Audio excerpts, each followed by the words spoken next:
Hello, this is a tutorial for learning how to program in the Python programming language. It's a long-form tutorial and it's mainly aimed at beginners. So this is the Python programming language, one of the most popular programming language today. And we are going to follow a tutorial.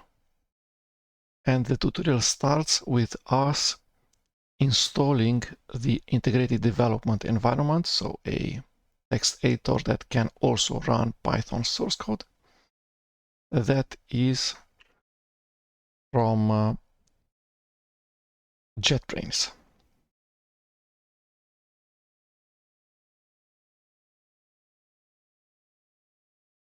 Okay, and we want the tool for the Python programming language, which is called PyCharm.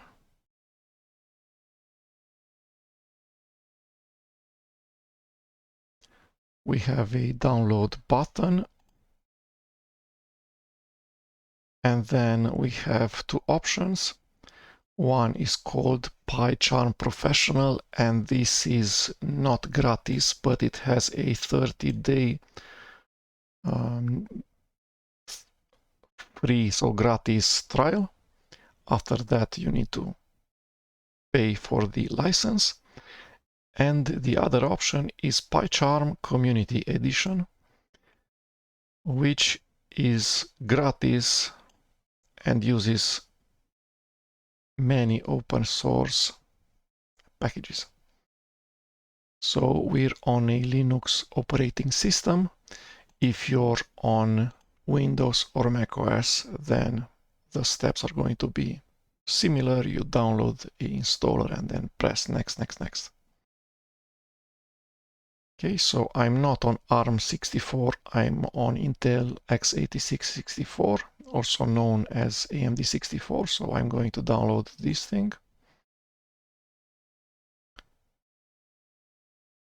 I'll put it into the downloads directory, that's okay. The download is 500 megabytes in size.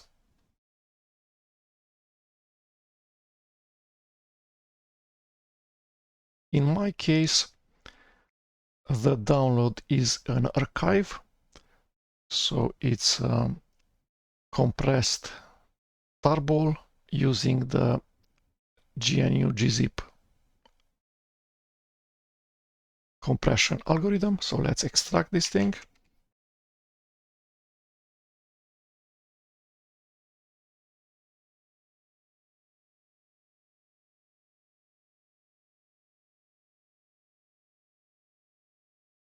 Okay, so it has created a directory with the same name as the archive. And there's a text file in there that says install linux start txt. I've opened this file with a text editor and says that I should unarchive, which I did. And then inside of the bin directory, this one, there's a pycharm.sh file.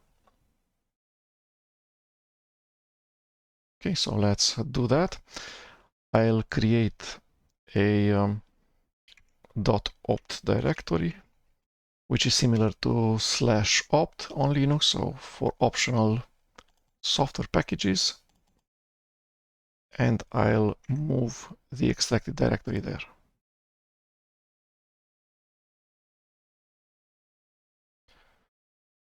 I'll also rename the directory to not have, well, it's okay like this.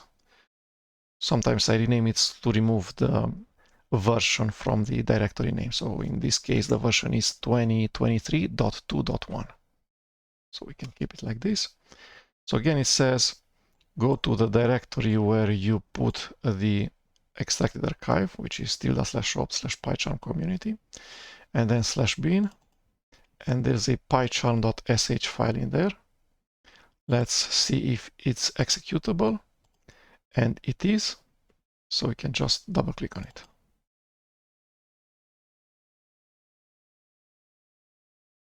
Okay, license agreement.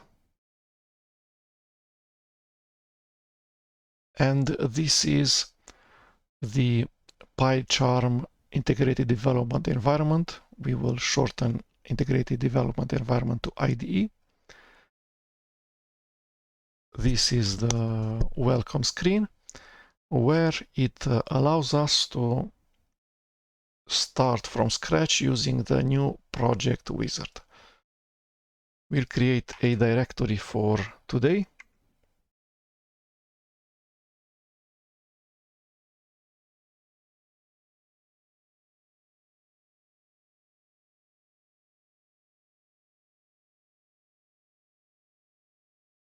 And today is 09/29.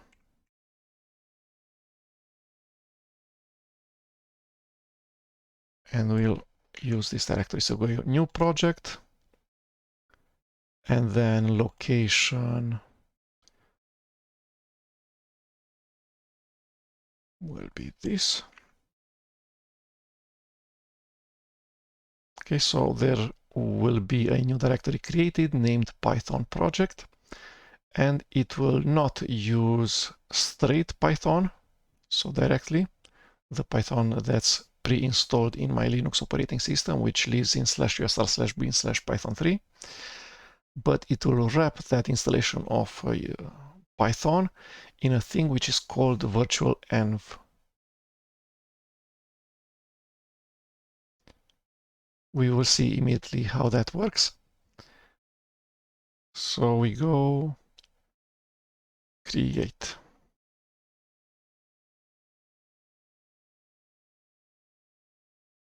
Okay. So a new subdirectory Python project was created as expected.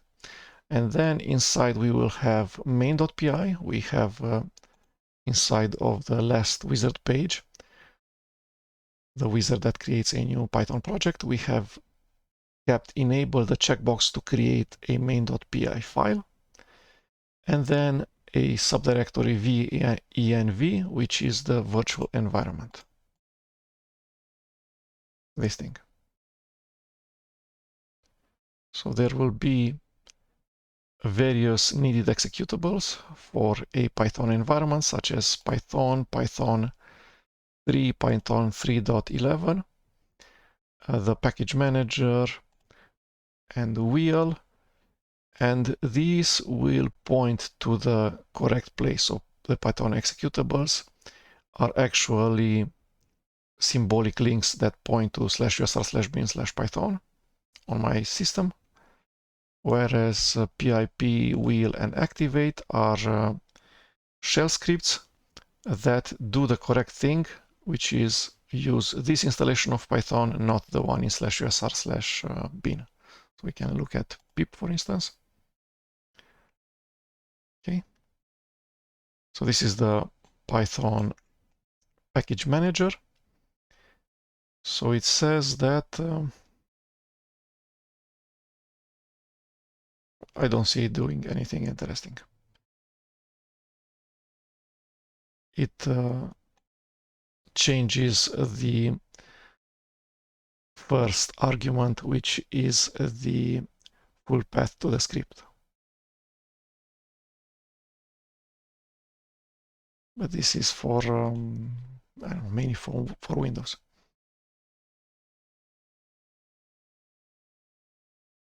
Okay, wheel.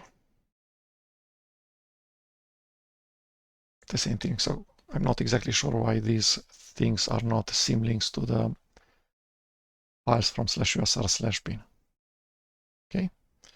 So this was a really complicated part where the integrated development environment wants to create a virtual environment. You should mainly ignore the fact that a virtual environment exists, because this is an advanced topic. All you need to know, if every time you're inside the integrated development environment, files with the extension PI, which are Python source code files, will work correctly.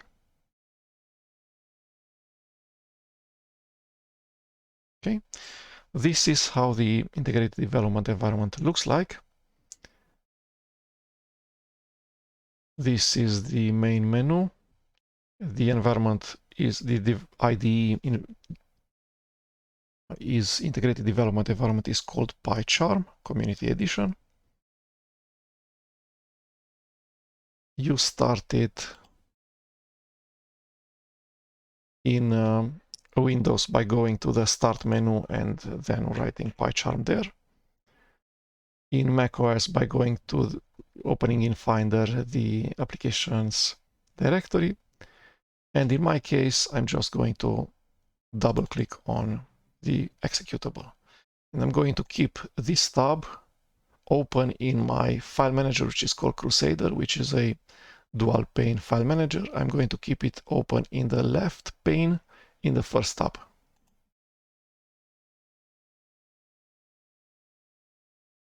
Okay, so left pane first tab is always the place where I start PyCharm from. Okay, when you start the IDE, it shows a tip of the day, which we want for now to suppress. So we enable the checkbox, don't show tips on startup, and then we go close. And then we are presented with the main window of the IDE, which has many features that are collapsed. The main menu is collapsed. The structure is collapsed. The version control git is collapsed. The problems is collapsed. So almost everything is collapsed except the tool window project, which has the shortcut Alt-1. So if you press Alt-1 many times, the tool window for project will be shown or hidden. Okay. For now, most of the time, we will keep this side tool window for project, so Alt F1, hidden. Okay, so now 99% of the IDE's functionality is hidden, except the main part, which is the actual text editor for a single Python source code file, which is named main.py.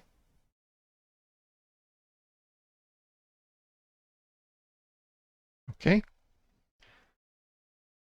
In order to simplify starting the integrated development environment, because I'm on Linux, and in Start menu, I do not yet have available PyCharm. There's this option, which is from the PyCharm main menu, Tools, and then says Create Desktop Entry. And I'm creating this desktop file just for my Linux user. Okay, let's see. Don't ask again, exit. Let's see if now it's available in the Start menu, and it is.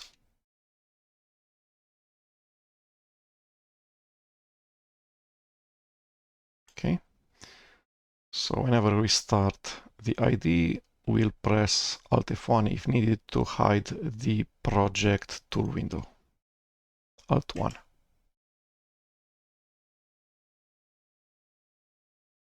Like this.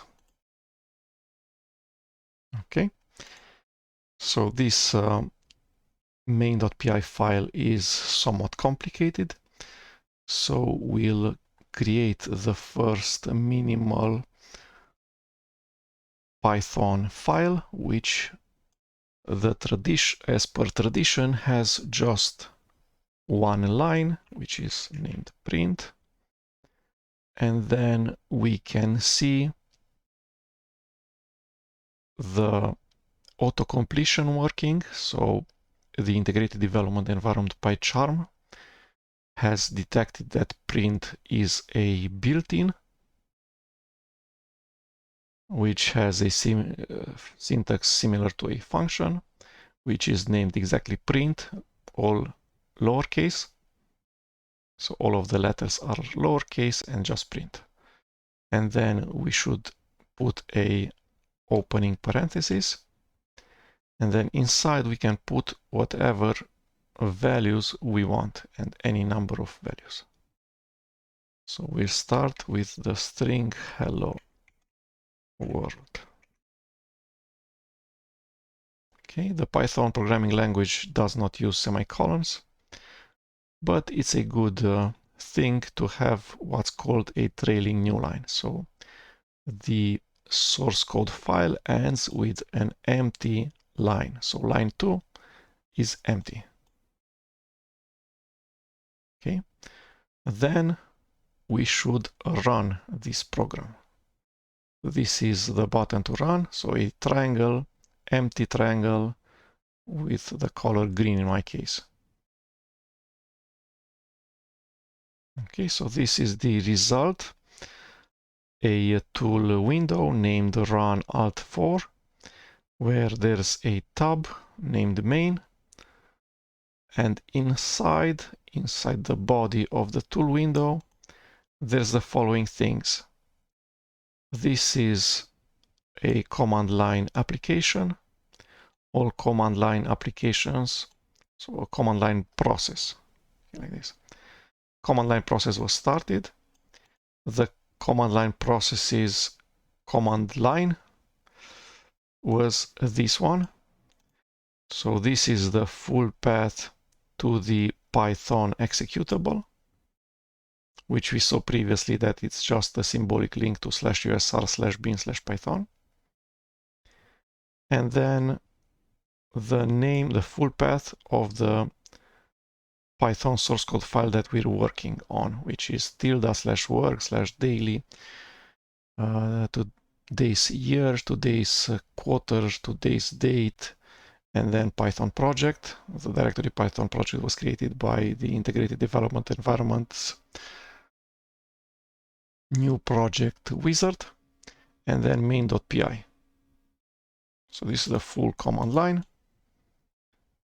that has started a process, and then that process has written to the console, to the terminal. The console would be this thing, or a terminal. We can run our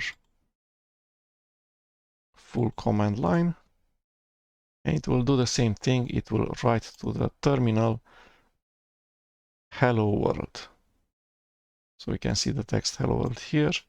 We can see the text hello world here, because in the source code in Python, we told it print, which means write whatever is inside of the parentheses to the console.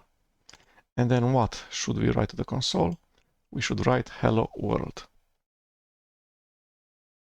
Okay. Hello world is what is called a string. So it should be enveloped in a pair of double quotes. Whatever we have inside the pair of double quotes is called a string and will be written to the terminal.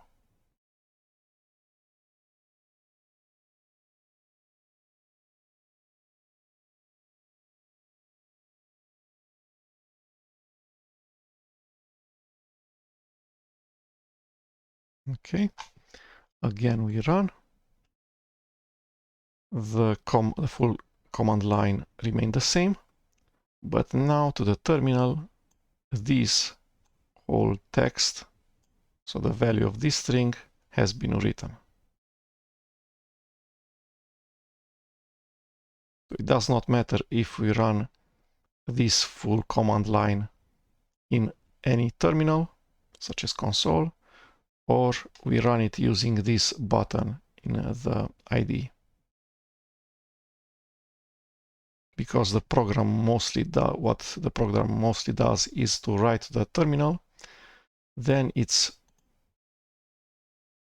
very important that the integrated development environment, when we press the run button, actually shows us the terminal where the process is running, such that we can see what the process is writing to the terminal, and also the process might be asking us, the user of the process, to enter some text via the terminal.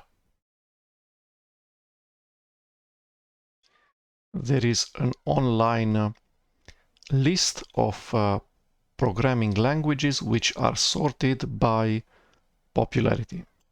Actually, measuring the popularity of a programming language is not that straightforward, but this is often the cited source when you ask people, hey, is Python more popular than Java? People will usually send you to this list. So this is the list for the current month, where Python is the most popular language. 1 year ago, it was also the most popular language. And after that comes the C programming language, C++, Java, C#, JavaScript, Visual Basic, PHP, Assembler, Structured Query Language, SQL for the databases, Fortran, and then the Go programming language, MATLAB, Scratch, Delphi, Object Pascal, wow, Swift, Rust, R, Ruby, and Kotlin. So in this list, there's really new programming languages such as Kotlin 2015, Ruby, Rust, Swift, Go, and then there's programming languages that make you think, why are they still in the top 20? Why didn't people ditch those programming languages already? So those would be Visual Basic, Fortran, and Delphi Object Pascal.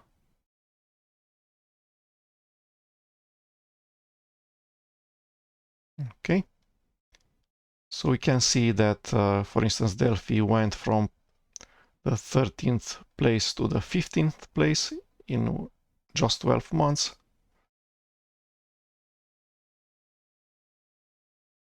Fortran went from the 15th to the 11th, so it actually rose in popularity. Visual Basic went from the 6th to the 7th. It's still way too high.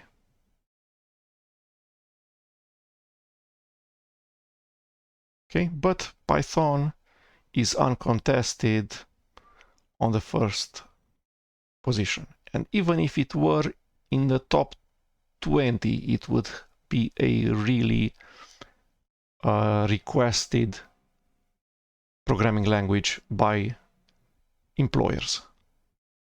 So all of these programming languages are really demanded right now in the marketplace. That's why it's a really good investment to actually become a knowledgeable person in at least the Python programming language. Let's now prove that we can run, edit, create Python programs without actually using any integrated development environment. So in the today's directory, we just create a new directory, and in there we create a new file which is going to be named hello.py. So the extension py is the default extension for source code files that are written in Python. Okay, so we can open it with any text editor that you have at hand. On Windows, you can even go with the Notepad. What's important is that the editor is for plain text files, so we don't use Office tools such as Microsoft Word. We have a plain text editor. And in there, we did exactly what we did in the IDE, which is write the letters print, which are the built-in function print. And then as parameter, we have a string, so we immediately create a pair of double quotes. And in there, we write the text that we want to see displayed.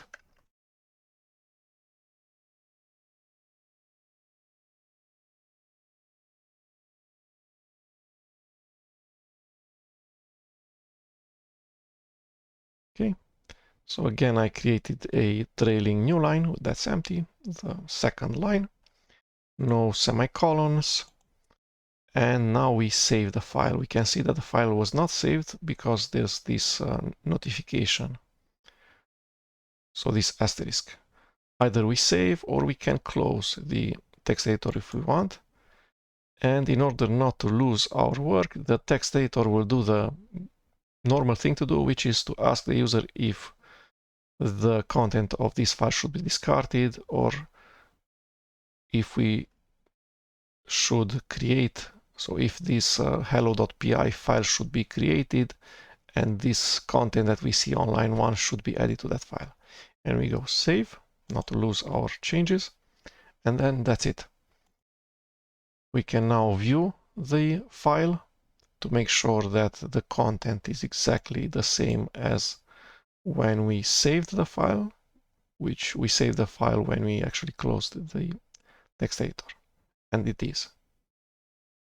And now we can run the file hello.py using the Python command line. So I go Python space hello.py. And it complains, says that there's no such thing as Python. Do I want Python 3? So let's do that, Python 3.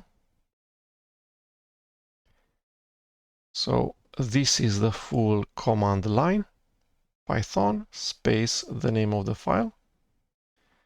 And then the process has started, has written to the terminal this text, the text that we want to see displayed.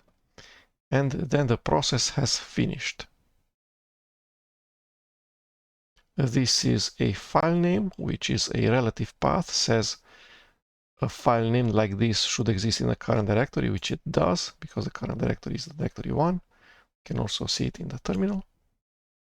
And then Python 3 is a file name and also a relative path.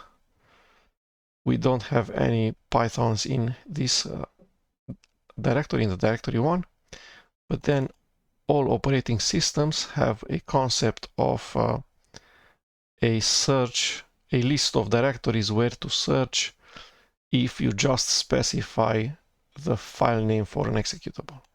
And in Linux, that thing is called the environment variable path. And it's a list of directories separated with a colon. And then we also have this executable Python 3, which looks in all of these directories separated by colon. And if there's a file Python 3 in there, it will list the full path to the file. So it found two Python 3s, one in /usr/bin/python3, the other one in /bin/python3. So that's why we can say just Python 3, because which can find a full path for Python 3, which is this thing, /usr/bin/python3. And that's because the environment variable path all uppercase is set correctly in order to contain both /usr/bin, which is this thing, and /bin, which is this directory. Okay, so we can run any PI file by running from the command line Python or Python 3, and then space and the name of the file, hello.py in my case. So this proves that we can program in Python, we can create files, we can edit files, we can run files from a combination of a plain text editor, in my case Kate, and a terminal or a console, which in my case is the built-in terminal inside of the Orthodox File Manager Crusader. Okay, back to where we were, to the IDE. We'll most of the time run everything inside of the PyCharm integrated development environment, or IDE. So in order for you to learn from this Python tutorial for beginners, what I recommend is that you actually download the video, and then you use a desktop or a laptop computer. You have the video downloaded, you open the video with your preferred video player, such as VLC or SM Player, and you put the video player to use the right half of your screen, or maybe you put it on a different screen, on a TV or on a different laptop. So you have it available running near you, and then have the left half of the screen devoted to doing whatever I do inside of the video. So inside of the video, in this case, right now, I have started PyCharm. I have the file main.py open, and this is the content of the file main.py. So you would have on the right-hand side half of the screen the video running, where you keep pausing the video. You go play and pause. Probably you have the shortcut P to do that, the letter P on your keyboard. And then on the left half of your screen, you have open whatever I open. In this case, just PyCharm with this file. This way, if you do everything that I do inside of the video, you also do it yourself, you're going to actually remember something months from now. If you do not type anything, if you're not writing down using a piece of paper and a pen, nothing, then just watching this tutorial is not going to give you that much. There's a reason why when you go to university, you write hundreds of papers on hundreds of pieces of paper with your pen. You write a ton with your pen. That's why that's like this, because you want to actually internalize what the teacher has said. You want to actually be able to remember. You want to use your emotional brain to store the data in an as intimate way as possible. So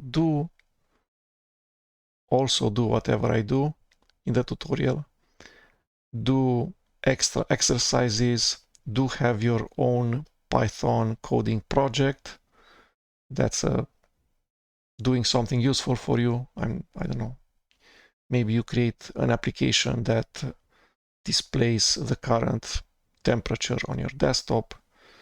Maybe you create an application that downloads the latest exchange rate from a website such that you have it available at all times. Maybe you create a simple command line audio player. Maybe you create a website. So do these extra curricular projects of yours, because those will actually give you a way of learning Python firsthand. You will encounter all sorts of problems that people that start programming encounter. You will encounter all sorts of problems that people that start programming in Python encounter, and you will be able to overcome all of those, and that will be experience that you gain. And if you are ever going to be employed as a Python programmer, you will need to have all of that experience. You will need to be able to help yourself fix all of the possible problems that you have while programming Python. Okay, so now let's look at what happens on line 1. The text editor, so this big rectangle inside of the IDE, shows us the text that's inside of the file and uses various colors for each of the characters. So for instance, P is blue. The same color is used for the rest of the letters of the word print, because print is a built-in, like a function. So for this it uses this blue color. Let's increase a bit the font size.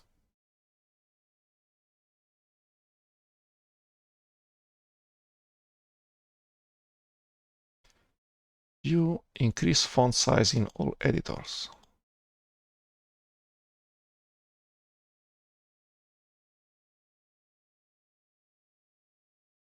Okay, so this is blue, this is gray, and then this is green.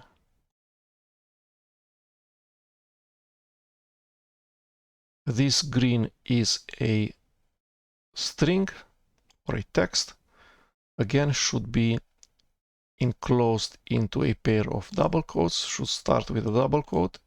Inside of the double quotes can be anything. Could be a plus sign, could be a dot, could be a space, could be nothing. This is also a valid string. And then it should end with a string. So starts and ends with a string, with a double quote, starts and ends with a double quote. And then inside the double quotes you can have nothing or any letter, uppercase letters, special characters, with the exception of double quote. We'll see how do we actually put double quotes inside of a string. But for now, we'll just remember not to put double quotes in there. Okay, so please do not put double quotes in a string.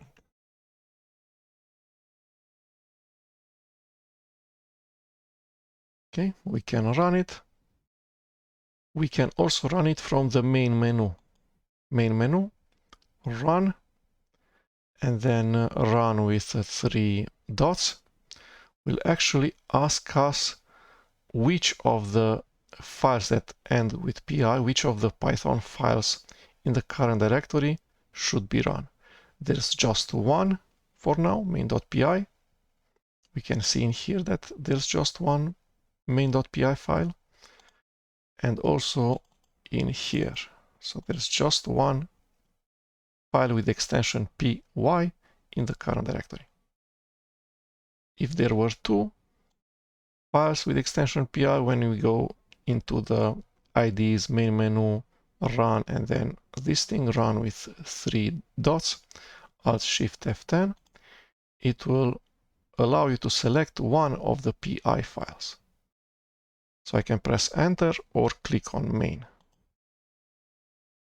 And now it did the same thing as just pressing this button, which is it showed the run Alt4 tool window, and in there, in the body of this tool window, we can see the full command line of the project, what of the process, what the process wrote to the standard output, and then the fact that the process exited with exit status 0, which means success. Okay, Alt1 to close the project tool window. We can also close this thing, hide, Shift Escape, and we're back to seeing just the text editor. The rest of the tool windows are collapsed. So again, if you want to put a string, you can put any text in here, but make sure it's surrounded by a pair of double quotes. Now, what happens if we delete one of the double quotes, the end double quote? We have the following things happening. One, we can see that in the title of the tab says that main.py is now underlined with red squiggles. This means that there's errors in main.py. Then we can see on line 1 that there's an error that starts here and ends here. Also, we can see that there are 2 errors, and we can navigate to all of these errors. Okay, so first one says missing closing quote, and the other one says missing closing quote. And then I'm not sure why it says that I could put a comma or a closing parenthesis. Okay. Then also the syntax highlighting, so the colors that each of the characters in the text editor has changed, because the closing parentheses used to be green and now used to be gray, and now it's green. And green is for strings, and we do not want these parentheses to be green to be a text. We actually want it to be the pair of these open parentheses. Notice how if I put a double quote, the end parenthesis becomes gray. And now it becomes green again once I delete the double quote. Also, when I put a double quote, because my cursor is on the character closing parenthesis, it highlights the closing parenthesis and its pair open parenthesis. So it's the background is lighter for this character and this character. Okay, so that happens if I put my mouse on the parenthesis character, either on the open or on the end. If I put my cursor somewhere else, the parentheses no longer have a lighter background. They're not highlighted anymore.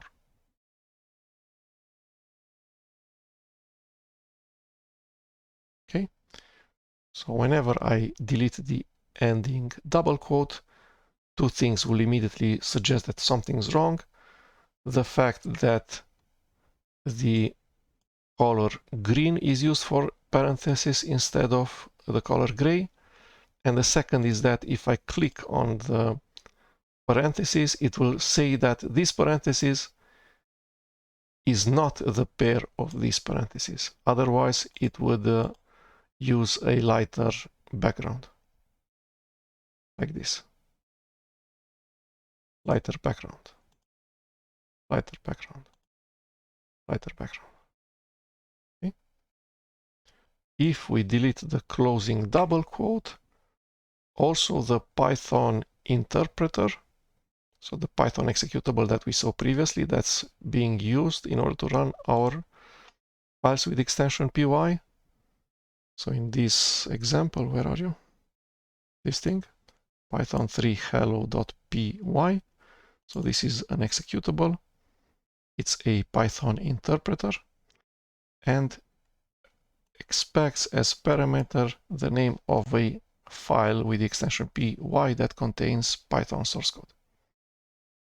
So this Python3 interpreter will see that main.py is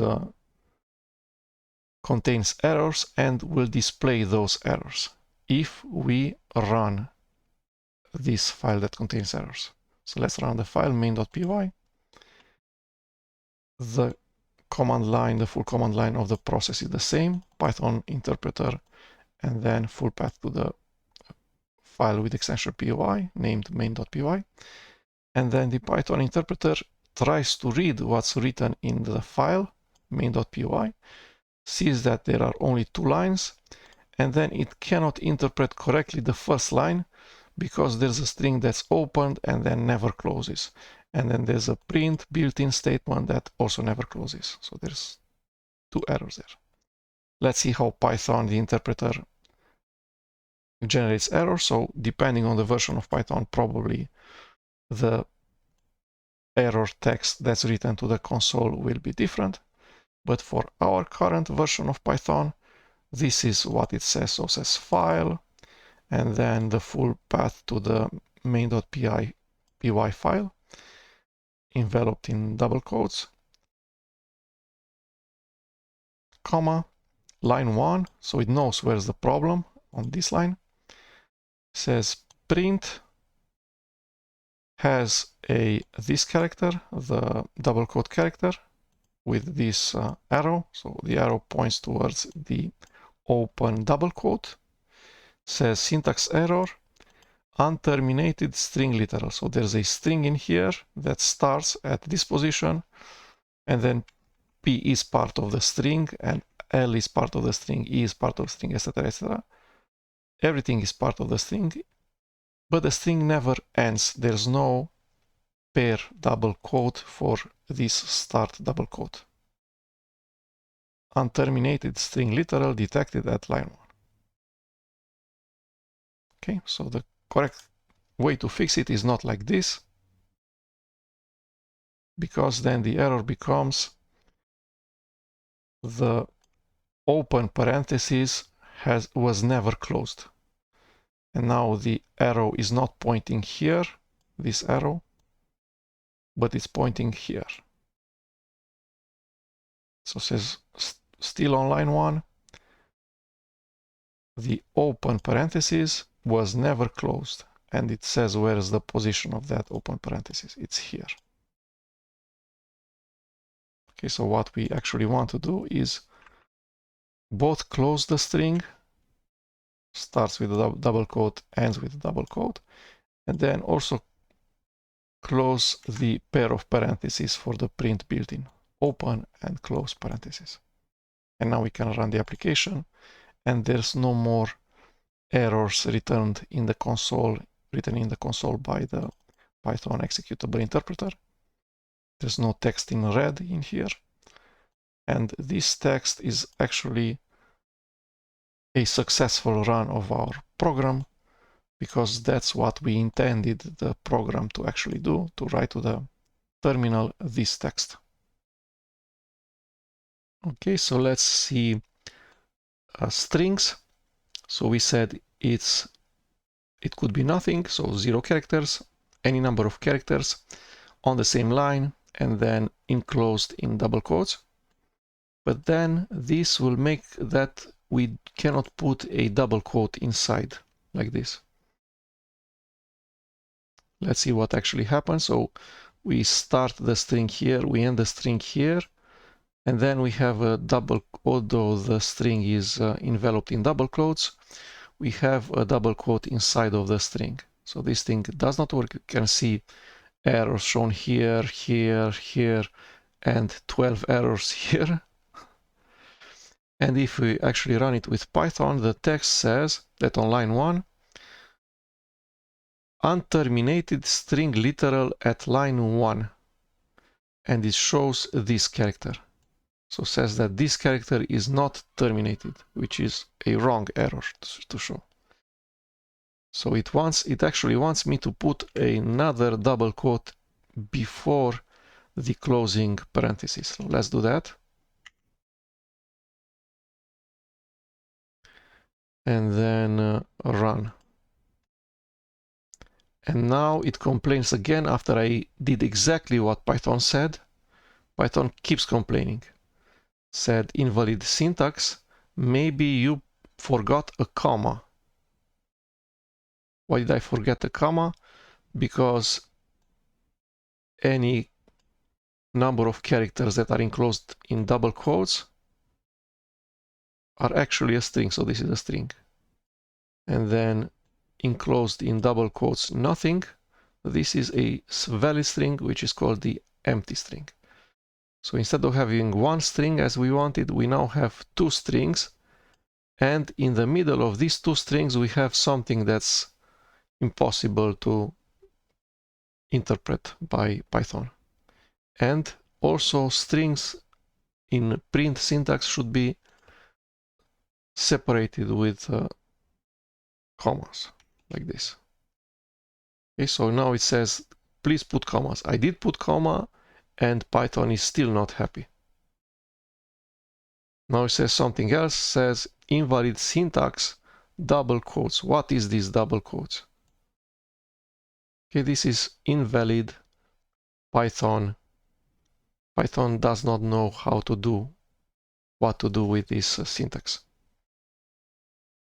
So you can put any characters you want inside of a string, but not outside string. Okay. So the way to fix this thing where we cannot put a double quote inside of a string, we can do something like not put a double quote inside, but put a single quote inside. Okay, so inside of the string, because the string is wrapped in double quotes, we cannot put double quotes, but we can put single quotes. Maybe sometimes this is the solution that we're after. We're just not putting double quotes inside the string, we're putting single quotes. And maybe we are happy with the result. Another way to do it, if we really want double quotes, then we can not envelop the string in double quotes, but in single quotes. We'll need to undo this setting because it's really ugly, where it changes whatever I write on the screen.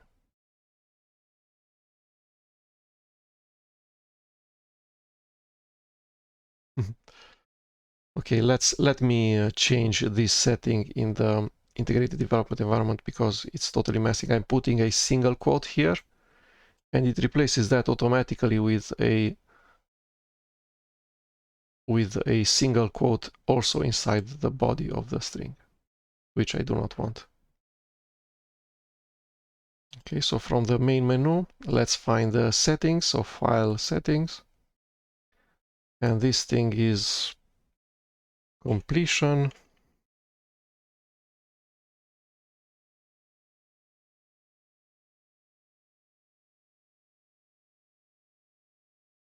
Machine learning assistant completion.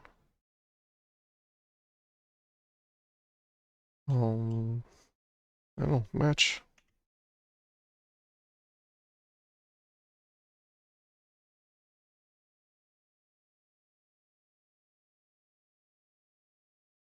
Insert parentheses automatically when applicable. No, thank you.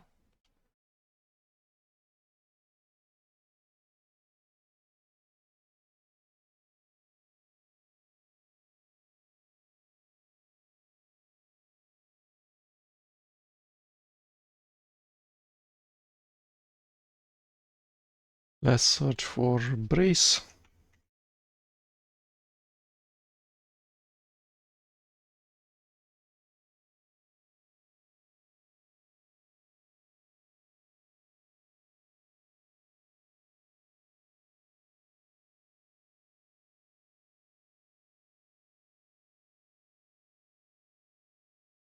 Wrapping and braces.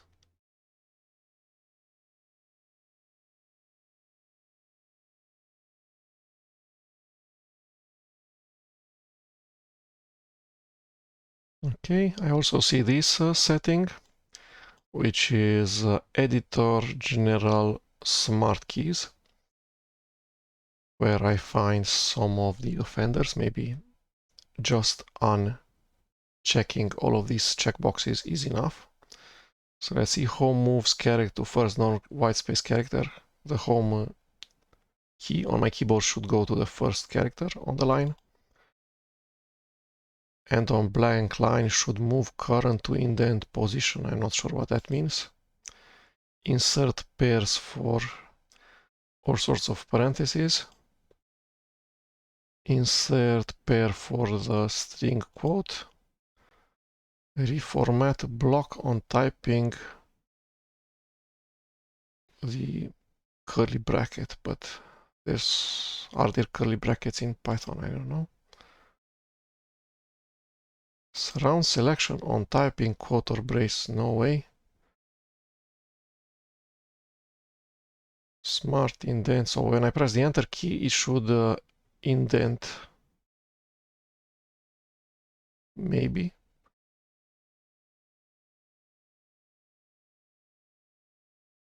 Okay, let's see if this is enough. Again, what I wanted to do is to have on the exterior of the string single quotes. So this is the string surrounded by a pair of single quotes, and inside the string I want a double quote. Let's run. No errors, and we can see a double quote written to the console, to the screen. So if you want double quotes inside the string, we can enclose the string in a pair of single quotes. If we want a single quote inside of a string, we can enclose the string in a pair of double quotes. Like this. Okay. This kind of tells you how strings work. So in a pair of single quotes or in a side of a pair of double quotes, you can have almost anything, any character that you can write using your keyboard. Okay, so that's a string, which means a text, a string literal, so something that can be displayed to the console as is in here. So this is a type string. Can we write other values using the print built-in to the console? Yes, we can, for instance, print a number. This is a number 1, 2, 3, 2, 1. Let's print it. Numbers are not enclosed in double quotes or single quotes. A number is just a bunch of digits. These things. So we know how to create strings. Just enclose it in double quotes. This would be a string. If there are just digits, then that's called an integer, which is a number which should not be enclosed in single quotes or double quotes. And we can also print it using the print built-in.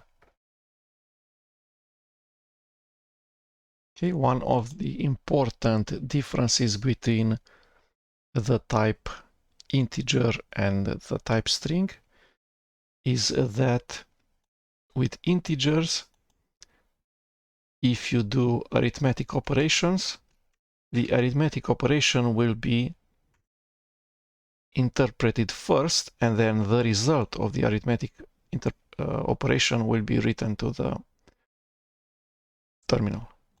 So if you have 100 plus 20, this is an integer.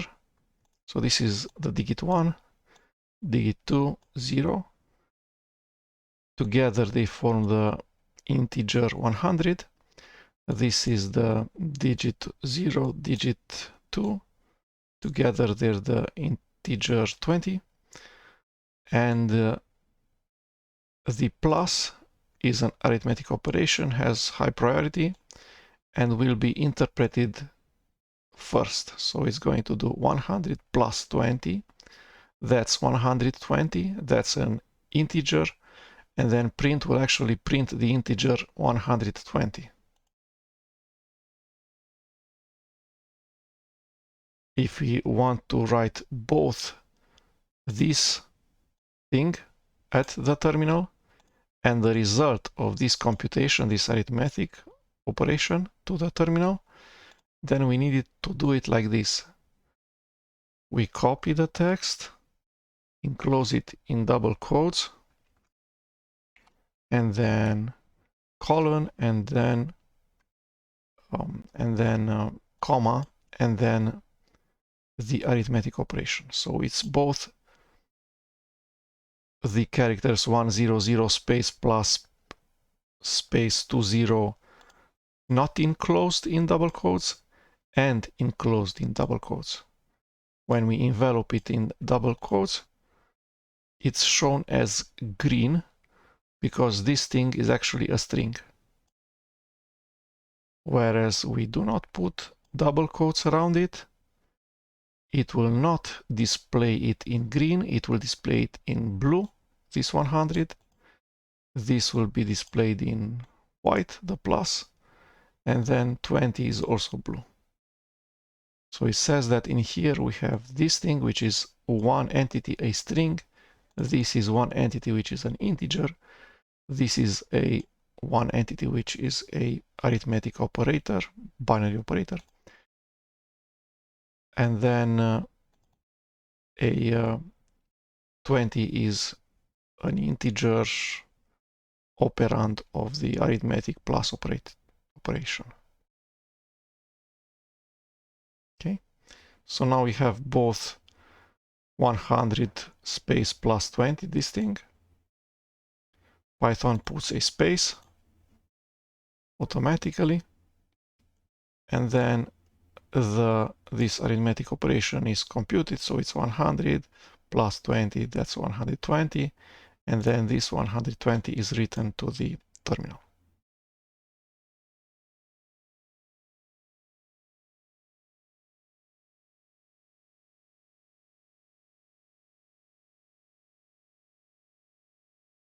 Okay, so if we select plus,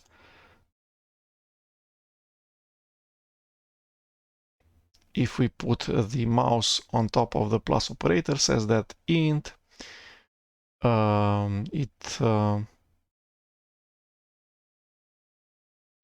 so add is a function, and it returns int and receives as parameter ints.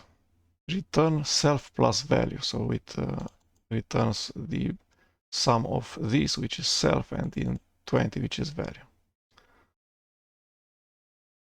These tooltips are not always easy to read, but they will make sense after a while. Okay, if we put the mouse over print, it will display this thing, say it's a built-in and behaves like a function. So we have what's called tooltips. The integrated development environment looks at the documentation of this element print and will display it in a pop-up context menu or a pop-up tooltip. There's no documentation for strings. There's for print. There's for the pair of parentheses. There's for this one a plus operator, the add.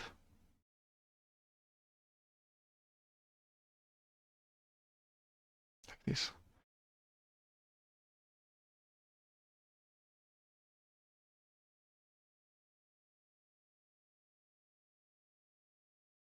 Okay. And now the next thing that we should run is a number of exercises as write Python code that prints the sentence "I love learning Python." So we cannot do it like this.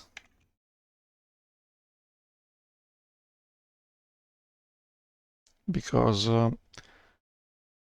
Python does not know what to do with this number of characters. But if we wrap them in a pair of double quotes, it knows that these characters are part of a string that will be displayed as they are on the terminal. And now it says, I love learning Python.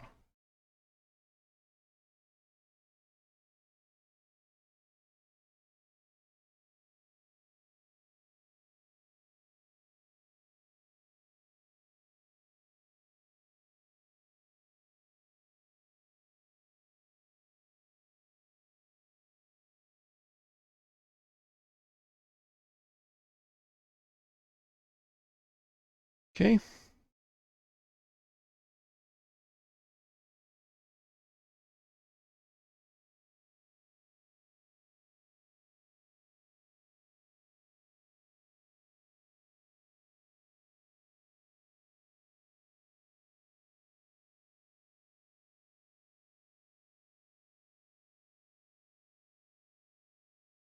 Okay.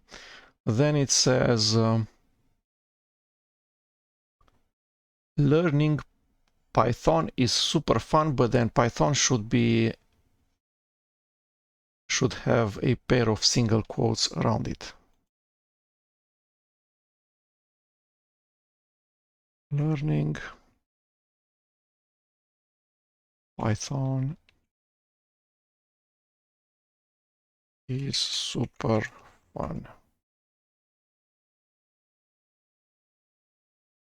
Okay, so learning Python is super fun, but then Python should be wrapped in single quotes, which we can because the entire string is wrapped in double quotes again. If we have single quotes inside of the string, but the string is enveloped in double quotes, that will work. If we want double quotes inside of the string, we will need to replace the exterior pair of double quotes with single quotes. So if you want this, then we'll need to replace the double quotes on the exterior with single quotes. Like this. Okay, next up we should print to the console the number 555. That could be written like this. It's valid, it will write the number 555 to the console. Although it's a string, it will still be printed exact same way to the console as a 555. Or if there's a string 555 enclosed in double quotes, just 555 will be displayed. Or if we do not have any quotes, then 555 is 5 digits, which means the integer 555, and print knows how to print integers.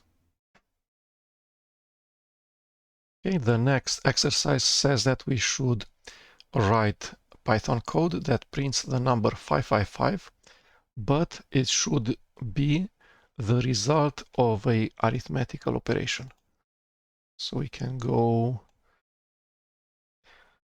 560 minus 5. And it still prints 555. If we increase this to 561 minus 5, that would be 556. Next, we're going to talk about text. So the string, which is one type of data in Python. Again, this is a number, this is another number, this is a mathematical operation, a binary subtraction arithmetic. If we enclose all of these into double quotes, then this becomes a string. This string contains the following characters or letters. So there's 5, 6, 1, space, minus, space, and then 5. Okay, so there's 1, 2, 3, 4, 5, 6, 7 characters. Again, you can put inside of a string anything. You can put things that resemble a print statement.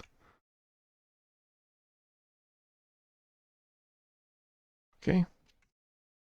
This will not be executed. This is not a Python instruction. That's a string with many characters. First position, second position, etc. Not interpreted just a list of strings, of characters. That's what a string is. You must specify where the string starts and when the string ends using either a pair of single quotes or a pair of double quotes. So let's actually execute this, and it prints all of the characters inside of the string starting at P and ending at the close parenthesis. So starting at P, ending at the closing parenthesis inside of the string. Okay. Besides having just one string, so this is what's called a string literal, we can do operations with strings. A common one is the operation of concatenation, where you add one or when you add two or more strings. So for instance, you could add the string hello,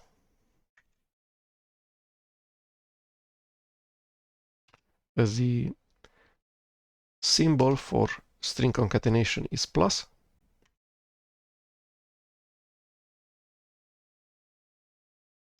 This is valid Python source code. So the print statement with its pair of parentheses for the function arguments. And then inside we have this string concatenation where a new string will be generated that contains uppercase H, lowercase e, lowercase l, lowercase l, lowercase o, lowercase w, lowercase o, r, l, and d. So a new string will be generated that contains all of the characters from the first string in the exact same order. And then immediately after the last character in the first string, there will be the first character in the second string. And then the rest of the characters from the second string. So let's actually run it. There's no space between O and W. So after the last character in the first string, immediately comes the first character in the second string. If we want to put a space in here, we have the following options. We can use concatenation. So the last character in the first string is now space. Immediately after it is the first character in the second string, which is W. So this space and then this W. Or we can do it like this. So the last character in the first string is O. That's going to be written here. And then immediately will come the first character in the second string, which is space, so this space. There are more possibilities. We can go and put this space in its own string.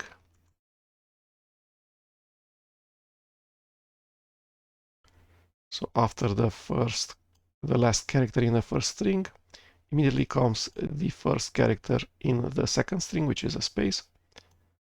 After the last character in the second string, which is this space, immediately comes the first character in the third string, which is this W. Or we can go even more.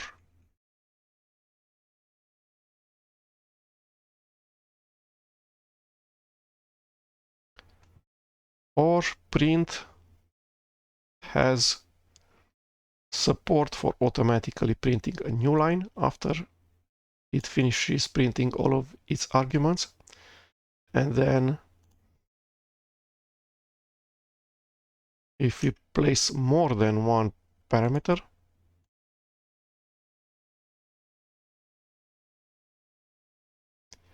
it automatically places a space between them.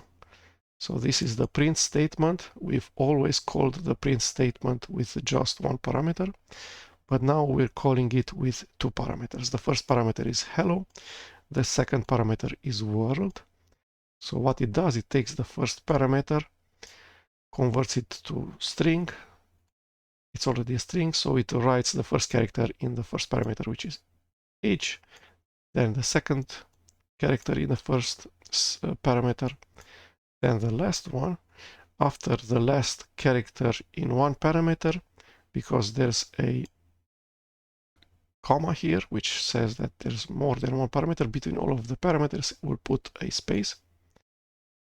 And then, since the second parameter is a string, it will just place the characters of the second string in the console. So they will be shown at the console. W, the first character, then O, the second character, R, third character, until the final parameter of print, which is the second one, and the final character in the final parameter of print, which is this D. Okay, so if we want to have inside of a string a character that's illegal, for instance, I am, and let's have this be surrounded with double quotes, this thing will not work because this double quote will end this double quote, so this will end up being one string. This will be a string that has 0 characters, and then Python will fail to understand what this thing is. So the workaround is either to use single quotes, and then the double quotes character is no longer illegal, or keep the double quotes everywhere. But then we have a workaround which is called an escape character. So we're going to escape this troublesome pair of double quotes using the backslash character. So on your keyboard, on my keyboard, it's near the plus equals key on my keyboard. So backslash. Okay, let's see how this thing runs. The output is correct. Let's check if the output with single quotes is okay. It allows me to put backslash double quote even in strings that are surrounded with single quotes, but they're not necessary here. So it's possible, not necessary though. Okay, the same thing for single quotes. If the string is enclosed in single quotes, then you cannot have single quotes inside of the string, because then you will also have two strings enclosed in the first pair of single quotes, and then an empty second string, and then Python will not know what this thing is. So again, because the single quote is illegal here, we have the option of escaping the single quote using backslash. Okay. The other way that we've already talked about is to just have the string surrounded with double quotes, and then you can have as many single quotes inside as you want. And then backslashes before the single quote is allowed, but not mandatory. Okay, so we talked about the single quote escaping, there's double quote escaping, and then there's this extra things that we can do with a backslash, so other escape characters. Okay, so because maybe you want to say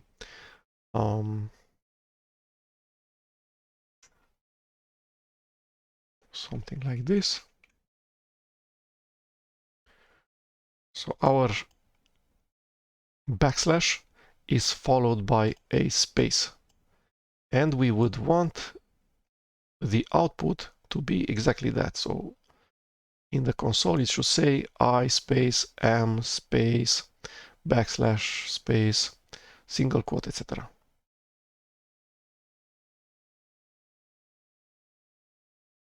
So it works,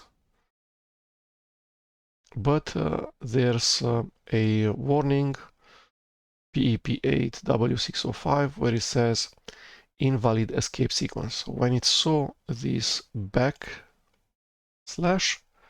so backslash starts a escape sequence, and the escape sequence backslash space is not really defined. So Python allows this. It knows that we want it to print both a backslash and a space, but it also might be a programming error. Like maybe we want it to say like this, and we put a space even though we did not mean it.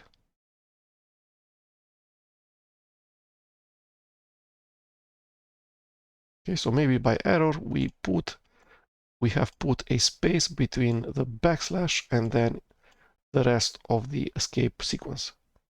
That's why probably Python gives us an error.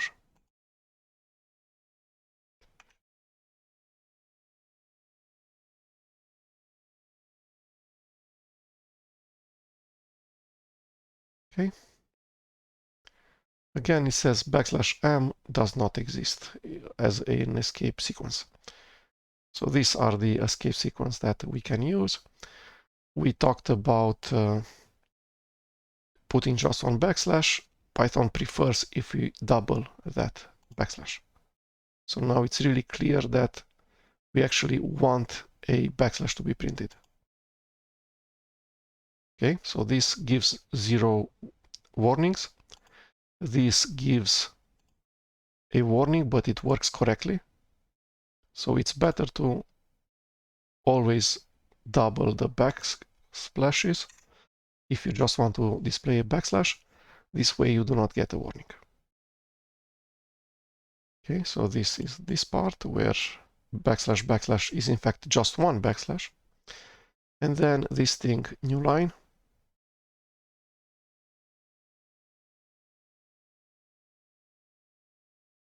So we might have 2 lines of text printed by the same print statement. Okay, this is just one line. Just one line will be printed at the console. Let's see. So just one line where it says line 1 space line 2. But we want line 1, then a new line. And then on the second line, we want line 2. How do we do that? A way to do it is this \n escape sequence. So \n means new line. So print when it sees this string, it takes the first character, it writes it to the console. Second, third, fourth space, then O-N-E. And then when it sees this \n, it actually advances to the next line. This is technically done by printing a line separator character. \n, which is the character with ASCII code 10. Okay, so there's a thing which is called the ASCII table, which starts at decimal 0 and ends at decimal 127, which is 7 bits in base 2. So decimal means base 10, so that's with digits 0 to 9, and then you use 2 digits, so 0, 1, 2, 3, 4, 5, 7, 8, 9. That's just numbers composed of a single digit, and then numbers composed of 2 digits start at 10, 11, 12, etc. and end at 99. So that's the decimal base 10 numeric system. So this character, the first character, uppercase L, we locate it inside of the table, in here. So it says uppercase L is decimal 76. The computer, in fact, stores this 76, not this uppercase L. And also the computer cannot store decimal numbers, so it in fact stores a sequence of ones and zeros corresponding to 76. Okay. Then the second character in the string is lowercase I, which is somewhere in here.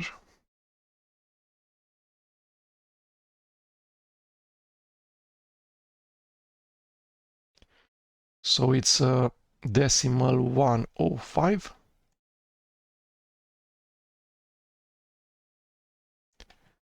And then lowercase n, which is decimal 110, 110. And then lowercase e, which is here. So decimal 101 until the last e on the first line. And then the next character here is \n, which \n is NL line feed new line, LF. So that's the way we talk about this character. We either say LF or the character with ASCII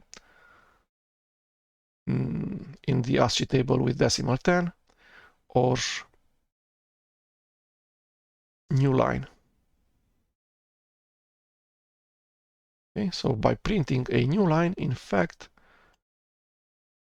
the position inside of the output terminal will be advanced to the new line, to the start of the new line. So it advances one line below and goes to the start of the line, which is called the column 0. Okay. After it prints the \n, then it will print uppercase L, which is this one. Lowercase I, this one, space, this, TWO, and then print always prints a final new line after it finishes printing all of its arguments. So print prints all of the arguments which end with this final O, and after print, at the moment print finishes, it will advance to the new line by printing this thing, a \n, a new line. You cannot see this new line being printed anywhere, but you remember from the documentation of the print statement that it will print a new line after it finishes printing all of its arguments.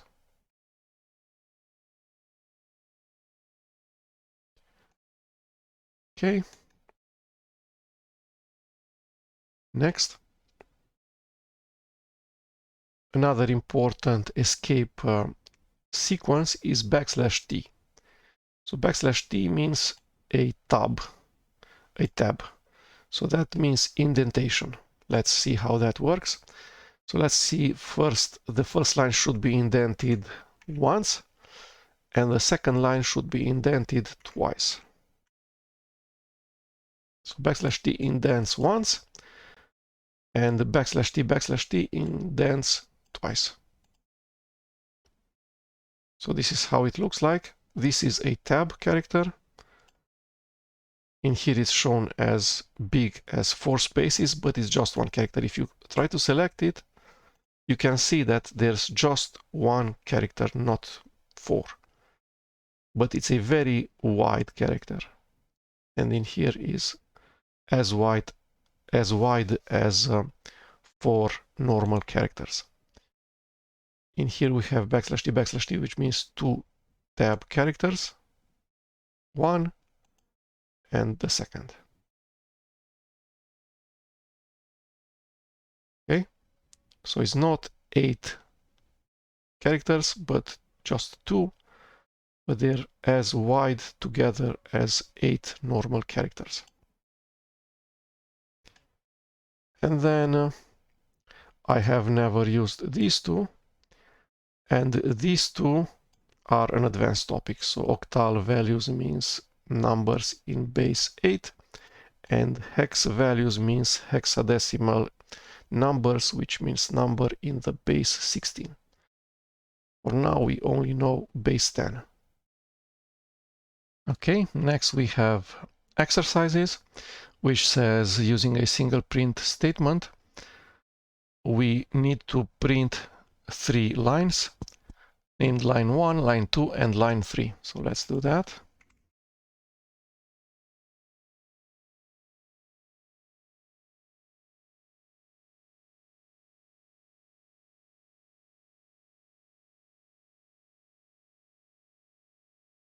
This is the expected output, and this is one possibility of writing Python source code that when run will write at the console the expected output.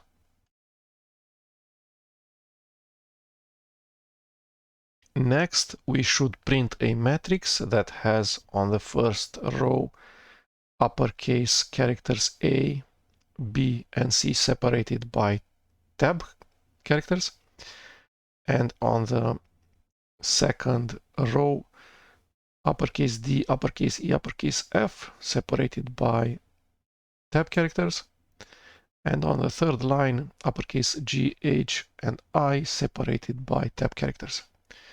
So we can do that either in just one print statement, so ABC, A, B, and C, D, E, F,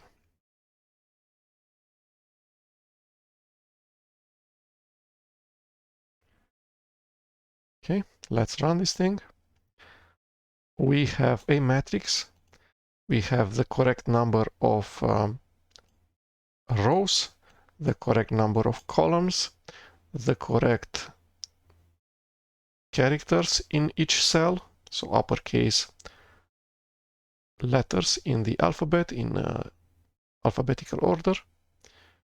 But the requirement says that individual letters should be separated not with a space, but with a tab. So let's do that.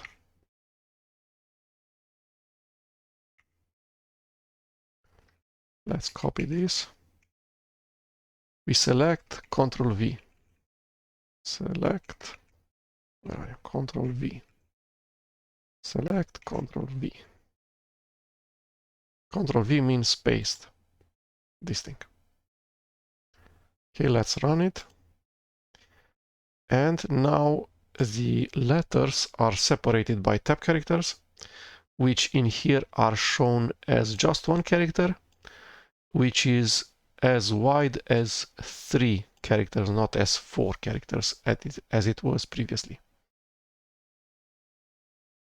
So we can see it's a tab character because if we select the letter B, we see what's the width of one character, which is the same for all characters except this very special character, which is a tab, because this is wider than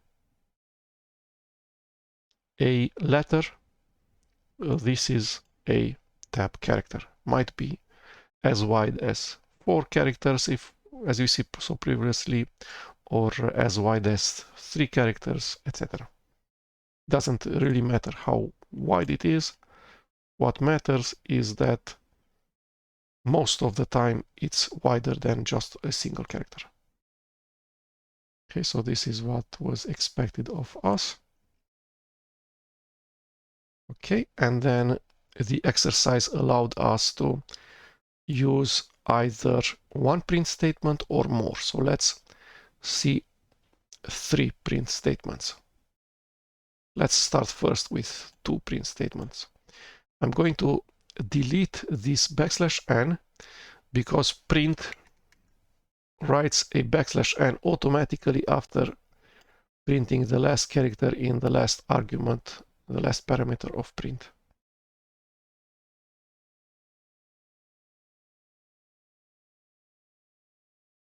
and the result is the same. If we had kept this \n, so if we keep the \n, then print will see a \n and it will print it, which will be going from this place in the console to this place in the console. And then, since the print statement has finished, print automatically prints a new line, which is this one. Starts at this position, the first position on the second line, and goes to the next line, which is the third line, at the first position. Okay? The same, where are you?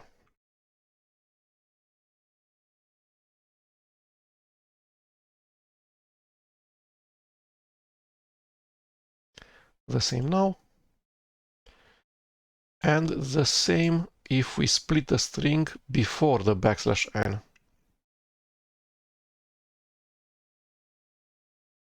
Okay, so we're on the F. Print has just printed the last character in all of its parameters. Because it finishes, it will write a \n, so this is written when print finishes. And then the third invocation of print starts with printing the \n character. So it's here and prints the \n character, which means it advances from this line to the next one at the first position. And then it writes a G, writes a tab character, this one, writes an H, tab character, an uppercase I, and the third print statement has finished writing all of its parameters, and now it will advance. So it writes this character.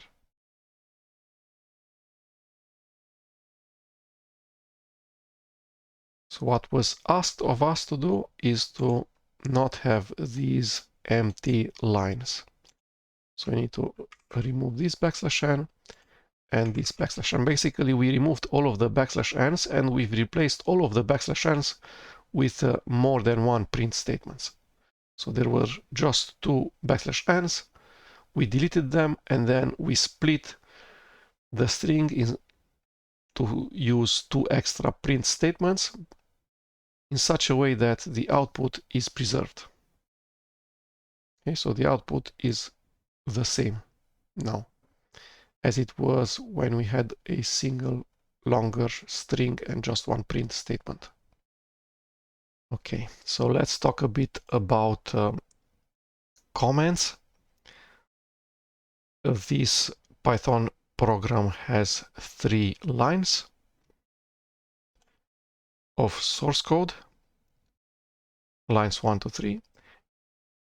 All of the lines contain just a invocation of the print built-in. So let's comment out the second line by prepending at the beginning of the line a hash sign, pound sign character. And now this makes it such that line 1 is executed, line 2 is totally ignored, so there will be no D, E, and F printed, and then the third line is executed as before. Okay, if we want to have written just G, H, and I, we comment all of the lines that do not write G, H, I, which is the first source code line and the second source code line. Okay. The next exercise is that we should generate the following output.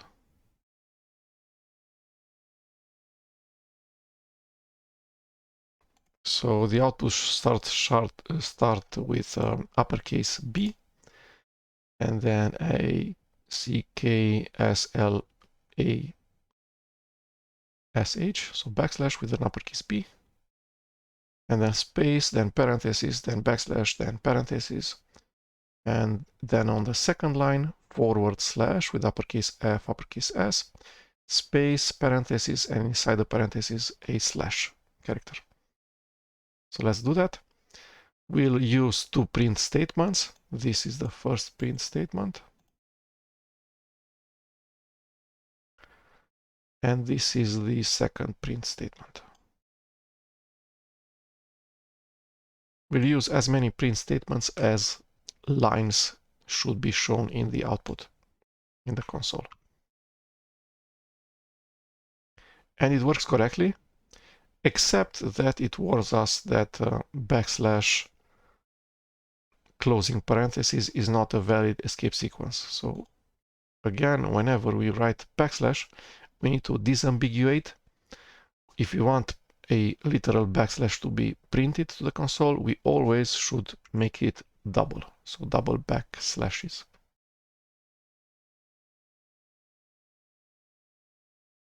Okay. Until now, we have just written to the console, but we can also read from the console. We write to the console using the Python built-in print, and we read from the console using the Python built-in input. So let's see how that works. Let's ask for a first name and a second name.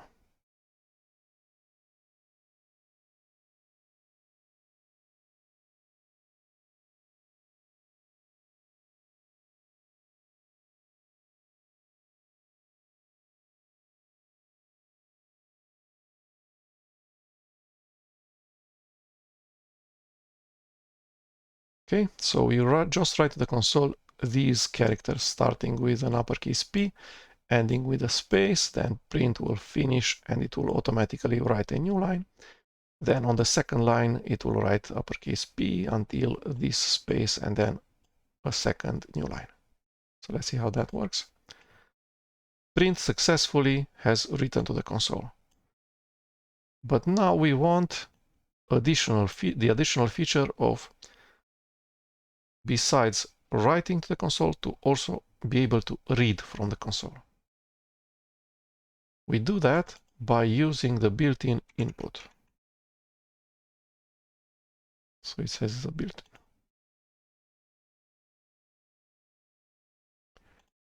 As parameter, input has this first parameter, which is prompt. So what should input write to the console such that the user knows when to enter the first name, when to enter the age, when to enter a car brand or something. So this is the prompt that the user will see, and after that the user will be able to enter data using the keyboard. Okay, let's see how that thing works. Says please provide the first name. So it has written this to the console, including this space. It hasn't advanced to the next line because we didn't provide any information. Input is still the first source code line. This input is waiting for us to press the enter or return key on our keyboard. But we should press other keyboard keys such that we enter the first name John, and then we press enter. And now input has finished and it has written a new line, similar to how print does it. Then it has advanced to the second line in the source code, this input, which has written all of these characters, so the string as parameter, started with an uppercase P, this one, ending with second name space, column space, so this part. In here, it again waits for the user to enter a second name.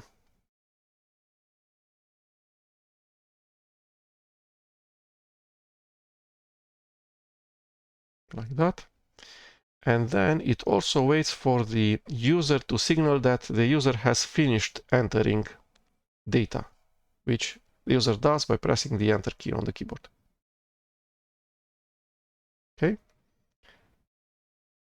What input does, it takes all of these characters from the keyboard and makes them available in the Python running program. After that, it saw that input has seen that I wrote uppercase J. It remembers that. Then I write lowercase o. It remembers that. So it remembers all of these. But when it sees that I pressed the enter key, it knows that it should stop reading from the console, from the terminal, from the keyboard, finish the input. So this string will be kept inside of the Python program, running program, and then it will advance to the new line by writing to the console a \n character, which is this one. Starts in here and then advances to the next line at the first character.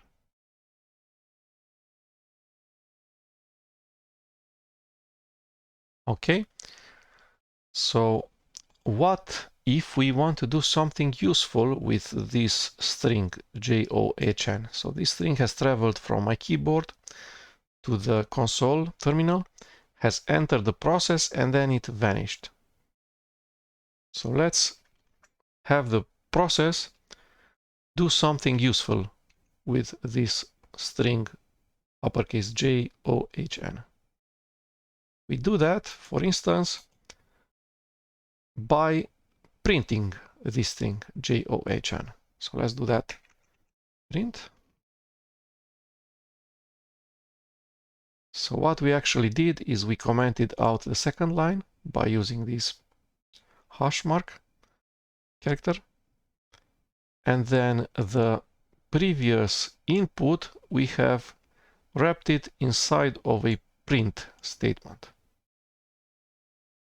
So how that works is that Python will respect the priority defined by the pair of parentheses and will evaluate the first parenthesis first. So this, the most embedded parenthesis pair will be evaluated first, which says this is the list of arguments or parameters of the built-in input. How many are they? Just one parameter. Do we need to do any string concatenation? No, it's just a string parameter. Great. So it has evaluated the number and the parameters of the input built-in. It's just one string, just one parameter. Then it will run what's inside the next pair of parentheses, which is input with just one parameter, a string. And then whatever input returns, which will be the string with 4 characters, uppercase J, lowercase o, h, and n. So that string, this string with 4 characters, will be returned by input and will be provided as the sole parameter to this invocation of print. So again, print has this pair of parentheses. Inside there will be a list of parameters for the print built-in. How many are they? Just one parameter. And what's in that parameter? Where the parameter is just a string with 4 characters, this one. That means print receives this parameter John. It will write John, and when print finishes, it will advance to the new line.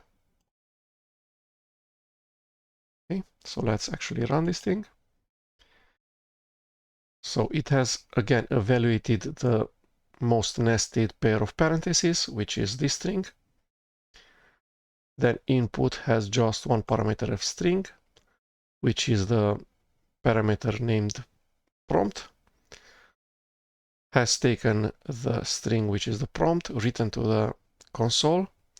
Then it's waiting for me to enter characters at the console. I'm going to write the same thing, JOHN. When I press the enter key, then input sees that I have finished writing characters on the screen, took all of the characters that I have written to the screen using my keyboard, so the 4 ones, uppercase J, O, N, H, and N, the 3 lowercase, takes that string and returns it in here.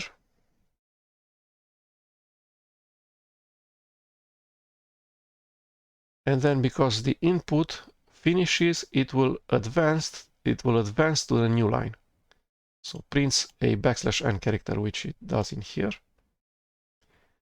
And then this John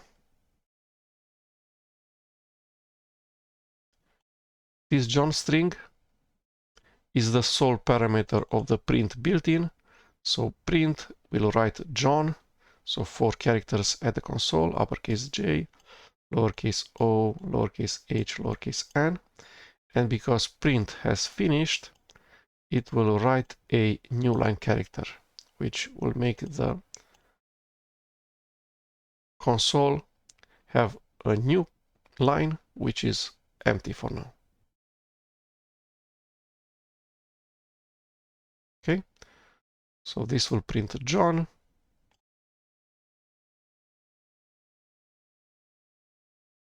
This will also print John if I write John.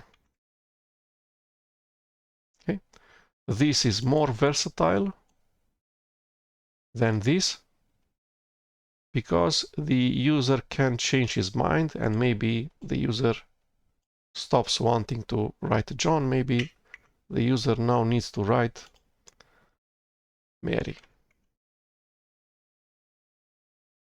And then print will print the string returned by input built-in, which is this string, 4 characters, uppercase M, lowercase a, r, and y.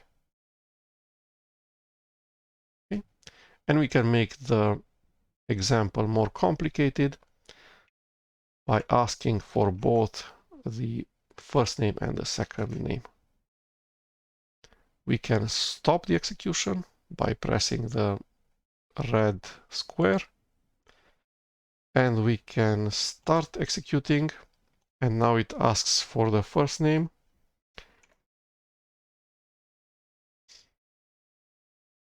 We need to press the enter key, and then whatever does the first source code line, about the same thing is done in the second source code line.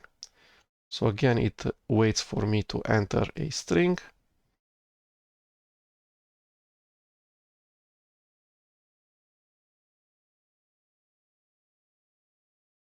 Takes this string input, writes a new line, passes this string in here. Print has just one parameter, the string Lyota, and then it writes Lyota. When print finishes, we'll write a new line character. That's it. What if we want a more nice second line? So the first line inside the console says, please provide the first name, and then the user enters the username and presses enter. But then the second line is kind of too simple. Maybe the user doesn't know what this Mary is. So we want to write on the second line, your first name is Mary. How do we do that? Well, print knows how to print this thing, Mary, because that's the output of this function. So input returns the string Mary, and then whatever input returns will be outputted by print, will be written to the console. But we do not want print to print just Mary, we want print to say your first name is Mary. For that we will use string concatenation. Print will continue to have just one parameter of type string, but then it will have concatenation such that we keep just one parameter for the print statement.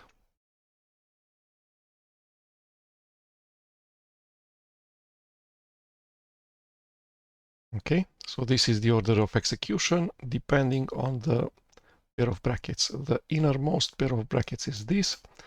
This is just a string, will be used as parameter by the built-in function input. Then input will return the string Mary, like this.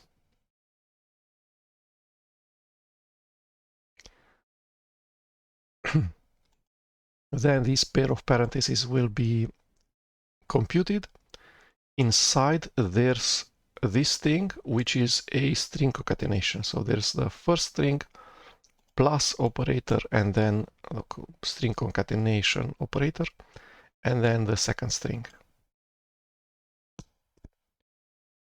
So this gets evaluated to just one string, your space name is space Mary.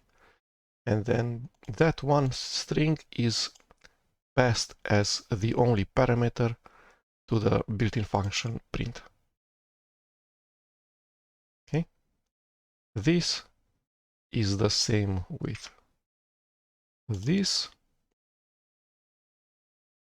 is the same with this, and is the same with this. If we enter the string Mary, not another string.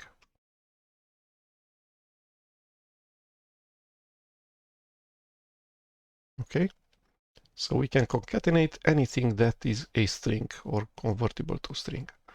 And this is a string, and this is also a string, because once it gets evaluated, this function call input and then this string parameter gets converted to the output value of the input built-in function, which is actually this string that the user has provided at the console using the keyboard.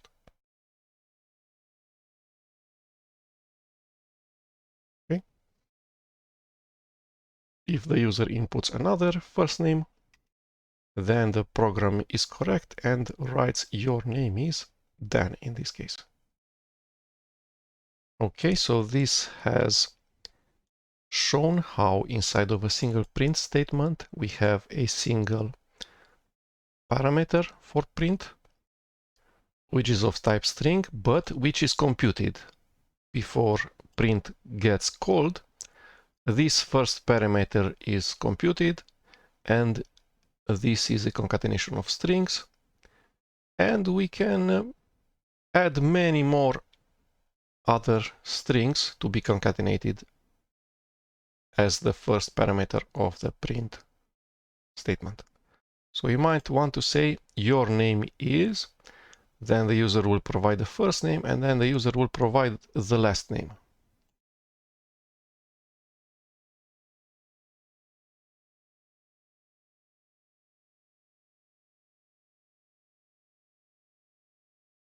Okay, if I delete this space before the concatenate plus operator,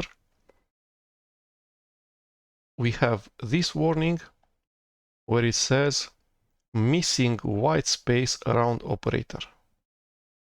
So Python, through this standard PEP8, would want that we surround plus sign with spaces. So in here it has a space on the right hand side, but does not have a space on the left side. and now the warning is no longer.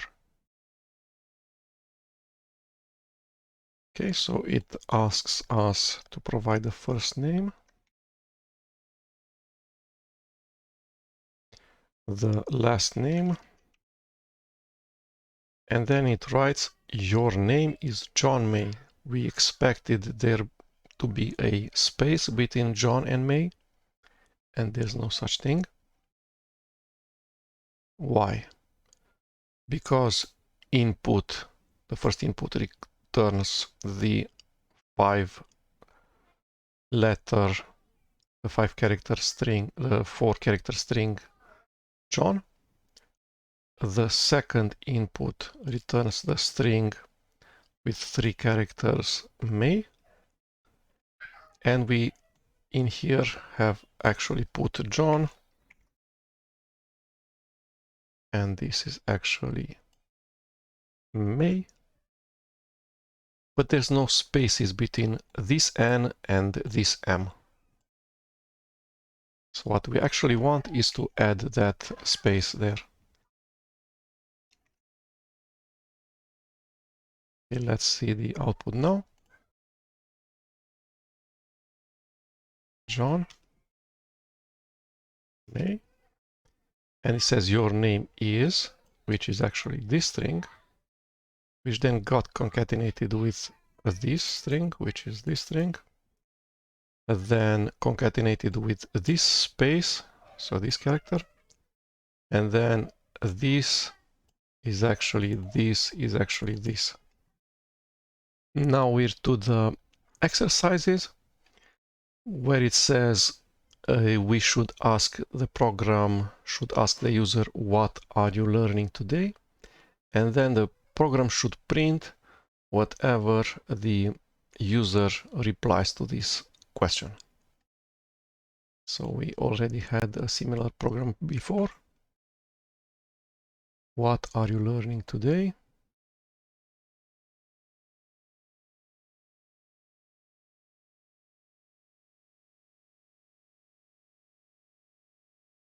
What are you learning today? And it should not print anything extra, just this. Just what the user enters via the keyboard. So let's see. What are you learning today? Python. And it writes Python.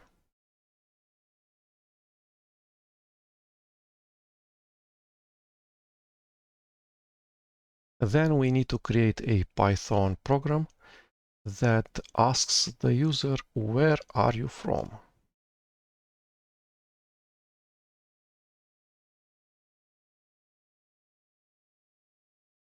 And the program should print whatever the user replies.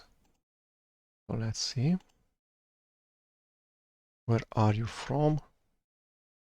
Planet Earth.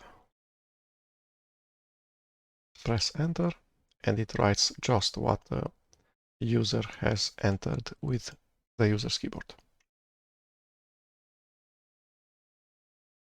With an H, of course. Okay. Then we need to create a Python program that asks the user, what is your name, what is your surname, and then it will compose the full name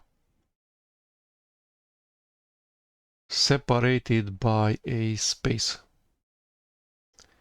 So prints the user's first name, space, and then last name. Let's ask.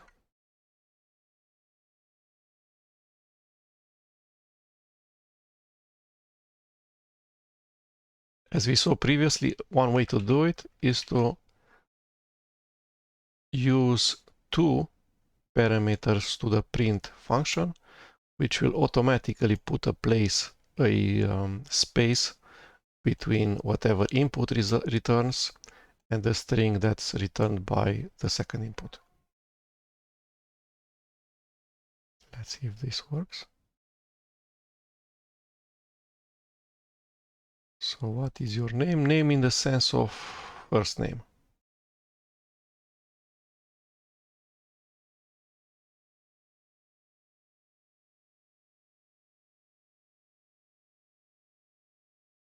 And it works.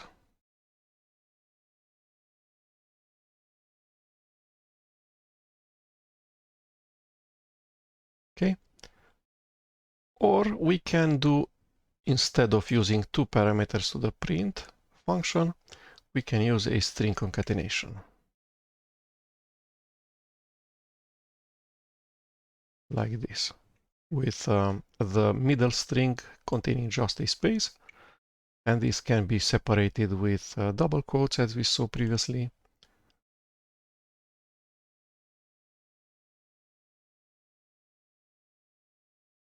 Or with single quotes.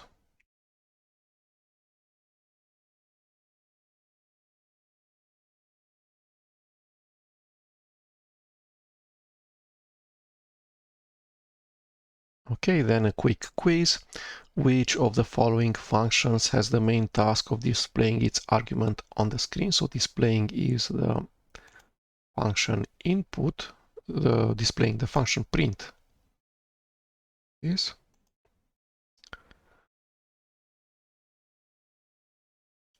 Which of the functions allows the user to enter information? That would be input.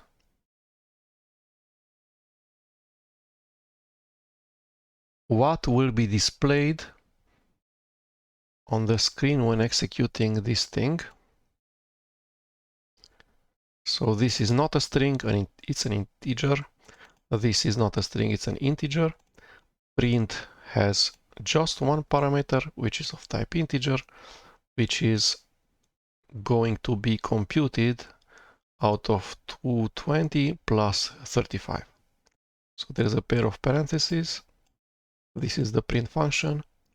Inside this thing will be evaluated first as a single integer, which is 255, and then that 255 print will print on the screen. So just 255 is written to the console.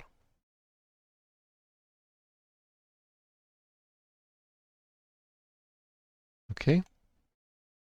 Whereas if we don't use arithmetic operator plus, but we use the string concatenation operator plus, like this. So print has just one parameter. There's no commas here. This parameter to print is in fact, this is the string concatenation. This is a string. This is another string. And this is the operator for string concatenation. So this will create a larger string that contains all of the characters from the first string and then followed by all of the characters in the second string. So 2 to 0, 3, and 5.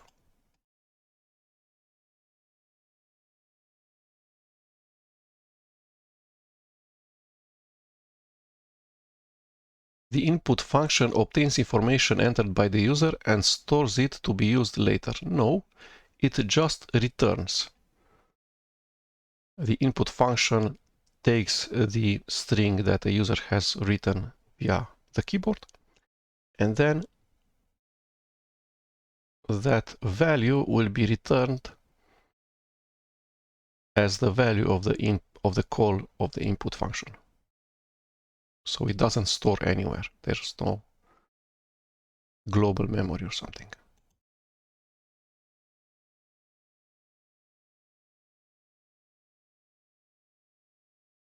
Okay, so now we should create a Python program that returns a novel name for a beverage.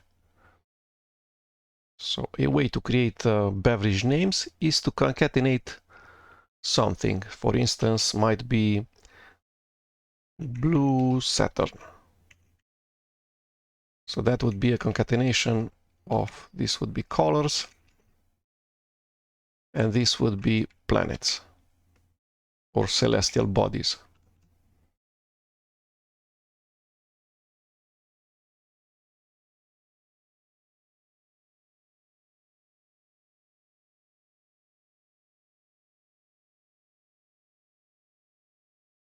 Okay, so you would create beverage names such as red Mars and blue Jupiter or white Milky Way. Okay, or you can go with something like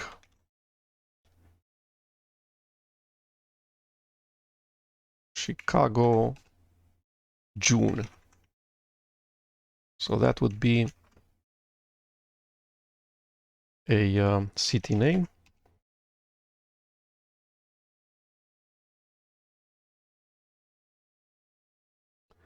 And June would be a month or season. Okay, so you could go with things such as Atlanta spring. Okay, so let's implement this.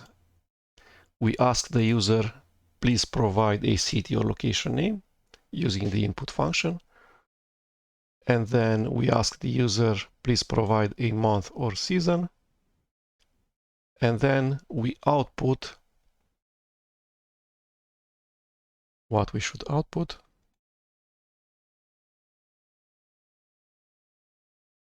The beverage brand is, and then a new line, and then inside double quotes, the answer. So Chicago June. Okay, so that would be print.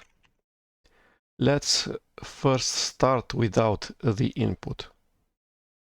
We have just one string parameter to the function print, and it's the expected output. So the beverage brand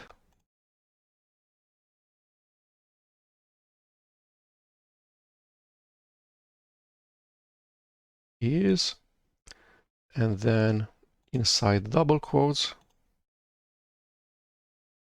Chicago June. Okay, and then we close this double quote. We cannot use double quotes inside of double quotes because that's illegal, so we need to use the escape sequence backslash double quotes. So let's see how our product, our program looks like. So we should have a new line between is and this double quote. Let's put a new line. So the beverage brand is, and then Chicago June. Correct. That's what's expected out of us. So this is the very first iteration of the Python program that works if the user just ever thinks of Chicago and of June. Otherwise, this program does not work. But for this very narrow case, this program will be perfect. Okay, so now we're going to extend the program to also support other, for instance, months or season. So this June,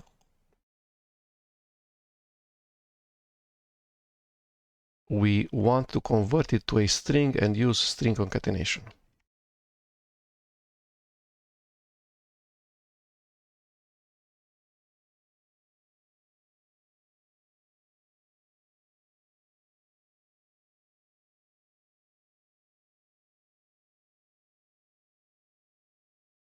Okay, so the part June out of the previous string, I have extracted it as its own string, and now I'm using string concatenation. So I have the part of the string that was before June as a new string. Then string concatenation, the string that contains just June, and then string concatenation with the rest of the string, so backslash double quotes. We can see that the output, what's written to the console, is absolutely identical. So this or this is absolutely identical. Okay.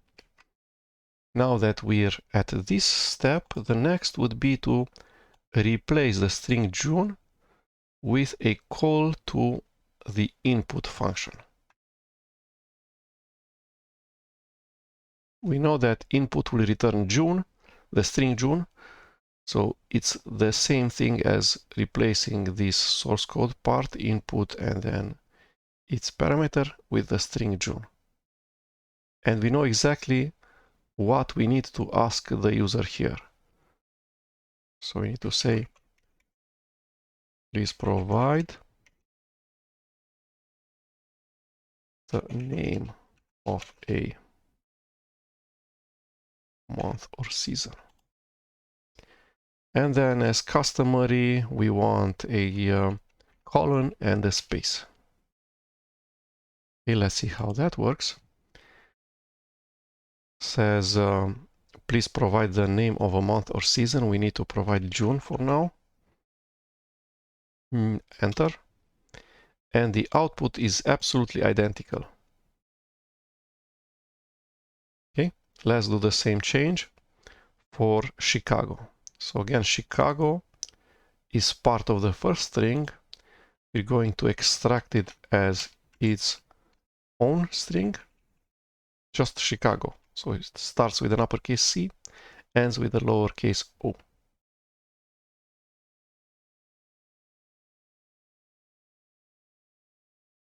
Again, we need to provide in here June,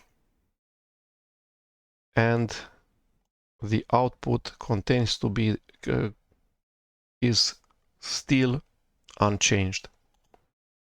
The beverage brand is new line, and then double quotes Chicago space June, and then double quotes.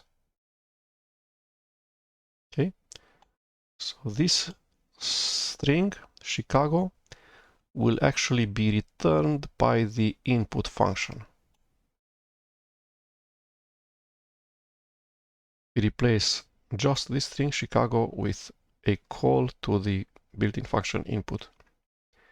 And we know what the prompt parameter of input should be. Please provide the name of a city or location. Okay, let's run this thing. In order to make sure that the output stays identical, we need to provide Chicago in here. And month June. Okay, the output, so what the Python program writes to the console, stayed unchanged.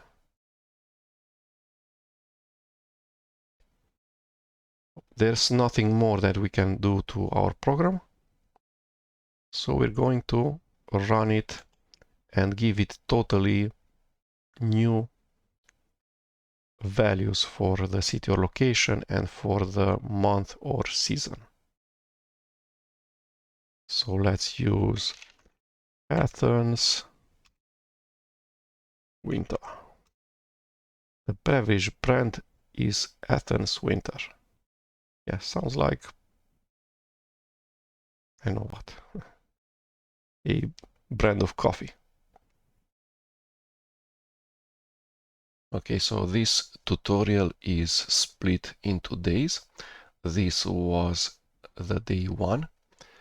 So we should put the source code for today, for the day 1, into its own directory inside of our Python project.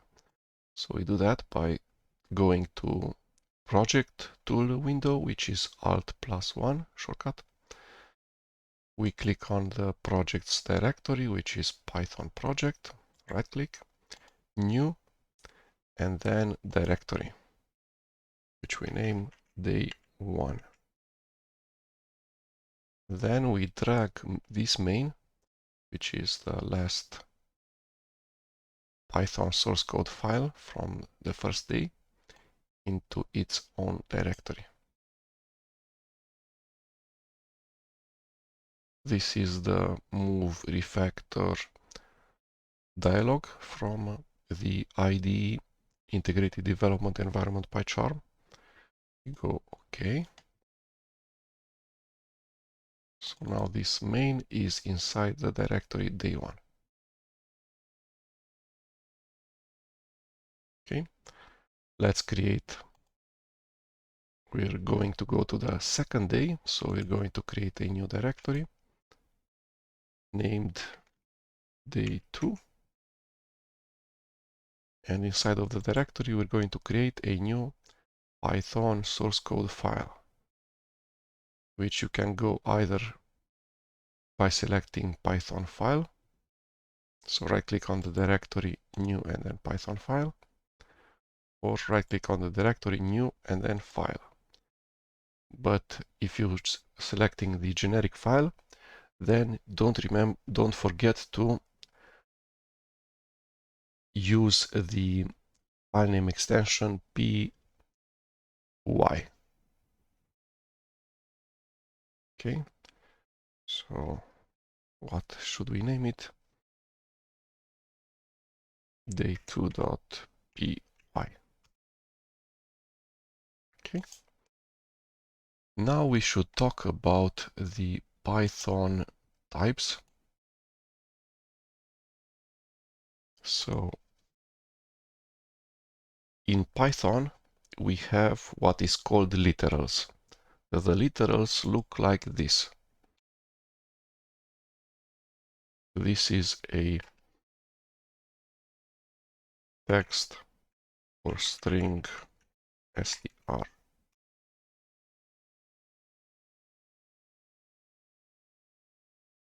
Then there's integers. Like this is a positive integer, so a natural number, or might be 0, or might be negative, minus 2 million.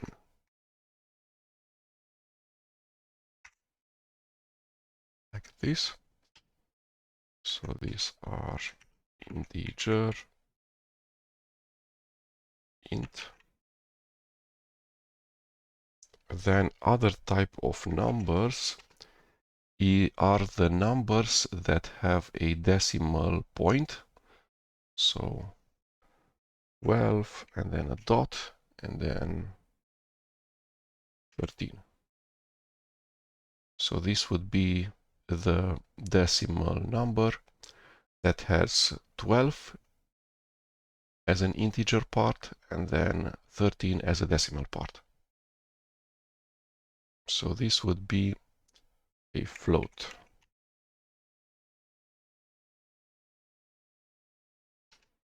Okay. Then there are the lists separated by square parentheses. Might be all of the elements inside of the list have the same type.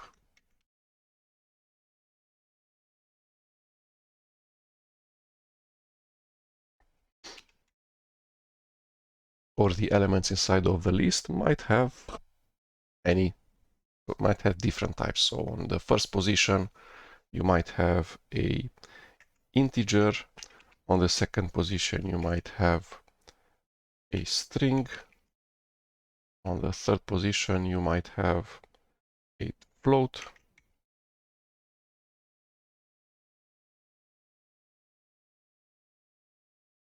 Okay, so this is a list.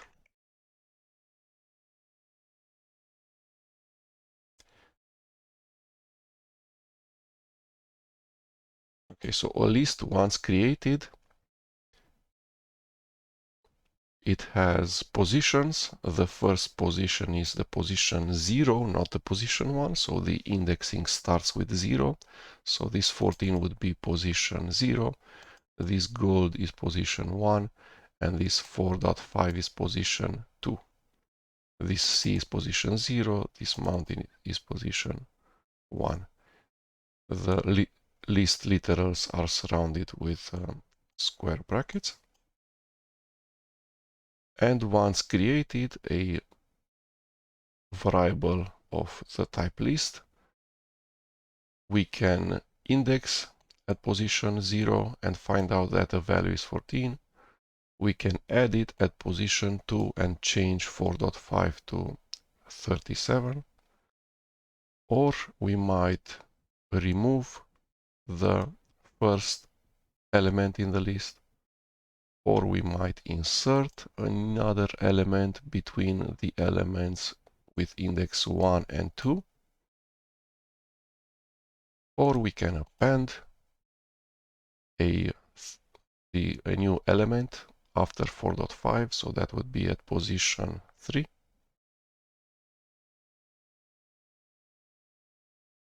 And then there's the dictionaries, which are surrounded by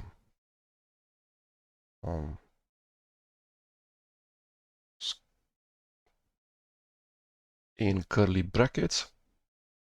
We have pairs of key and value. So that would be age 23, and then comma, and then eyes blue. This would be a dictionary dict. Okay, so a dictionary has pairs of key and value. This is the key, the first part before the colon. After the colon is the second part, which is the value, and then individual pairs are separated by a comma, and then they're surrounded by curly brackets. You index inside of a dictionary by providing the value of the key. So you go dictionary, get me the pair with the key age, and it returns you this thing. So now you know that the value is 23.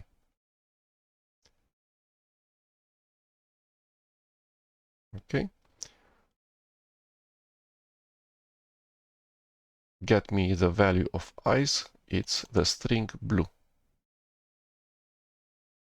You can insert items, you can delete items.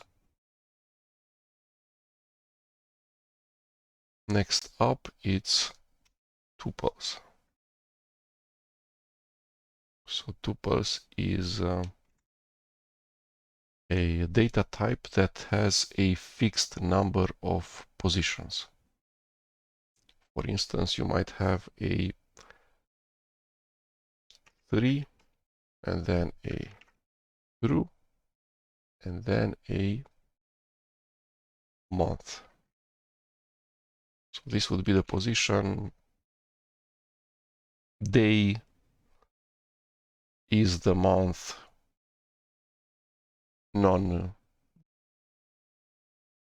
is the month long, and then the month name.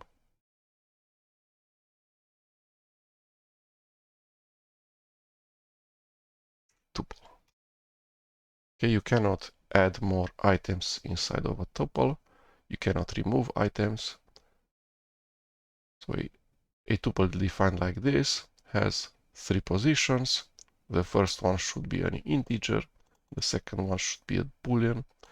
The third one should be a month name, in this case, so a string. Then there's sets,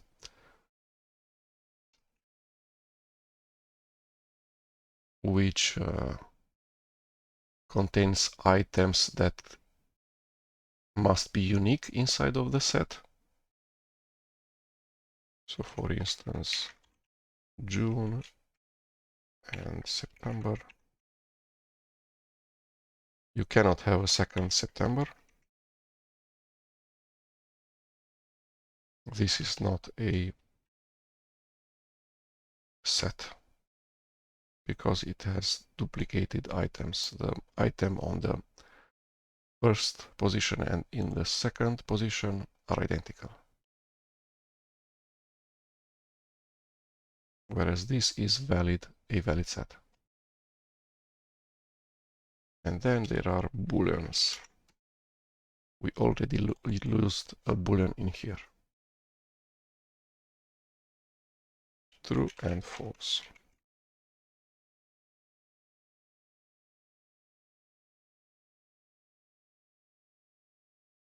Okay, so a boolean variable might have the value true or the value false. This is how the boolean literals look like.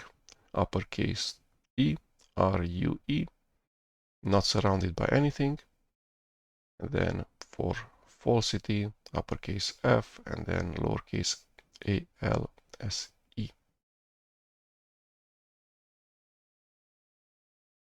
Okay, let's save our work and rename this thing to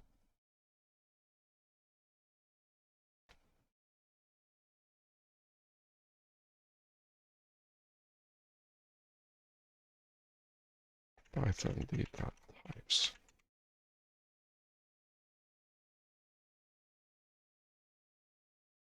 Okay.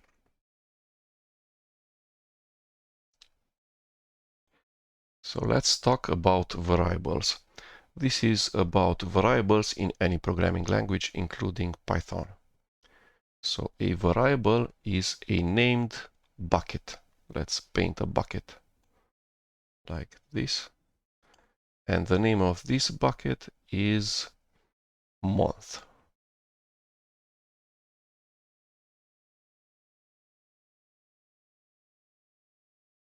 The bucket is empty, can contain months, is named month.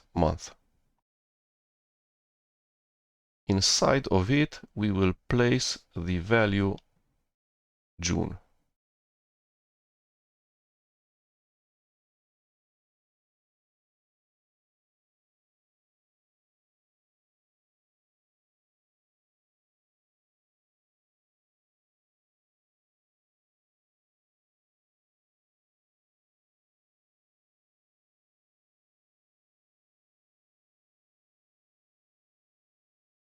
Okay.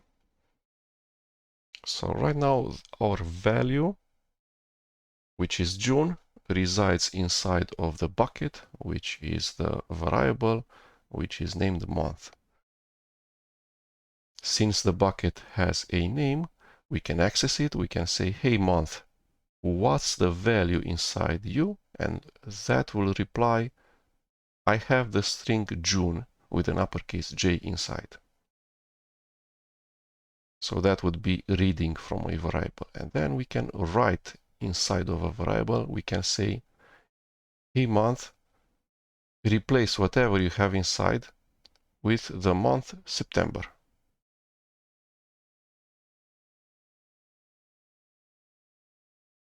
So that would be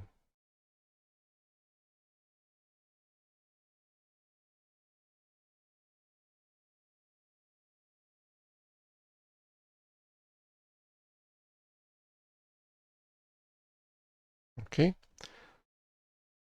And now inside of the bucket named month, the value is the string September with an uppercase S. So a bucket, which in programming is a reserved space in memory that is accessible, addressable by its name, so it's month, and inside it we can store at least strings in this case. So we can store, the storing means ignoring whatever is inside of the bucket and replacing that with the new value. So that's writing to the variable. And then the other operation is fetch, retrieval, or reading, which is you have the name of the variable month, and you say to it, please give me the value that's inside you, that's inside of the bucket, that's inside of the memory block in the computer. And it will say, I have inside the string September in this case. So it's a way to remember data over time. We might create a month variable at the start of the Python program. We store inside this value September, and then many lines after, we might need the value that's inside the variable month. So it's a way for a Python program to remember data.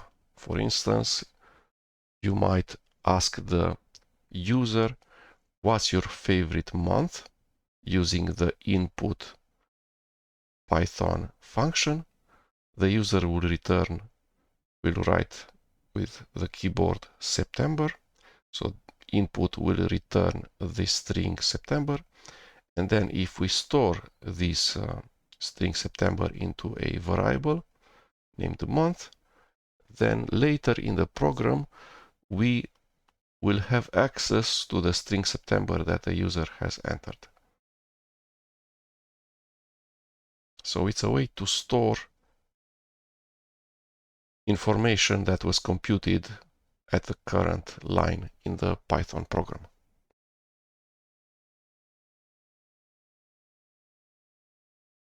Okay, so we talked about data types. We've created a bit of a graphic for seeing how a variable works. And now let's create a Python source code file, which is going to be named variables. And to make it a Python file, not a plain text file or something else, we need to specify the extension py. Okay. So how is the syntax in Python for variables? You just put the name,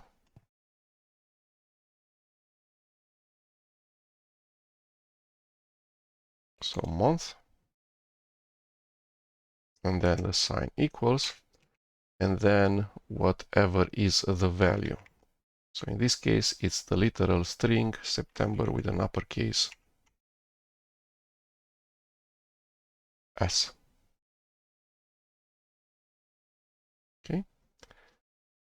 We know how to print in Python. We know how to read data from the keyboard using input. Print will write to the console. We know how to create variables of any type, the syntax being the name of the variable, equals, and then one of the possible values. So again, possible values are these. So this is a string, this is an integer, this is an integer, this is an integer, this is a float, this is a list, this is a dictionary, this is a tuple, this is a set, and false is a Boolean literal. Okay. There's not many possibilities. So we might do string operations such as concatenation. We might print the month. We might read inside the month. So let's first print.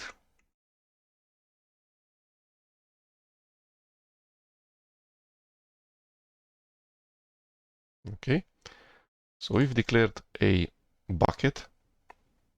We've filled that bucket with a string literal September with an uppercase S, which is a string containing characters. Uppercase S is a character, E is a character, P is a character, and the last character is an R. So now the bucket contains this string. When we go print and then the name of the variable without anything else, so no double quotes, no single quotes, no nothing, just the name of the variable. Then Python will ask the variable, hey, what do you have inside of yourself? You're a bucket. What do you have inside? And the variable will say, I have the string September. Okay. So the second line, what actually it does, because it has parentheses, it computes what's inside the parentheses first. So it will see that there's no comma here, which means the print function needs to be called with just one parameter.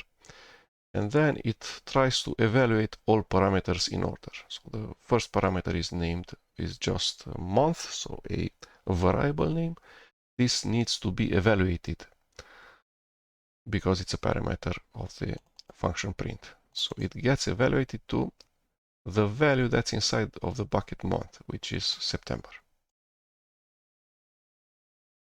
Okay.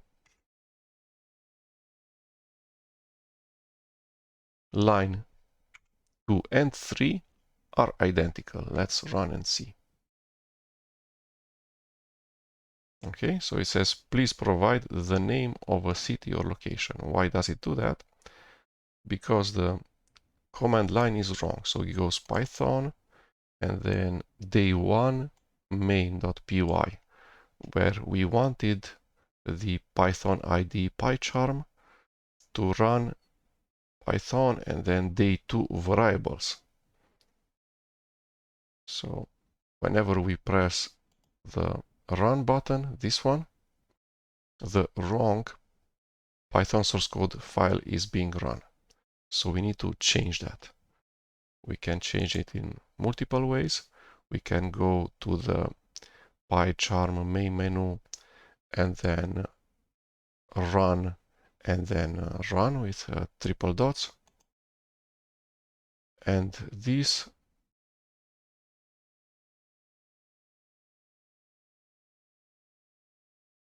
doesn't offer us variables. Why not?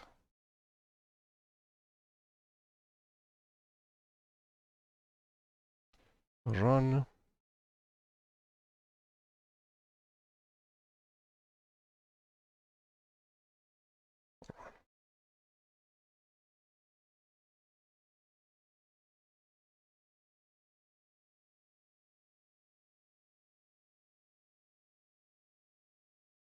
And now if I try again from the main menu, run and then run, it offers me the option of the current Python source code file, which is called variables.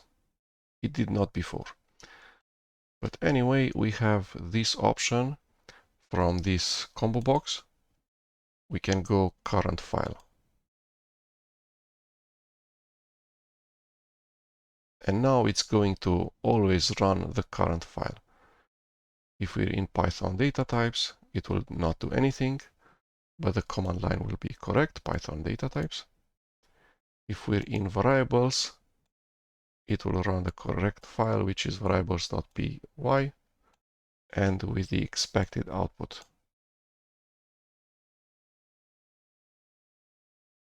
Okay.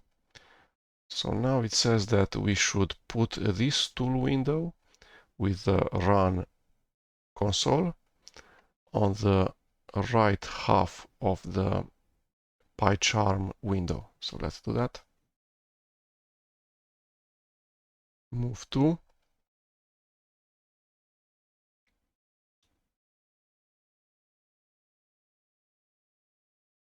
Where are you?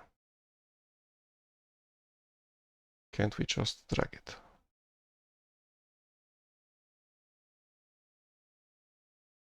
So the setting was move to right top.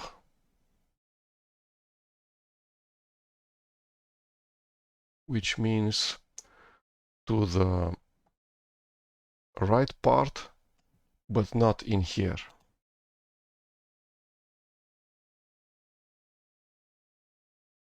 So this would be the bottom, whereas this rest would be the top. So all of these tool windows are at the bottom.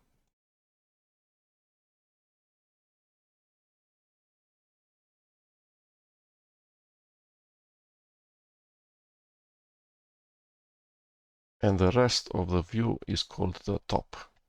And this would be right top. Okay, let's collapse project, Alt-1. And let's run again. So we already know what line 3 in the source code does. It will write to the console, to the standard output, to the terminal, the S uppercase, so the first character in the string, which is this one, and then lowercase e, and then lowercase p. But then what the line 2 does is something that we are only learning now in day 2, which is print does not know what to do with variables.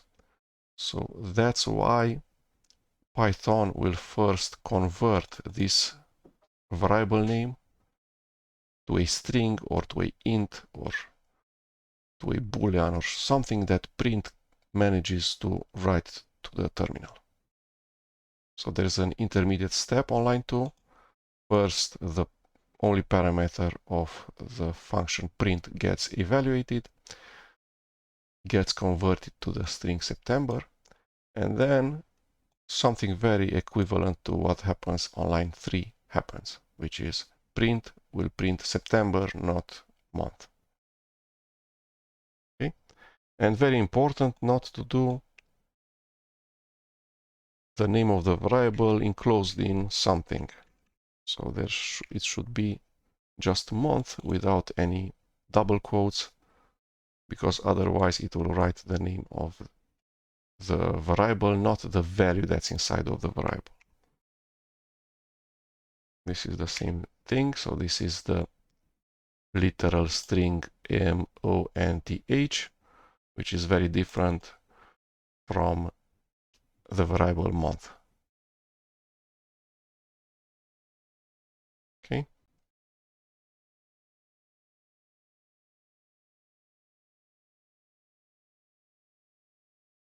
So don't enclose the name of the variable in anything. Not in single quotes, not in double quotes, not in square parentheses, not in nothing else. So you can enclose it in round parentheses to make it a tuple. We've enclosed it in square parentheses to make it a list. And we can surround it with curly brackets to make it a set.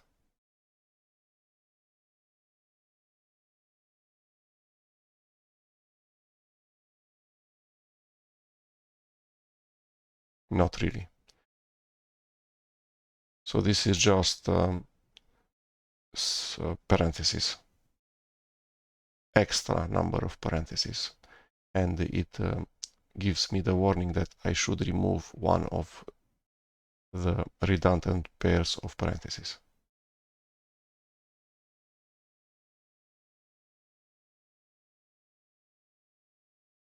Okay. But we can have the like this, and it's still redundant. Okay. Okay,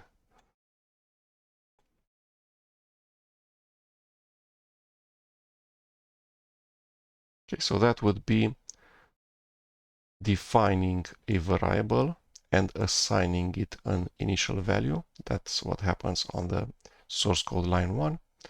On the line 2, two things happen. The first one is reading from the bucket month, and the bucket will say the value stored inside me is the string September.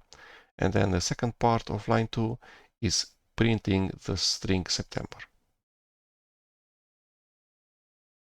Okay, so that was defining, declaring a variable, initializing it, and then we're reading from the variable. But the variable is a bucket, has a content. The content can be replaced or emptied. Let's replace the content of the variable. The syntax is the same as declaring and initializing a variable. So this would be an assignment statement. On line 4, an assignment happens. On line 1, a variable declaration and initialization happens. So let's say that now the best month for us is June. If we print it again, on line 5, the same two parts will happen. First, month will get converted to a string. So Python asks, hey, bucket named month, do you have content? And it will say, yes, my content is of type string and contains 4 characters, uppercase J, U, N, and E. So then the first argument to the function print gets evaluated to June, and it gets printed. Okay.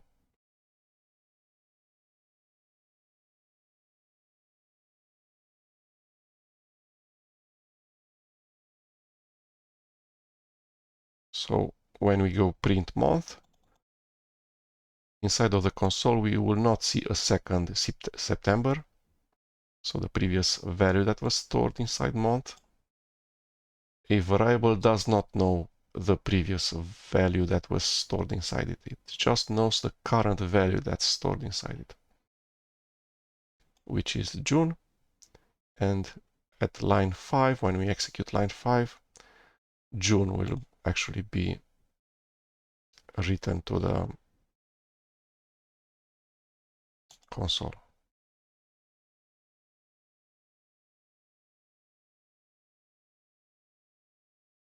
Okay. So this is variables of type string, but we can have also variables of type boolean, integer, float, etc. So let's see how variables of type integer works. Okay, so let's see a variable of type integer, for instance, age. We have age of 22, and then we can print the age. We can run variables.py either by pressing on rerun variables Ctrl+5 or on run variables.py Shift F10, or run and then run variables Shift F10 from the PyCharm main menu, or we can go run and then press enter. Okay, so the value that's stored inside of the bucket age is a integer literal, which is 22. 22 is 2 times 10 plus 2, a number in base 10. Okay, and on line 2, the same two parts happen. So prints is that it has just one argument, then the value of the argument gets converted to whatever it is, to a simpler Python data type. In this case, it gets converted to the integer literal value 22, like this.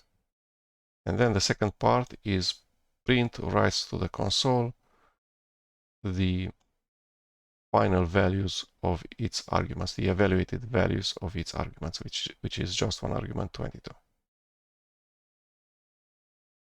Okay. The same way, if we have a second variable,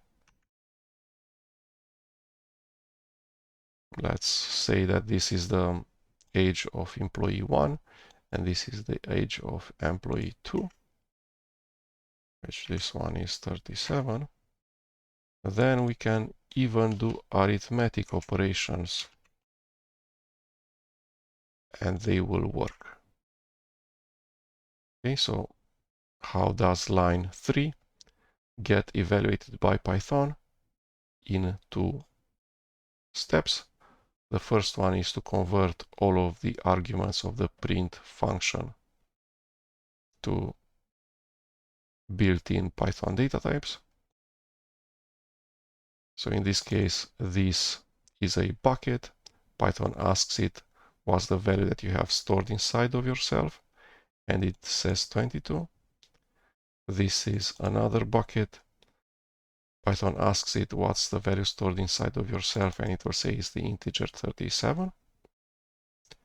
And then what's inside the parentheses needs to be evaluated in order to get to something that's printable by the print function, which will be the integer 59.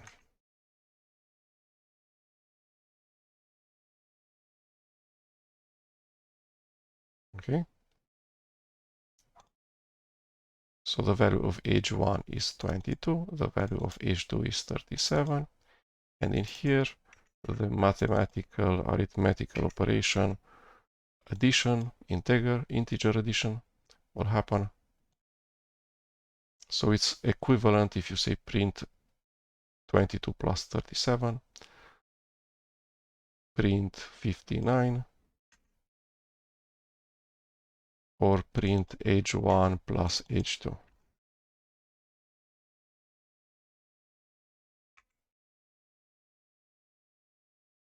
Okay.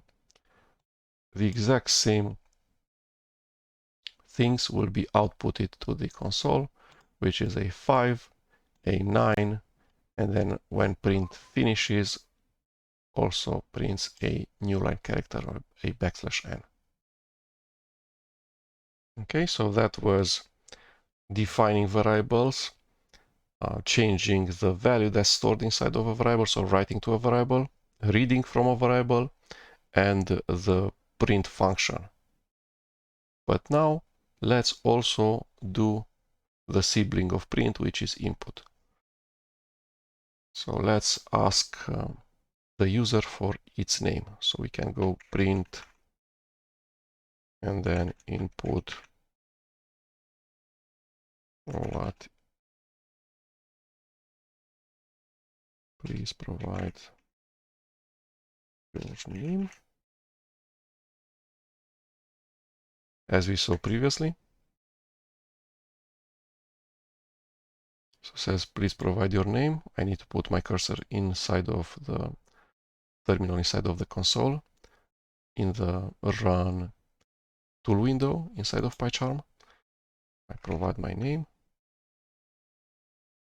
and then it writes John, right? So after I provide my name, input goes to the next line, and then print takes whatever input returns, which is the 4-character string John, and writes it to the console. When print finishes, it also writes a new line in order to advance to the next line on the console. Okay, but this is actually the complicated way of using input.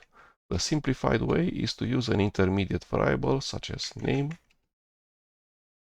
and store the value of input inside of this variable. And then when we print the content of the variable. So John will be returned by input, will be put inside of the bucket named name, and when print on line 2 runs, again does two steps. First is evaluate all of the arguments of print, will say what's inside the variable name. Name will return inside of me. I'm a bucket, I'm a variable inside. I have the string with 4 characters named the string John. So then print will write to the console uppercase J, lowercase o, lowercase h, lowercase n, and a new line. So the previous version of this file and the current version will do exact same thing. It says please provide your name, John, and then it writes John and a new line to the console.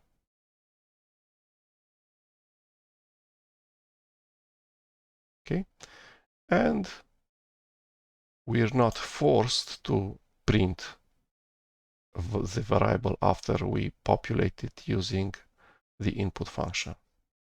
We might just use it later without actually printing it. Okay, and then we can also do string operations. We saw previously the string operation named concatenation, where you had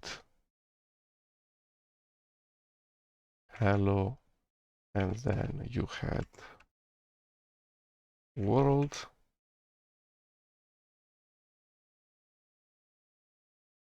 Nothing is written to the console because we did not instruct Python that it should run and write something to the console. Now we've instructed Python to write something to the console. Okay, but instead of this string literal, we could use a variable.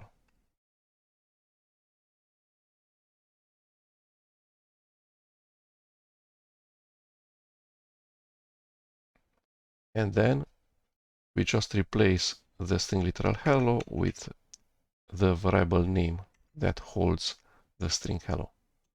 The same thing for world. var2. And then we put wherever the string world was, the name of the variable var2. Okay, so this is the declaration of a variable named var1, which stores the string hello and the space. This declares the variable var2, which stores the 5-character string world.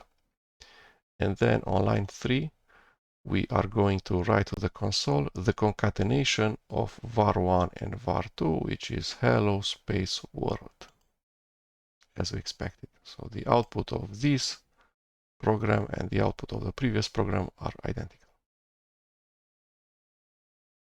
Okay, because print runs in 2 steps. In the first step, all of the arguments get evaluated. There's just one argument. The argument is a string concatenation or a integer addition. It looks at the variables, sees that the value stored in the first is a string, the value stored in the second is a string, so this plus will be a string concatenation. And then it concatenates the 2 strings, so it goes uppercase H, lowercase e, L, L, O, space, and then immediately after the space, which is the last character in the first string, comes the first character in the next string, which is W. And then the computed string in this position will be hello space world, and then print will take the evaluated value of the parameters and write them to the console, starting with uppercase H, ending with lowercase d. When print finishes, it will print a new line to advance to the next line.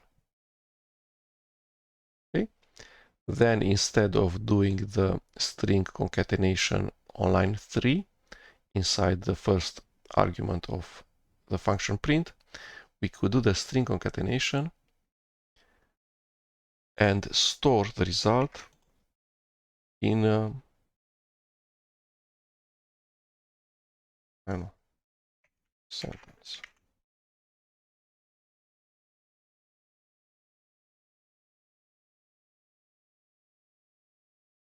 Okay, let's run this thing. The output is exactly the same. So on line 1, we define a variable that contains inside a string named string with 6 characters. Then we declare the variable var2, which contains a string with 5 characters.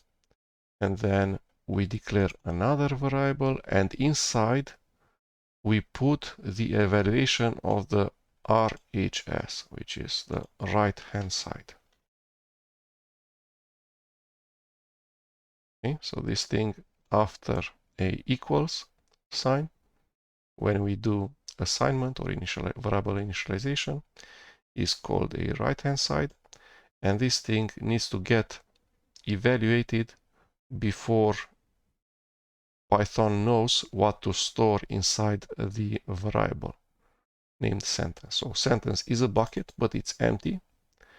And now we need to compute everything that's in here. So it's var1 plus var2. This is a comment and it's getting ignored by the Python interpreter. So var1 plus var2. What is this? Again, could be either an integer addition or a string concatenation, does not know which. So let's find what's stored inside the bucket var1, what's stored inside the bucket var2. So in the var1 is the string with 6 characters. Inside of var2 is a string with 5 characters. So this plus operation will actually be a string concatenation. So 6 characters plus 5 characters will be hello space world. And this is a string. So the string hello world actually gets stored inside the sentence variable. So inside the bucket of sentence, hello space world, the string will be stored. And then print works in 2 steps. The first one is to evaluate all of its parameters, just one parameter, which is the variable named sentence. Inside of the bucket of the sentence, there's hello space world, which is a string. And then the second step of print is to actually print, so write to the console the string hello space world, which is what it does in here. Okay, so that was declaring string variables, so variables of type string, doing concatenation. So we go variable 1 plus variable 2. So string operations between, not string literals, but between string variables that contain strings, which is on line 3, the right-hand side. This is also a variable definition and initialization on line 3 for the sentence variable. And then we're reading from the bucket sentence. We're reading the value of the variable sentence. How do we do something similar, but not for strings, but for integers? So let's go this thing age. Let's go 12 and then age 2. Let's make this 42. And then age 1 plus age 2.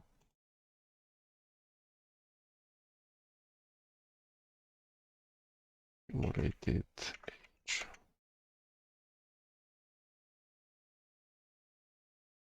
Okay. What will the execution of this program do? Well, it declares a bucket named age, puts inside, stores inside the integer 12, the integer literal 12, declares the variable age2, stores inside the integer literal 42. Then it wants to declare a new variable. It's empty for now. And then it says, let's initialize the variable with a value, with this thing, which is the right-hand side, which needs to be evaluated. So age 1 is a bucket, inside there's a 12. So it gets replaced in here by the Python interpreter. Then inside of age2 there's a 42. But this is a literal integer. This is another literal integer. There's a plus sign between those. So this will be the integer operation addition, which will then get replaced with 54. And then this literal integer 54 will be stored inside of the bucket accumulated age. So this is operation of writing to the bucket accumulated age. And this is the operation of reading from the bucket accumulated age. So print works in 2 steps. There's just one argument named accumulated age. This is a variable, this is a bucket, has a 54 inside, so it gets replaced, the name of the variable with the value of the variable, and the second step of print is actually to write to the screen a 5 and then a 4. Okay, so we wrote 54. It's still printing 54 because cumulated age is 54. This still prints 54 because 12 plus 42 is 54, gets stored in the variable cumulated age, gets read from the variable cumulated age, and printed to the screen. And this is still 54 because it reads from the variable age1, which is 12, reads from the variable age2, which is 42, does string addition, this is 54, 54 is stored inside cumulated age, print reads the content of the variable cumulated age, which is 54, and then writes to the console a 5 and a 4. Okay, and now we're at the exercises. So let's save this file. There's the save button, save all. And then we're going to create a new Python file. So day 2, right click on it, new Python file, and then we're going to name it exercise. Okay, it has put the .py extension automatically.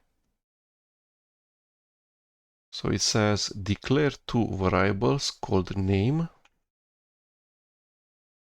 and age.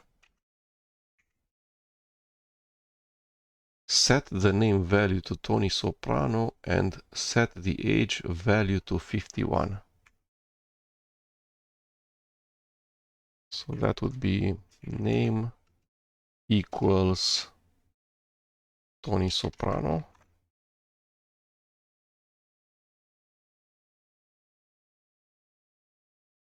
And then age should be 51. Let's run it. What does it run? It reruns variables.py, which is the wrong file to run. Let's select in here again current file.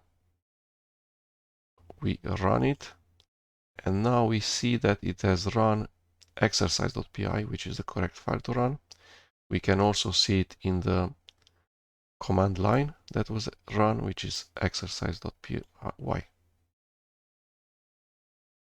Okay, nothing should be displayed on the screen because there are no print functions inside of this Python source code.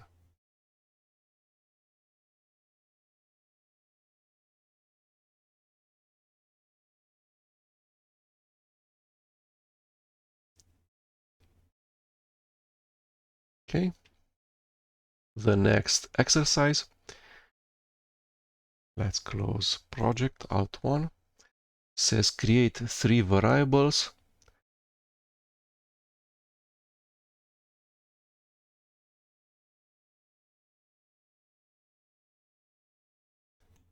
named like this.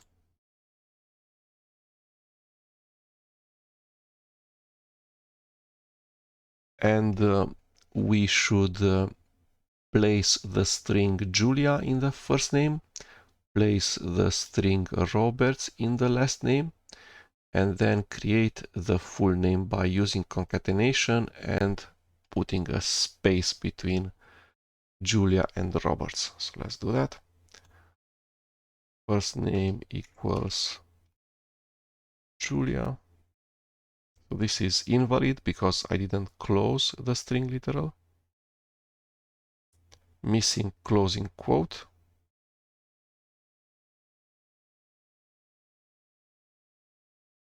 Okay. Last name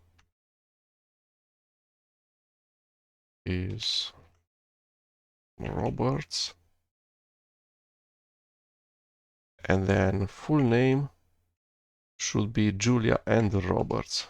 So the concatenation of first name and last name.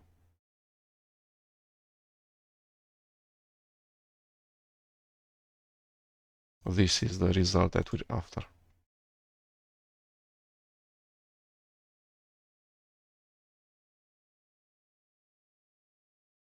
Okay.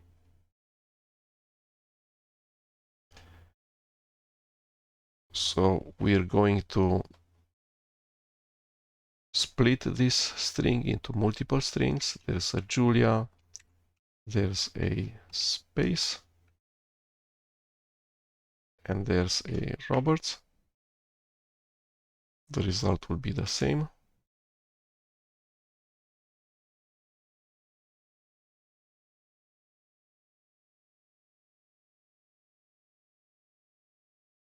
Okay, the same result as having this. And now we'll replace the string literal Julia with the variable name that the name of the variable that actually holds the string Julia. And then we'll replace the string literal Roberts with a variable that holds the string literal Roberts inside. Julia space Roberts.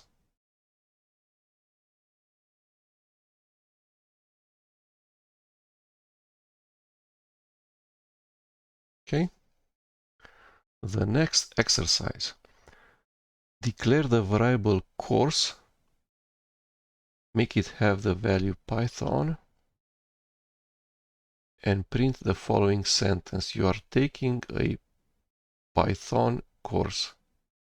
You must concatenate the first and last parts of the sentence with a variable. Put spaces correctly. Okay.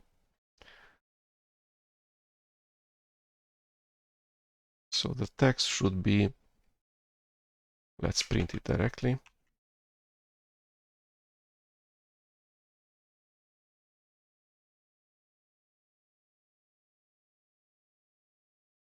You are taking a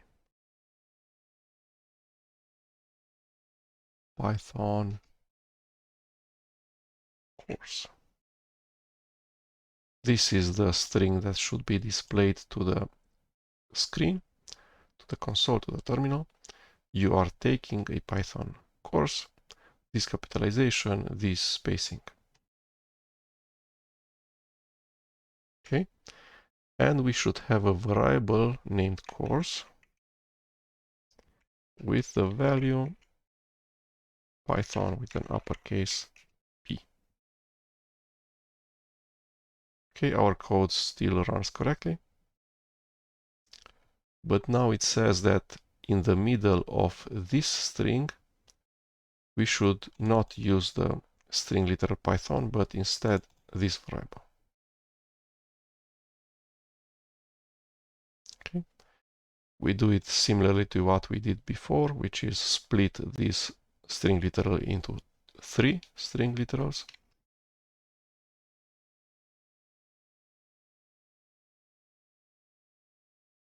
Like this. Let's make sure that the output is the same. Yes, it is. And then we're replacing the string literal Python with the name of the variable that contains the string literal Python, which is course. I select the string Python and then I just go paste, which is Ctrl V. Let's go paste like this. Okay. So in many places in Python source code, you can replace a string literal such as Python with the name of the variable that contains that string literal, like I did in here. Okay.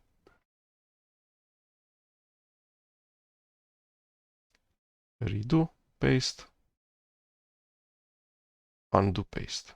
So these two are identical, behave the same. It doesn't matter if you're using the string literal Python enclosed in double quotes, or if you use the name of the variable that holds this value, which is named course.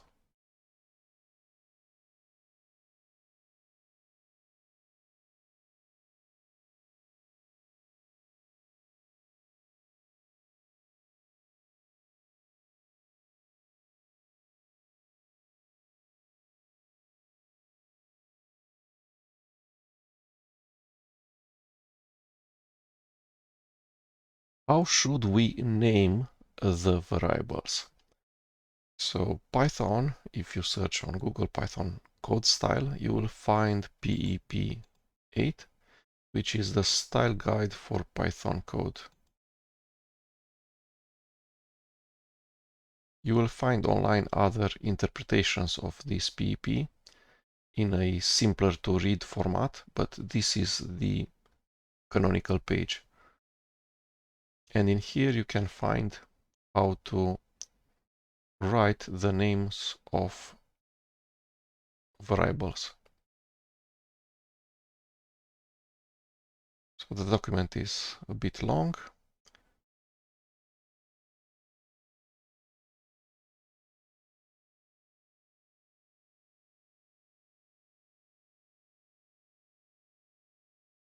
Talks about spacing, trailing commas, comments, and then it gets at naming conventions and says that these two types should be used for variables. So either just one English word lowercase or more English lowercase words separated by an underscore. So lowercase with underscore.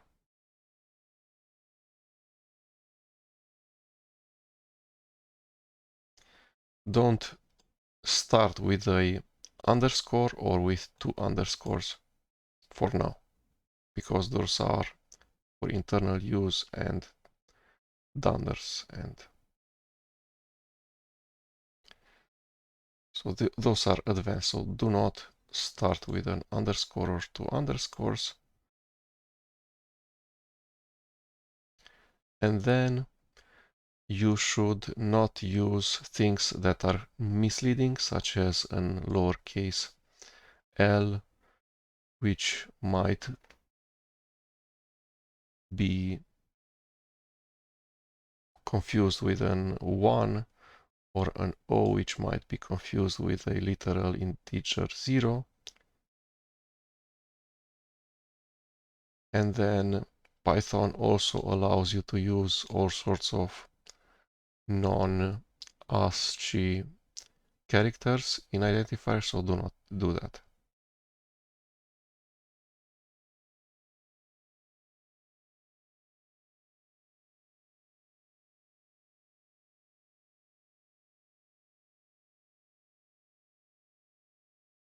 Variable names follow the same convention as function names.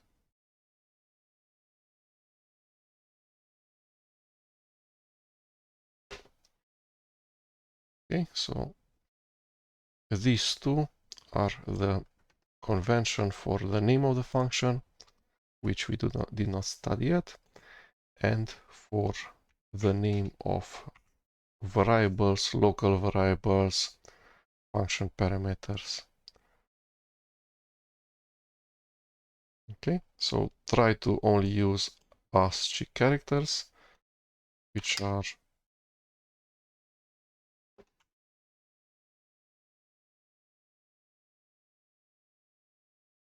start at decimal 0 and at decimal 127, and don't use the special characters in here. Don't use the uppercase alphabet letters. So in fact, you should use just lowercase a to z, then separate the words with this underscore. So decimal 97. And you might also have integer digits, so starting with 0, ending with 9. Okay? Should not start with a lowercase.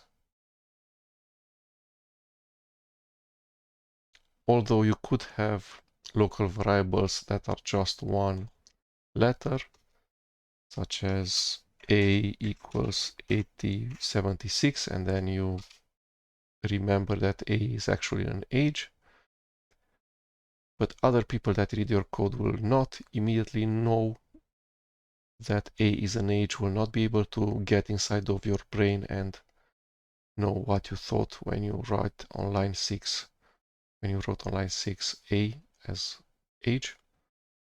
And even you yourself, 6 months from now, when you reread your source code, you will not immediately remember that the variable a in the file exercise.py on line 6 is the age. So do prefer one or more English words such as age or my age or old age. Okay, or age of passenger.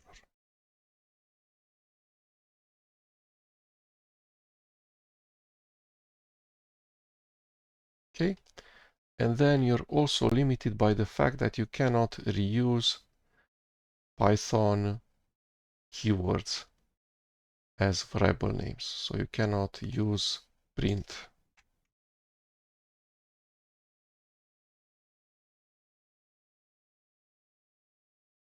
It says that print is already defined, it's a built-in function, and your declaration of a variable named print shadows the built-in name print. So it's at least a warning.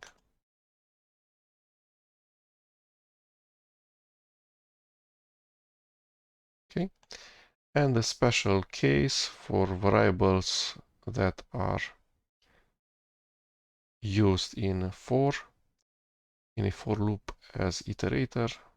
There you might use just a j or k, depending on how nested the if statement is. Okay, let's now talk about integers and floats. So the integer data type, which is this one, and the float data type, which has a dot in float literals. So this would be the decimal part, and this is the integer part, separated by a dot. Okay, let's go to the project tool window. In day 2, we're going to create a new Python file, integers floats.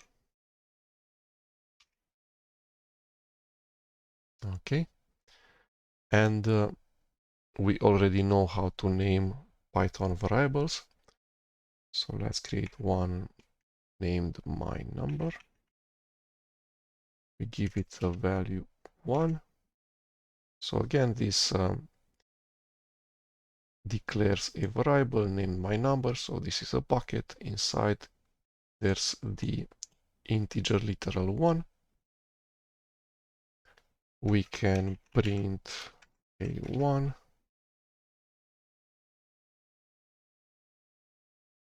We can print my number. It will show the same output, a 1. And then there's the function named type, which is a built-in, which will convert any variable to a string interpretation of its type. So type of number returns a string. Print knows how to put strings in the console. And this is the string that's put in the console. So surrounded by angular brackets. And inside there's class space and then int surrounded with a single quote. So int is a string and then class, which means that this thing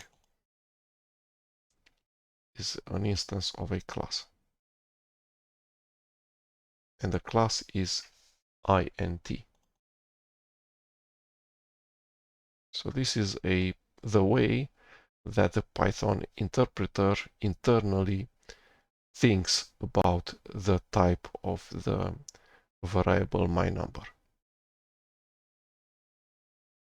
The IDE Integrated Development Environment PyCharm has auto-completion for variables.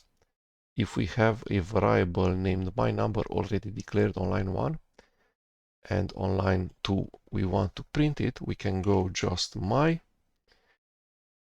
It will show a combo, a pop-up menu with suggestions, and it will autocomplete underscore and then number, so the rest of the name of the variable, if I press tab key.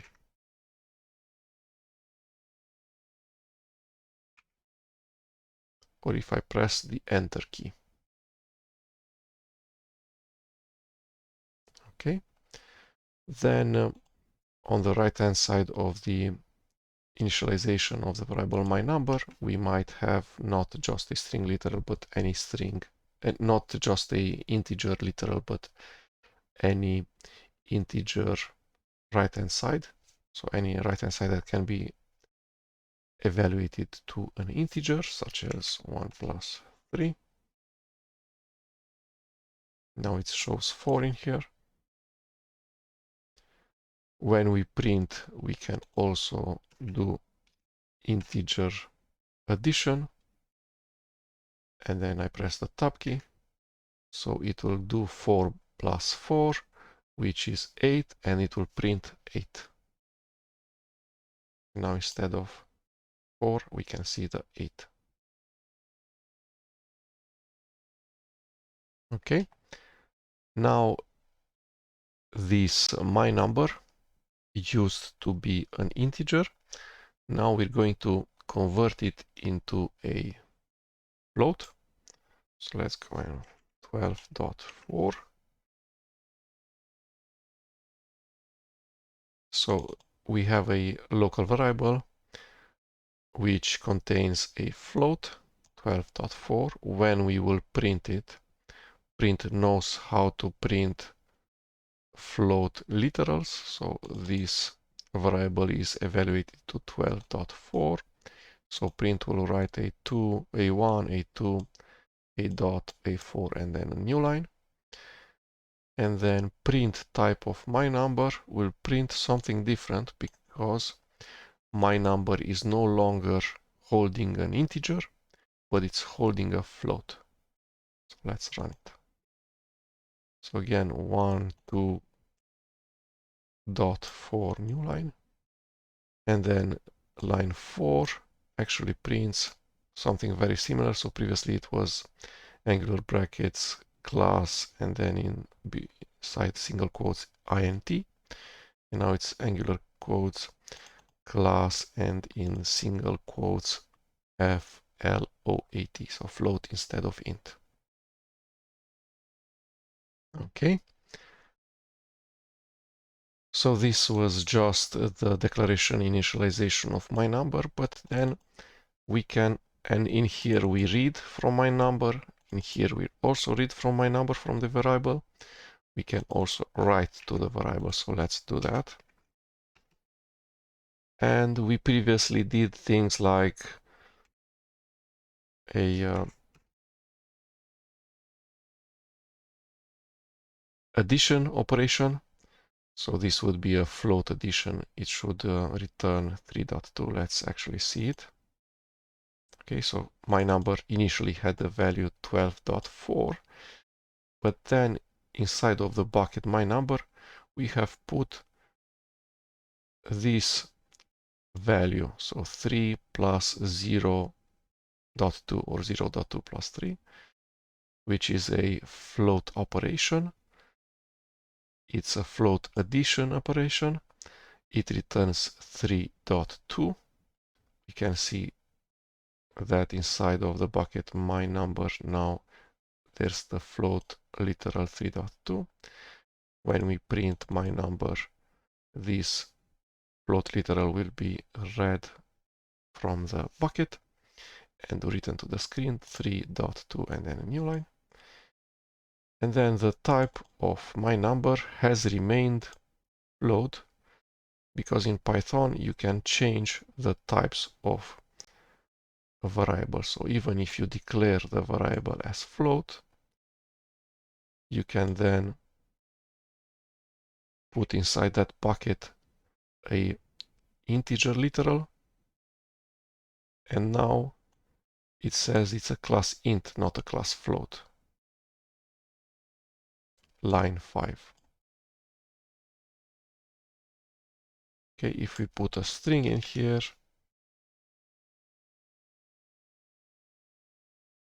then it's a class str, which is a string.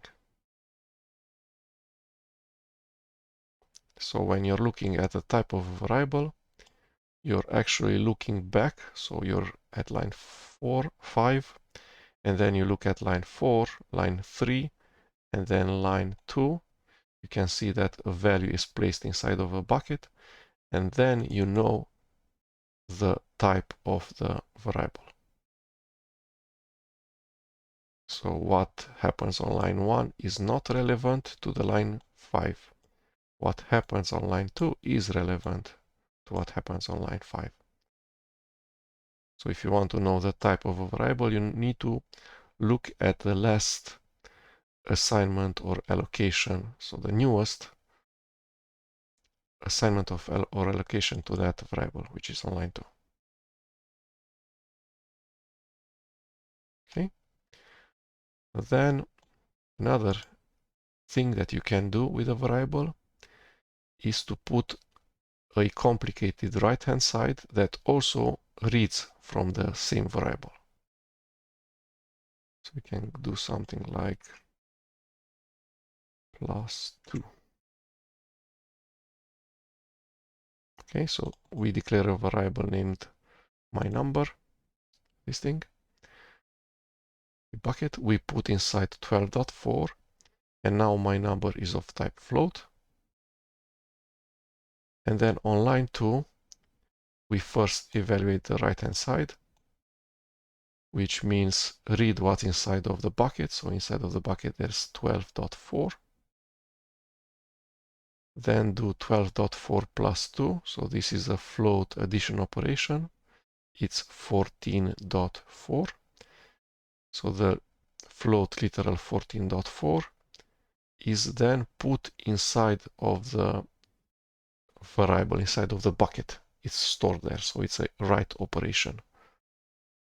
And now my number stores inside the float literal 14.4. If we ask print to print my number, it will read from the bucket that 14.4 float literal and will write to the console 14.4 and a new line. And if we go type of my number, again type will look inside of the bucket, we'll see 14.4 float literal in there, and it will say that the type of my number is class float.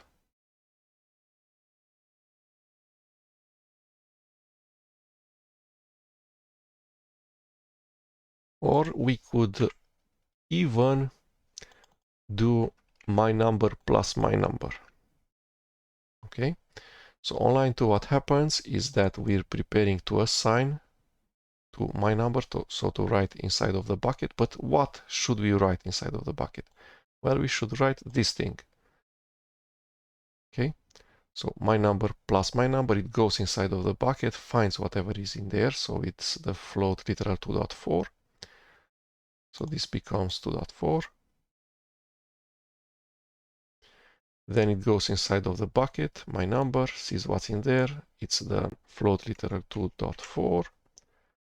So there's two operands and the binary operator plus. The operands are both float. So then this plus will be the float operation addition. So if you add these two floats, that will be 4.8. That will be then stored inside of the bucket my number. Let's run this. So it's 4.8 and the type of my number is still float. And if we go Ctrl Z to undo, the same things are shown in the console. So 4.8 and class float.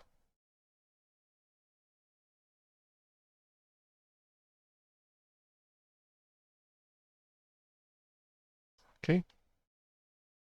And also when we initialize the variable, when we declare the variable, we might have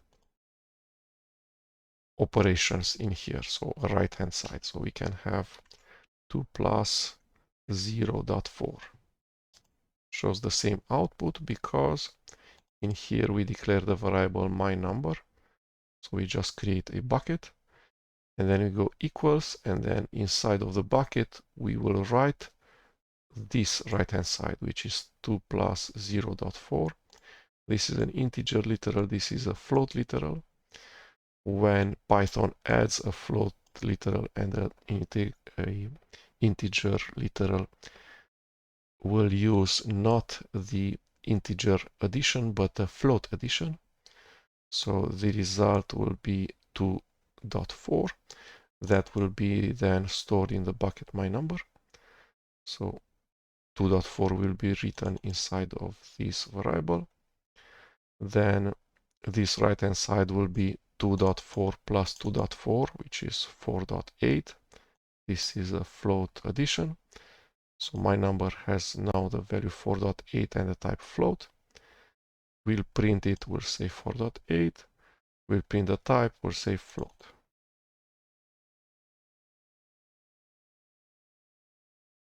Okay. Next, we are going to look at the function input. What type does it return? Does it return a string, an integer, a float? Does it automatically convert from string to float if needed? So we're going to ask the user what's the user's age. Age, colon, space. And then we're going to print your age is space plus and then age. Okay, let's run this. It asks me the age, 30. Says your age is 30. But then what is this age? If we hover inside of PyCharm on top of age, it will say it's a string. So this str is the type. We didn't know that. We knew that age is a variable, but we didn't really know the type. It might have been string always, or it might, Python might have seen that we have entered 30 and might deduce that that's an integer value, so it would return the integer literal 30. Okay. If we go new age, and then we go 1 plus age, then we go print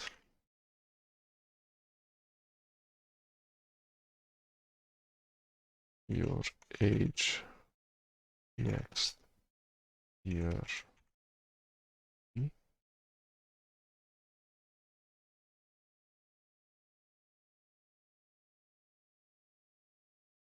So I'm giving it 30.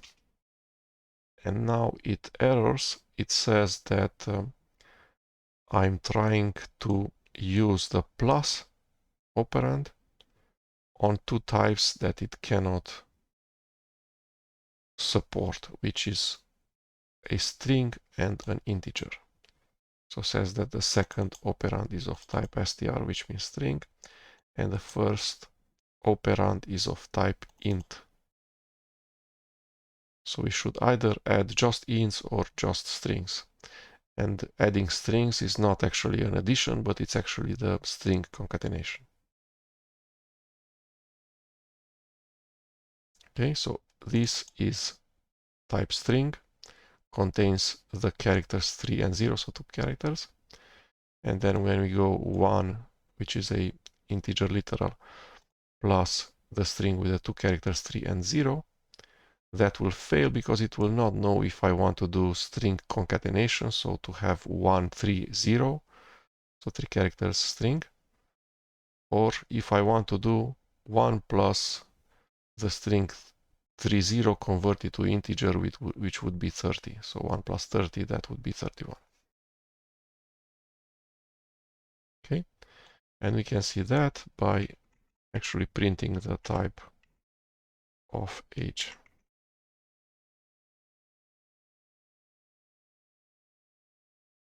Age 30, and says that the type of age is not class int, but class string, str. Okay, so since it's a string, then the concatenation will actually, the plus operator will actually be a concatenation. So this returns the string with 2 characters 3 and 0, which will be placed inside of this variable of type string. And then when we evaluate the first and only parameter or argument to the function print, there's this operation age plus age. It will look inside of the variable, see that there's the string 3 and 0, the string 3 and 0 also here, and then this plus will know what to do because it's a binary operator, has 2 operands, and both are string.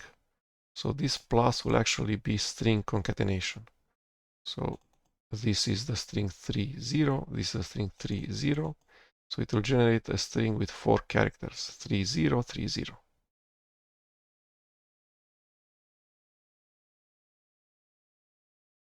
And then that string with 4 characters 3030 will be written to the output, to the console by print, and then again a new line when print exits. Next up are some exercises with numbers. So with day 2, let's create a new file, new Python exercise and numbers. And it says that I should declare a variable that's named int num that contains a value of integer type of your choice, so might be 7. And then it says print the data type of this variable int underscore num. So that would be print and then type and then int num. Let's run the current file, and says it's class int, so it's an integer. The variable int num.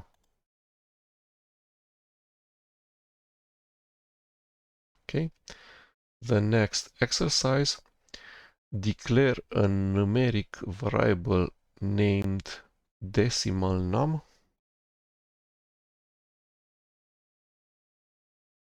that contains a value of type float of my choice, could be 10.4. Print the data type of that variable. Let's use autocompletion. We go DE and press enter. Run. And now it says it's class float, so decimal num is of type float.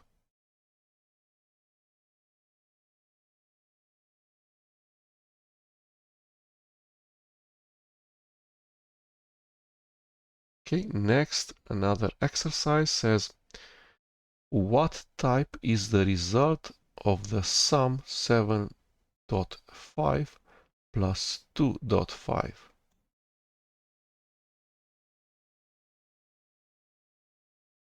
Okay, so we need to have two variables named num1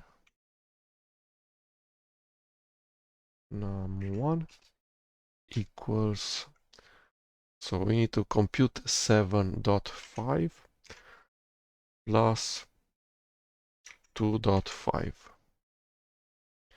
We're using two variables which will hold a float literal. The first variable is named num1. The second variable is named num2 from number 1 and number 2. And then we need to print the data type that results from the sum of both numbers. That would be print. And then we go type. And then we always have used just a variable inside of the type function call. So the only argument that we have ever passed to the function type is the name of a variable like this.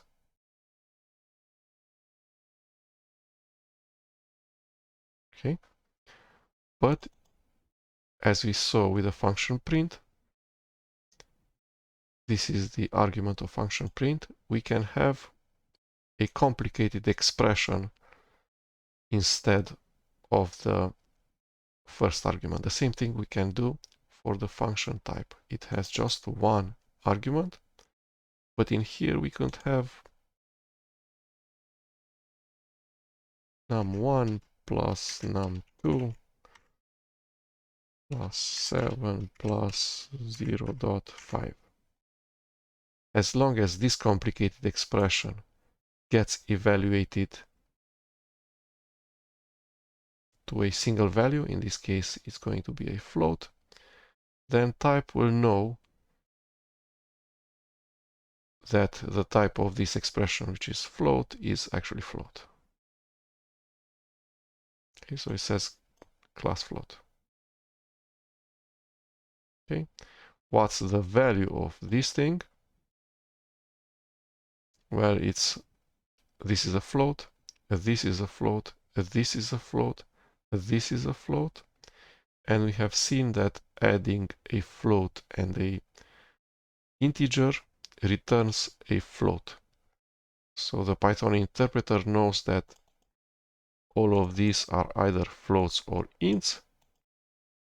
The operator is float addition and will compute the value. So 7.5 plus 7.5, that's 15, plus 2.5, 17.5, plus 7 plus 0.5, 17.5 plus 0.5, that's 18, plus 7, that's 15. That's 25.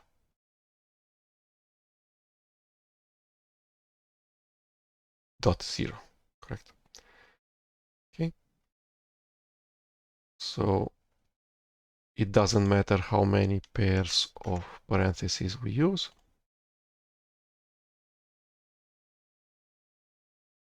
The result will be the same things will be written to the console. It's just that it will issue this warning where it says remove redundant parentheses. And the ID integrated development environment PyCharm has a button that will actually remove the redundant parentheses.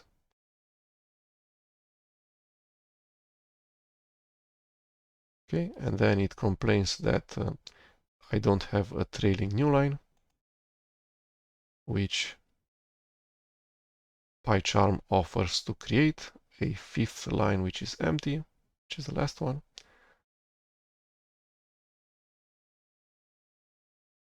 Okay, So the exercise says that we should do the float addition 7.5 plus 2.5, which is this,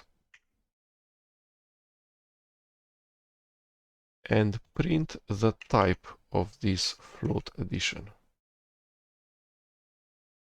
So it's class float.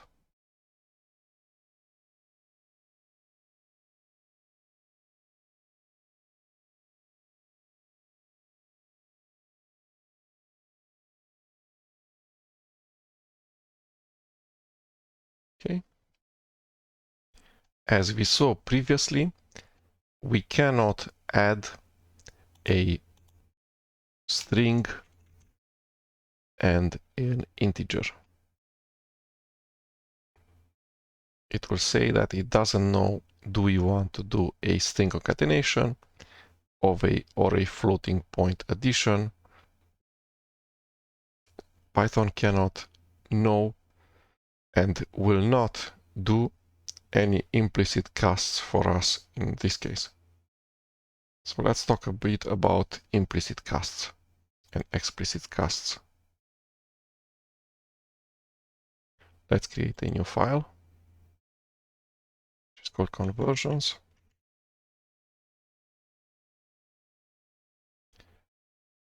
And let's look at the data types again. So we have string, we have integers, and then we have floats.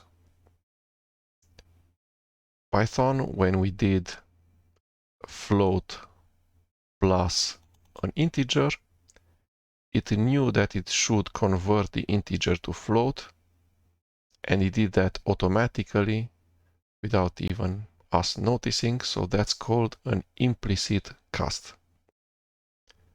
Whereas if we wanted to concatenate 12.13, which is a float literal, with a string test, Python cannot help us implicitly, so we need to do an explicit cast where we specify that this float needs to be converted to the type string, and then that will be able to be concatenated with the string test.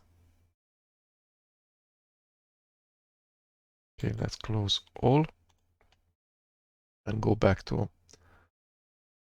our conversions. So again, what we had was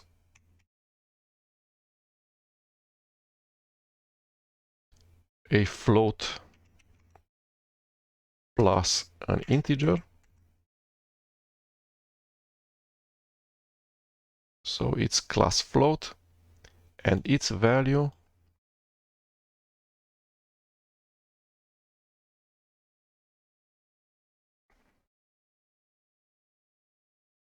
where are you? Is 2.2.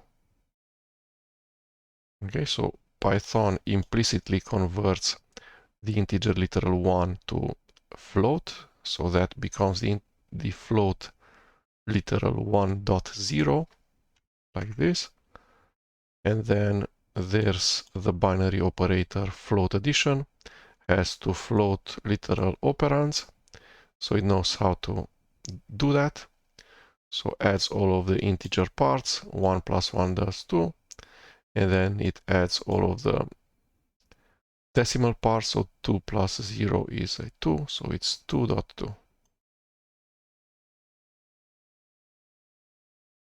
And then the type of this, if we evaluate 1 plus 2 plus 1, the resulting type will be a float. Okay. In order not to write twice 1.2 plus 1, we can extract this as a variable. So you right click, cut, we declare a variable, and then we go paste. And then we use the name of the variable here and also here. Let's run. It's the same thing, 2.2 written by line 2 and class float written by line 3. So this is an example of an implicit cast. Let's look at an example of explicit cast. So we had this one where we tried to add test plus 12.13, which is a float literal. So this is a string literal, this is a float literal. Python does not know what to do. Throws error, type error, cannot concatenate string and float. Okay. So the way to do this is us as programmers should specify a type conversion. We want to convert this float to a string. So your string and then around parentheses.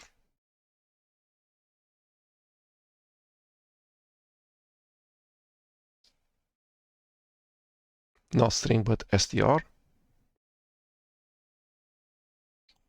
Str we saw previously that it's the type of strings. So we convert the float literal using str to a string value. So the string value with 5 characters, 1, 2, dot 1, 3. So that string with 5 characters gets concatenated to the string with 4 characters, test, and the result is test 1, 2, dot 1, 3. And then it's printed and we can see that indeed that's what it is, the value that's stored inside the variable var1. Print to this line to the console, and then line 3 writes that the type of var1 is string. Okay, let's see another example of an implicit conversion, the same implicit conversion from int to float. Let's have 2 numbers, let's say num1 and num2.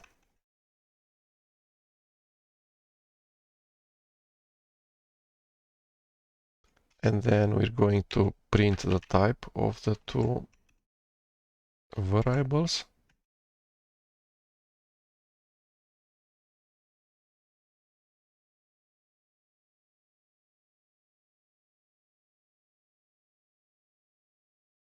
Let's run it. And we saw what we expected. So line 4 says print the type of num1. We do not know what's the type of num1. So we go back in the source code. So we start at line 4. We do not know what the type of num1 is. Go to line 3. We still do not know. Num2 does not say anything about num1 line 2. But then line 1 says that num1 is a variable and stores inside the integer literal 20. So then type of num1 is class int. On line 5, type of num2. Line 4 and 3 do not say anything about num2. On line 2, we can see an assignment initialization declaration. So the first declaration of the function of the local variable num2. So this is a bucket. Inside is stored the float literal 30.5. So on line 5, it prints that the type of num2 is actually float.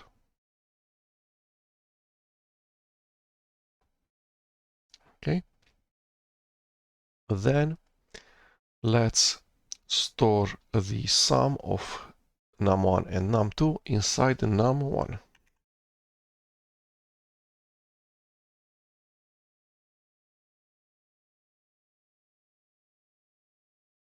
Okay, we already saw this, so a complicated right-hand side being assigned to a variable, and this complicated right-hand side also contains the variable.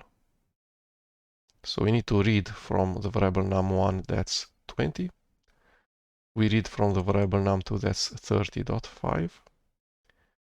addition between integer and float does not work, but Python will implicitly convert from 20 to 20.0, so we'll convert the integer literal 20 to the float literal 20.0, and then this is 20.0, this is 30.5, both are floats.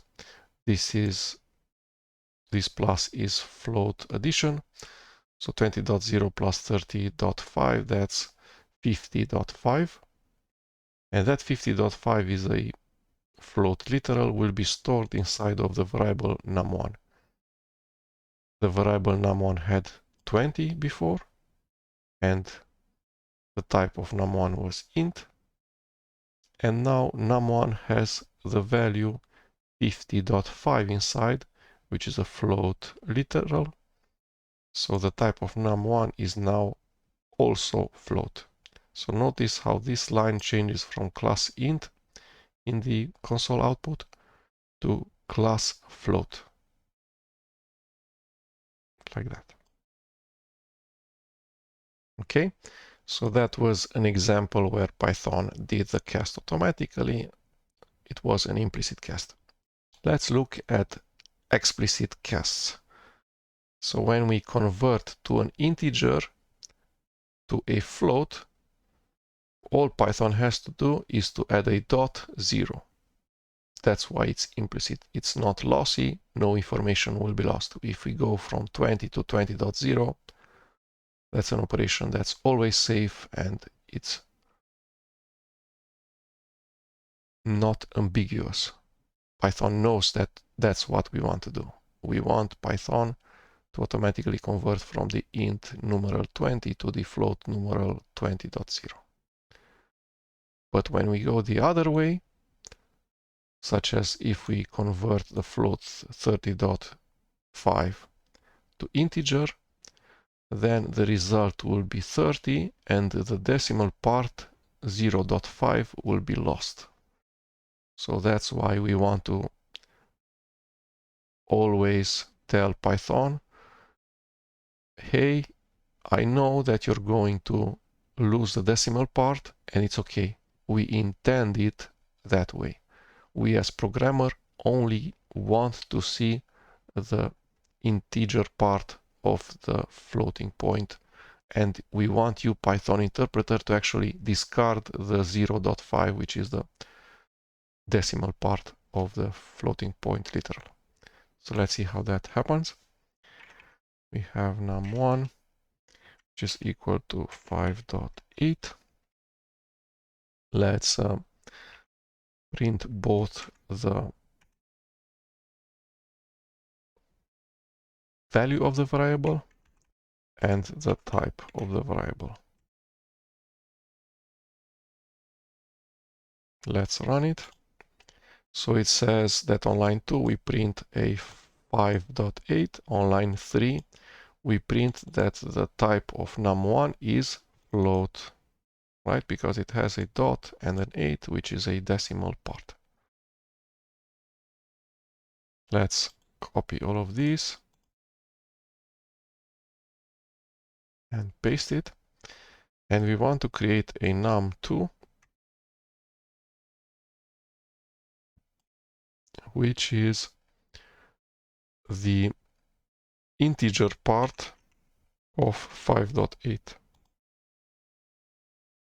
So this is a type name int, and we tell Python, please convert the parameter of this int, so what's inside parentheses, which is 5.8, which is a float literal, to the type int. So let's see how it does that. Well, so it takes a 5.8, prints it, then it tells us that the type of 5.8 is a float, takes a 5.8, converts that to integer by just dropping the decimal part, so it only uses the integer part. So num2 is now 5. We can see it printed by the source code on line 6. And then the last source code line says print the type of num2, which we know it's integer, and it is. That was explicit conversion from float to int. Again, what happens is that the decimal part is being eliminated, so only the integer part is being kept. There's 3 ways of converting a float to an integer. The first way that we saw is just to keep the integer part. So when you have the float minus 10.4, the generated integer would be minus 10. So that's just copying the integer part from the float to the integer decimal. So eliminating the decimal parts. The other way to do it is to go ceiling or top. So ceiling in the case of 5.8 would be 6, and ceiling of minus 10.7, that would be minus 10 because it goes in the reverse order. Okay, so that's ceilings, and then floors. You go to the integer that's below that float. So the floor of 7.2 is actually 7, and the floor of 11.2 is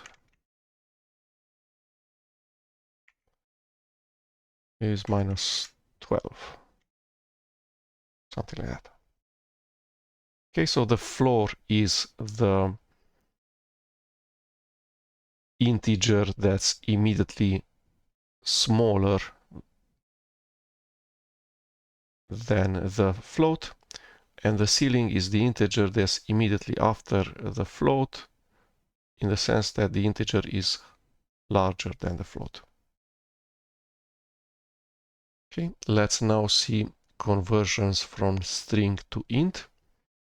We had the previous example where age was input of age, and then we wanted to do new age is 1 plus age, and then we wanted to write your age next year will be new age.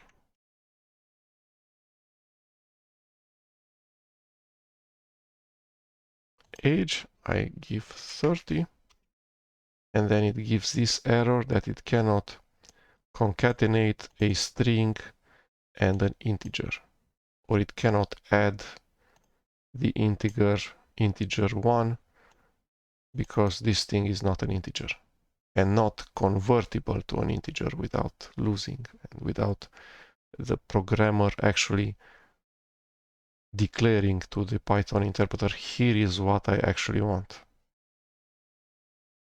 And what I actually want is to have this age not be a string as it is right now,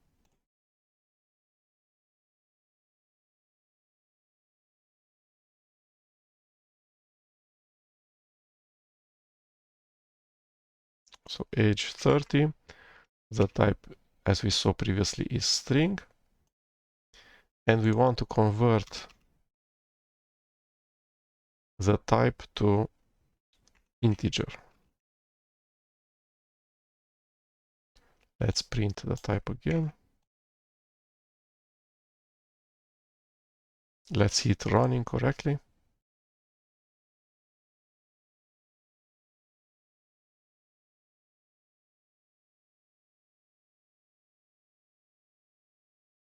and then it fails when we do this concatenation. So let's remove for now your name, your age will be. Let's run it correctly. So says that age was read from keyboard. It's the string 3 and 0, so string with two characters 3 and 0. We can see it in here, the type. Then we convert the string to integer, and now inside of the bucket age there's the integer literal 30, and when we print the type of age it says it's integer, and then we go 1 plus the integer 30. So this is arithmetic mathematical operation integer addition. Goes 1 plus 30, that's 31. 31 will be stored inside new age will have the type integer and the value 31. Okay, this is not that intuitive. How can we assign to the variable age an operation that takes age? So how we do that is that we have the bucket age, this thing. We put inside the string 30 because that's what input returns, the literal 3 and 0 string. The type is string, no surprises here. But then this thing might be surprising, where we compute the right hand side, this thing. So this is int function, receives just one parameter, which is age. So we look inside the bucket, what's inside? It's the string 3 and 0. Takes that string, literal 3 and 0, converts it explicitly to an integer, and it sees that the string 3 and 0 makes sense to be converted to an integer, and the conversion is successful, and the resulting value is the literal integer 30.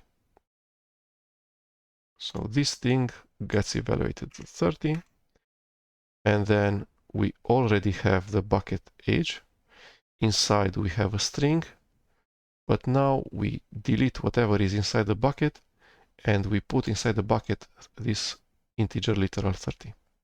So now the bucket age has inside the value literal integer 30, and age is of type integer, which we see in here. Okay, literal 30 int plus 131 written into the bucket new age, and this is the value stored in there, 31.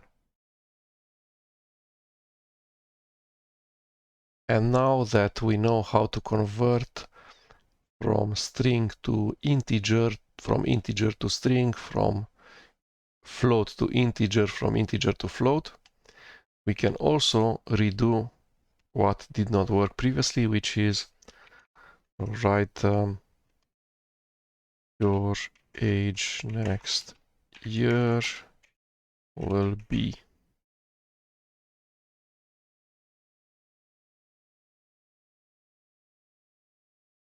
Okay, so this fails. This is 30 and fails because it says that this plus sign has two operands of wrong types. So I should either have both operands be of type string or both operands be of type int, not one of type string and the other of type int. So this is type int, this is type string. What the only possibility, so we cannot actually convert this thing to integer, would make no sense, but we can convert this integer to a string, and then the string concatenation will work correctly. That's str, as we saw previously. We run it,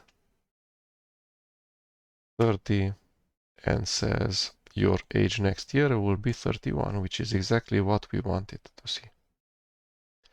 Also, please remember that print can have more than one parameter, and Python will put spaces correctly between the values of the different parameters. So print now has two parameters, first parameter, second parameter, and separated with a comma. What Python will do, will take the first parameter and write it to the console. So y, o, u, r, etc. b space. And then we'll take the second parameter and write it to the console. So this is new age, this is 31 integer literal, convert it to string, that's the string with two characters, 3 and 1. So your age will be space and then 31.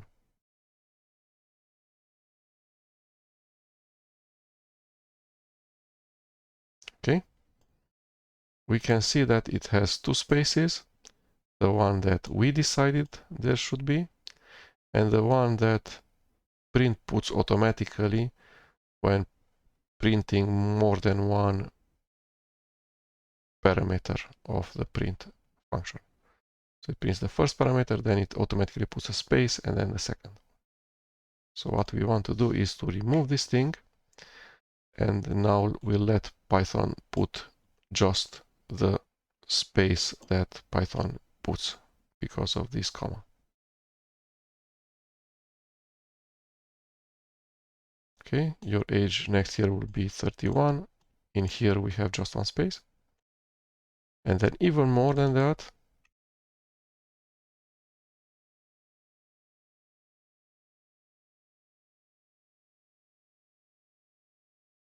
what happened here?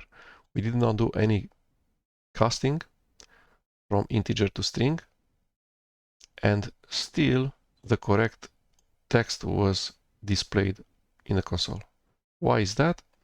Because print supports more than one parameter, and each parameter can have any type.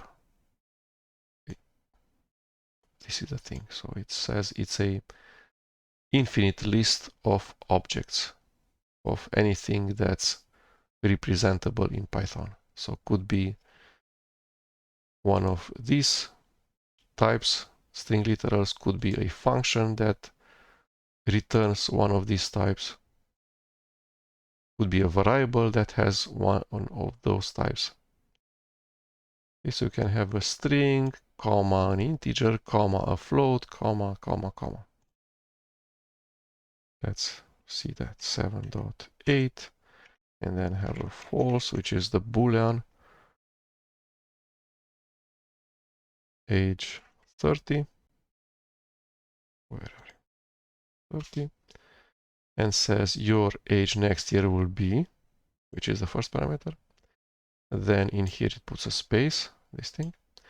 Then the value of new age is 31. Then it will put a space, this one. Then it will write 7.8, this. Then it will put a space, this. And then it will write false. Before writing any of these parameters to the console, Python actually converts all of these to string literals. So this is already a string literal, will be placed as is. In there, because of a comma, knows that there's a new parameter, so it needs to put a space. And then it takes new age and converts it to string, because you can only put characters on the console, on the terminal. So it needs to convert this to a list of characters, which is a string. So it converts it to the string literal 3 and 1. And then a space. And then 7.8 needs to be represented as a string literal, and it's the string literal with 3 characters, 7 dot and 8. This requires a new space. And then false is a boolean literal, will be converted to the string LSE.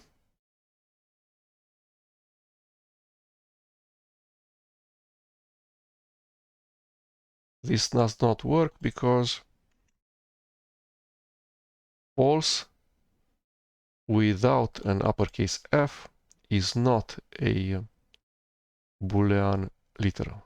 So the only way to write the Boolean literal is uppercase F and then lowercase a LSE.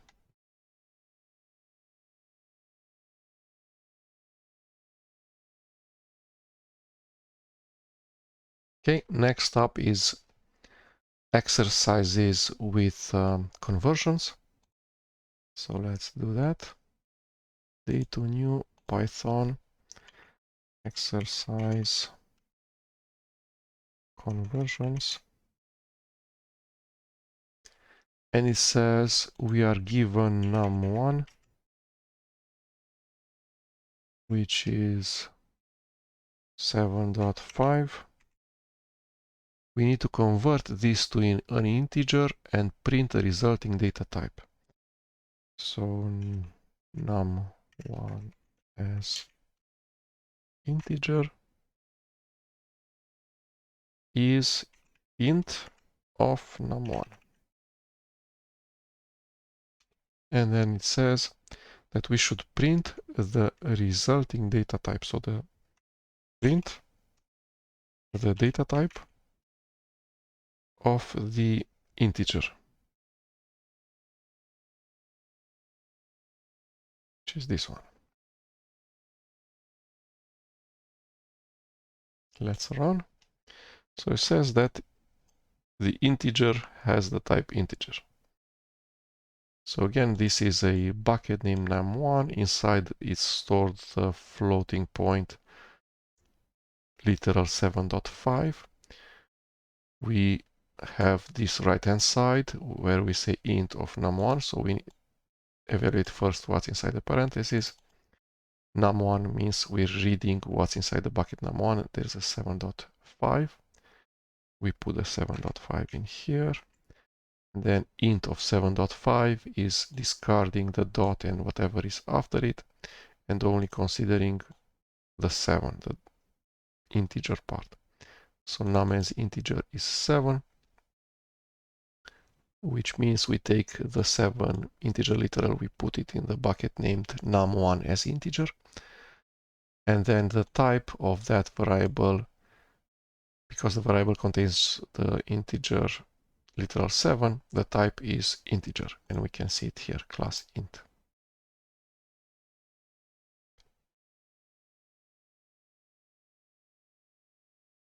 Control C.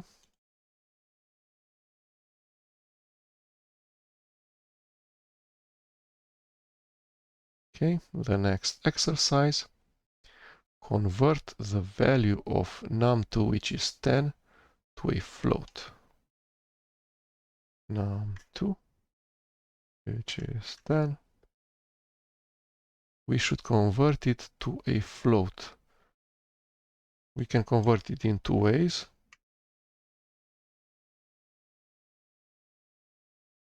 We can either go float of num2,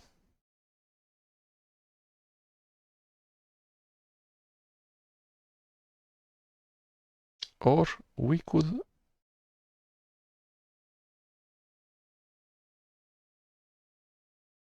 do something like we add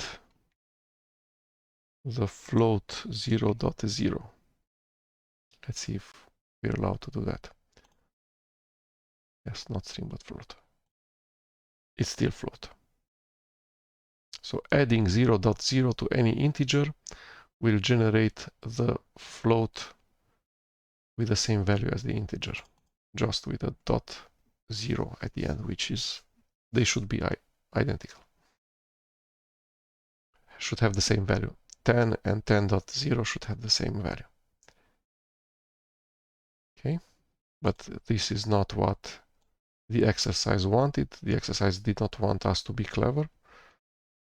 The exercise wanted for us to write it like this.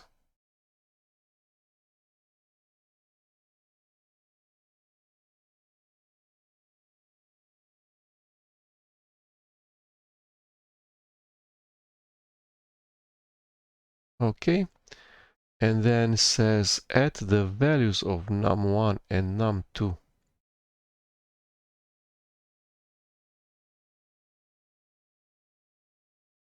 Okay, and we should start by this skeleton.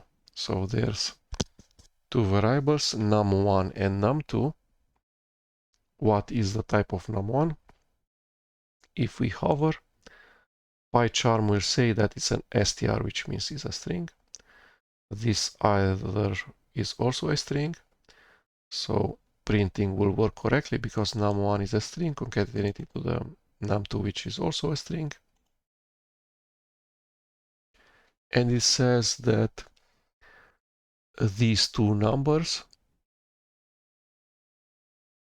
should be added arithmetically. So we should not do the string concatenation. Instead, we should do 7.5 plus 10, which is 17.5. And we should not use any other extra variables. We should exclusively edit line 4. So what we want is to have this converted to a double, to a float, converted this to either a float or an integer, and then Python will do the rest. So this 7.5 must be converted to a float, otherwise it will lose the decimal position if we convert it to an int. And this num2, so if you run it like right now, it will say that it cannot add a float and a string, which is correct. Num2 we can convert to int, because this will not lose any precision, then does not have any decimal positions. And it works correctly because this gets converted to float, this gets converted to integer. But then we know that Python, when it needs to do addition between a float and an integer, will actually do a implicit cast of the integer to float. So it actually does addition of two floats. Basically what it does, it's this thing. But it does it silently and we do not even know that Python does this thing. So it adds float round parentheses around the parameters which are around the operands which are of type int when the operation is float addition. Okay? Another way to do it is to convert the string 1 and 0 straight to float. So this will be the string 1 and 0 converted to float. That would be 10.0, which is this thing.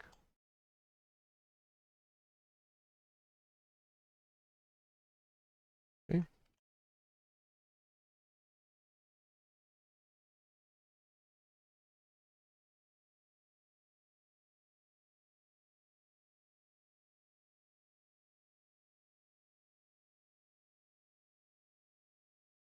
Next, we're going to talk about formatting strings.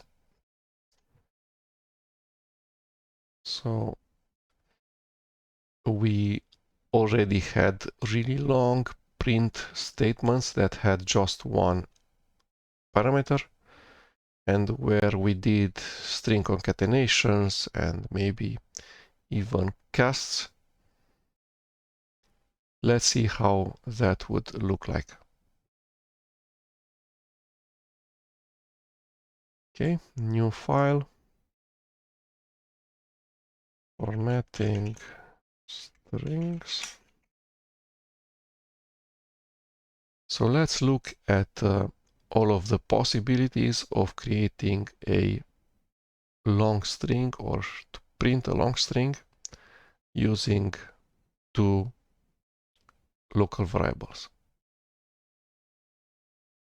So let's say we have a car color,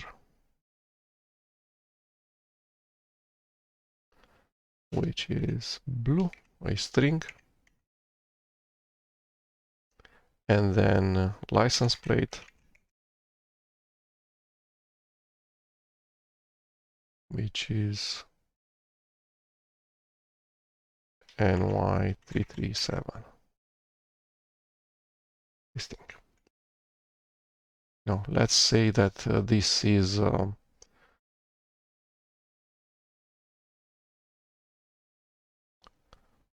car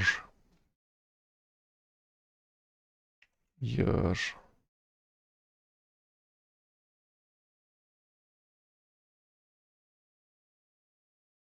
manufactured.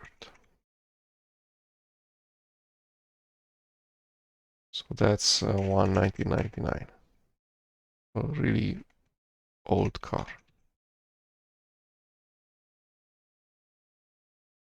Okay, and we want to print a long string containing the value that we have stored in these both local variables, car color, car year, manufactured.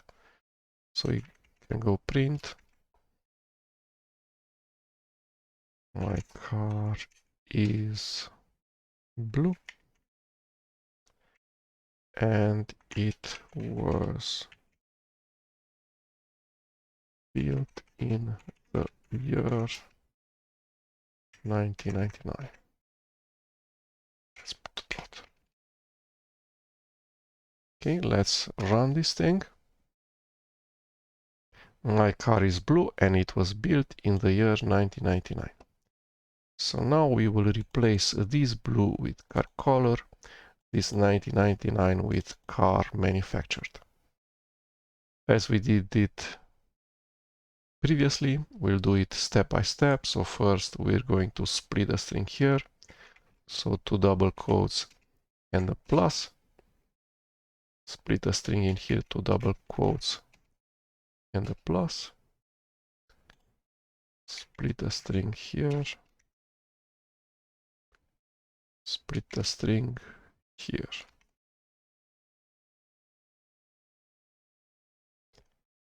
Let's run. It's the same output that we expected.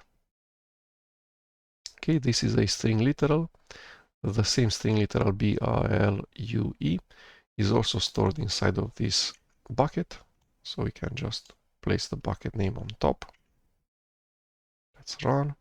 My car is blue and it was built in the year 1999, correct. Then this string, we're going to take it from this bucket. So I'm just going paste, run. And now it complains that it says that this is a string, this is a string, so this is a concatenation. This is a string, so this is a concatenation. This is a string, so these two are concatenations. And says that can only concatenate string to string, cannot concatenate int to string. So it knows that this is int, integer, and cannot be concatenated to this long string. How we can fix this? By casting the car year manufactured to string str, and now it should work correctly, and it does. So this is the way of creating really long strings.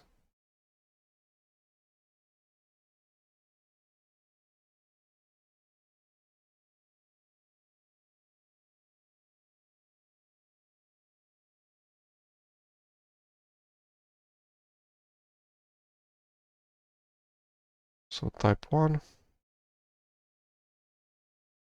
method 1 string concatenation.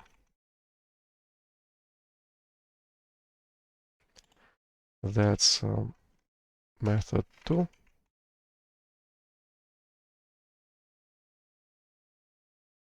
Format.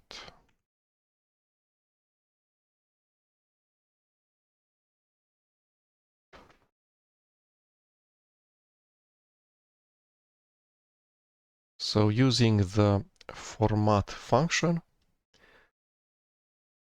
this is the format function, has as parameters or as arguments the things that we want to place, and this is the string that we want to place those arguments of the format function into.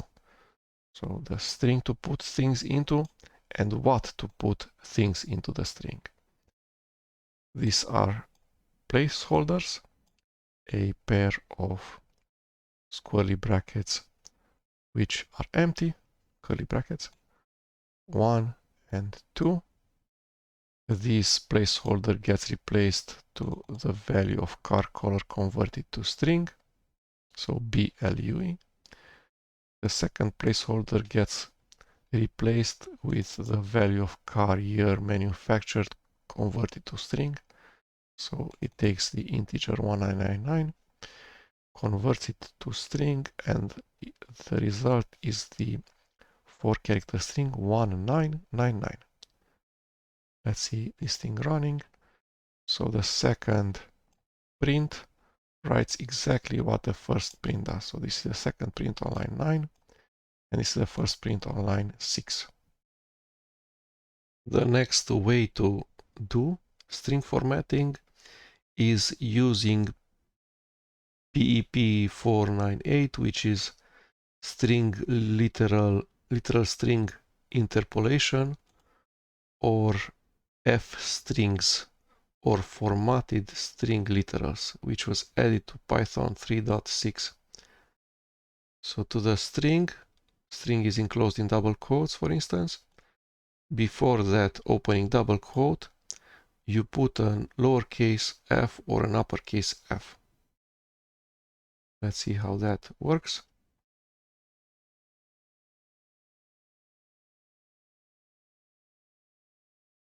This thing. So method 3, formatted string literal, also known as f-string. So before the opening double quote, you need to put a lowercase f or an uppercase f. Then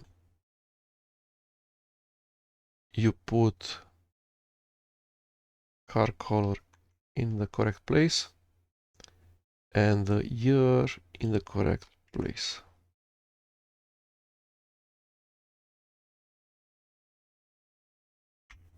Okay, so let's run this thing. So even method 3 created and wrote to the standard output to the console the exact same string. My car is blue, and it was built in the year 1999. Okay, there are additional ways of formatting strings. One is called where are you?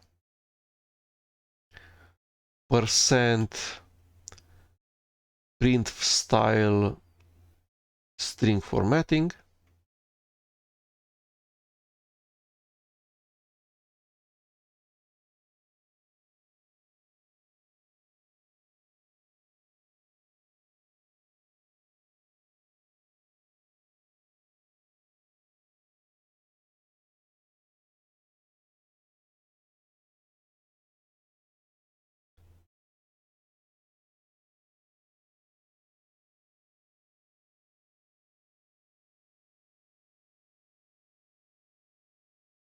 There's positional arguments for dot format.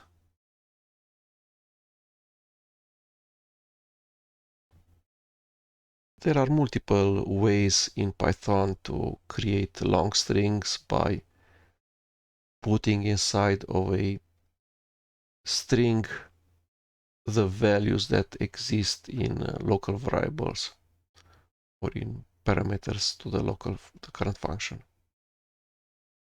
Let's see another example. So we have two local variables, x equals 10 and y equals 5. And we want to print my numbers are 10 and 5. Let's run this thing. It says my numbers are 10 and 5. Now we want to use concatenation. Okay, so it wants a trailing new line. We can see the error here. No new line at the end of file. Save. Run again. My numbers are 10 and 5. Do string concatenation.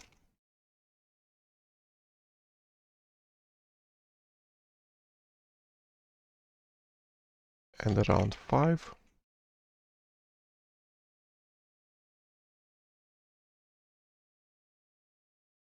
Let's see, the output should be the same. It's the same. And now we're going to replace this with an X, this with a Y. Does not want to concatenate strings with integers, which is what we saw previously. So let's convert the integers both to string.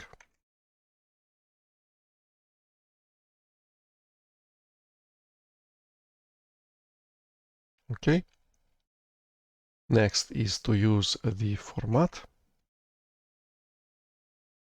The format should have two parameters, X and Y. Cut, paste. This whole thing will get replaced by a placeholder.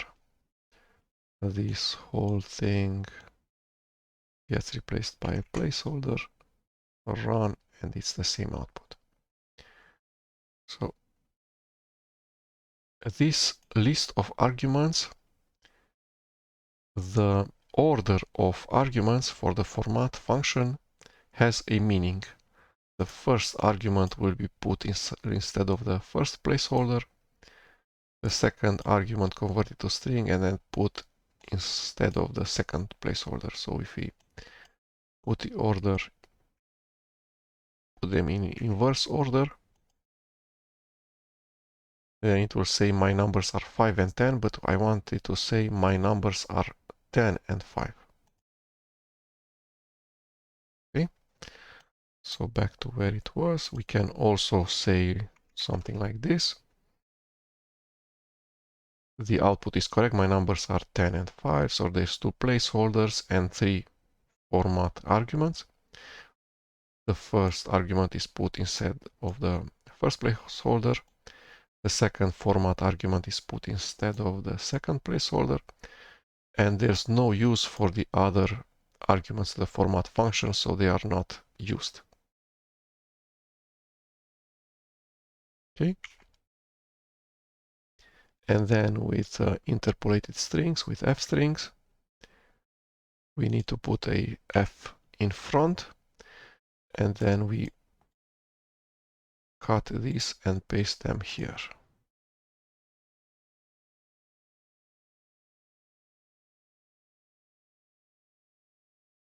Okay, so it's just a simple string between two double quotes. Should have a lowercase or an uppercase f immediately before the double quote. And then inside, the placeholders are any variable that we want, so x in this case, surrounded by curly brackets. And in here we want a value that's inside the variable y to be converted to a string and put in here is 5. So it's y and surrounded by curly brackets. And shows the same output in the console. Okay, back to the syntax with dot format. We've just put the two local variables, so x and y, in the long string, but we can put many other things, such as we can put computations in here. So we could say that the sum of the numbers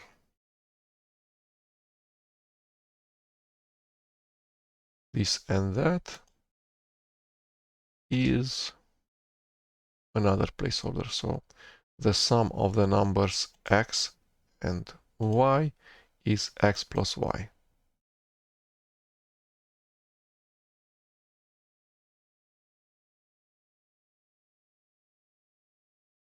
And it works. It says the sum of the numbers 10 and 5 is 15.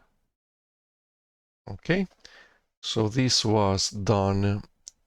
We did the sum without actually using another local variable, but we could also have declared a z to be the sum, so x plus y, and then in here we could have printed, so it could have given z as the last argument of the function format.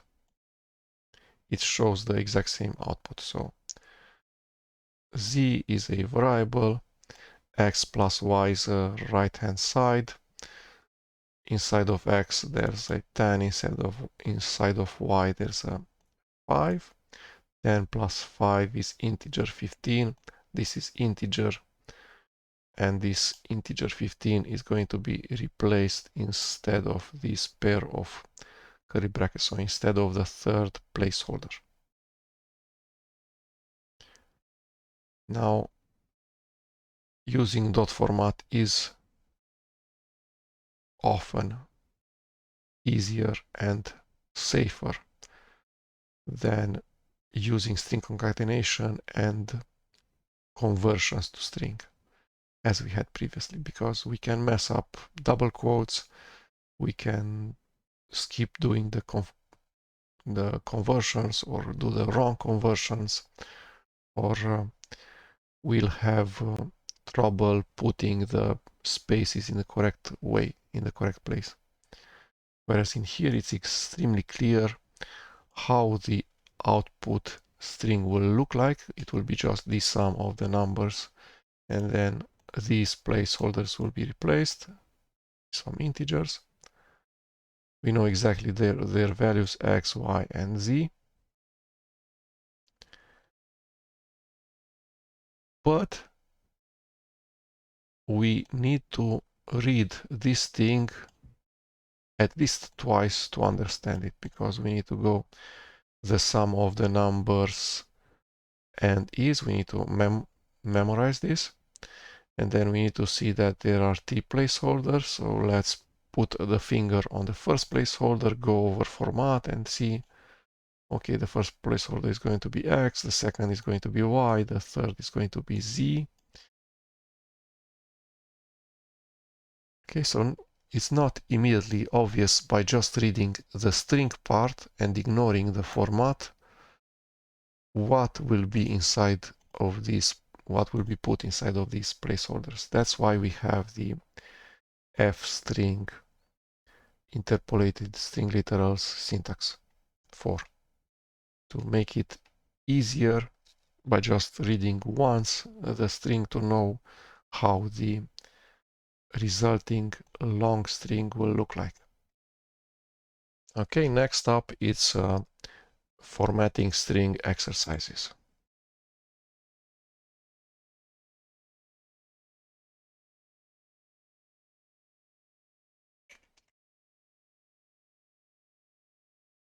Okay, it says that I should compose a sentence, dear associate name, comma, space, your associate number is, colon, space, and then the associate number.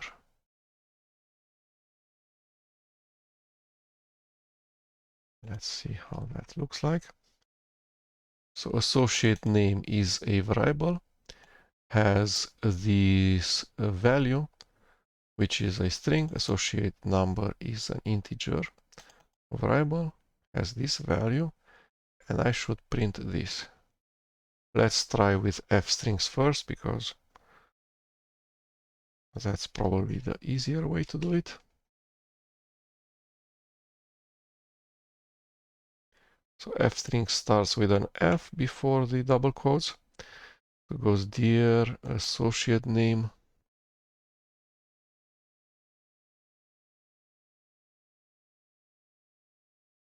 So this should be without parentheses.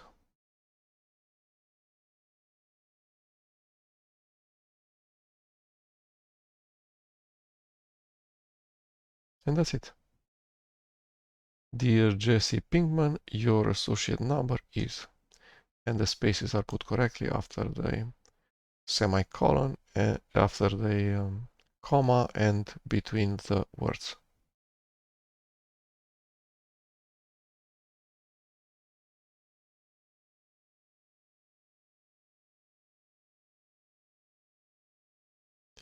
Okay, the second exercise, strings formatting practice. Tell the user the amount of points earned within the following phrase. So there's new points and total points. And the phrase that we want is this one. You have earned, and then the value inside new points. In total, you have accumulated total points and then points. We'll do it the exact same way. Print f string. This is going to be new points. This is total points. Ctrl S, let's run it. You have earned 350 points, exclamation mark. In total, you have accumulated 1, 2, 2, 5 points.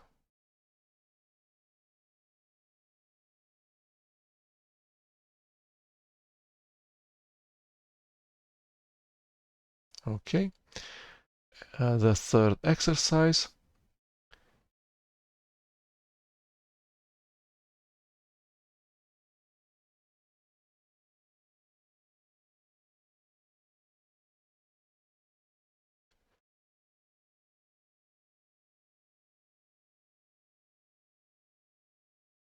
So we are given the previous number of points, the new number of points, and we should display you have earned new points. In total, you have accumulated total points.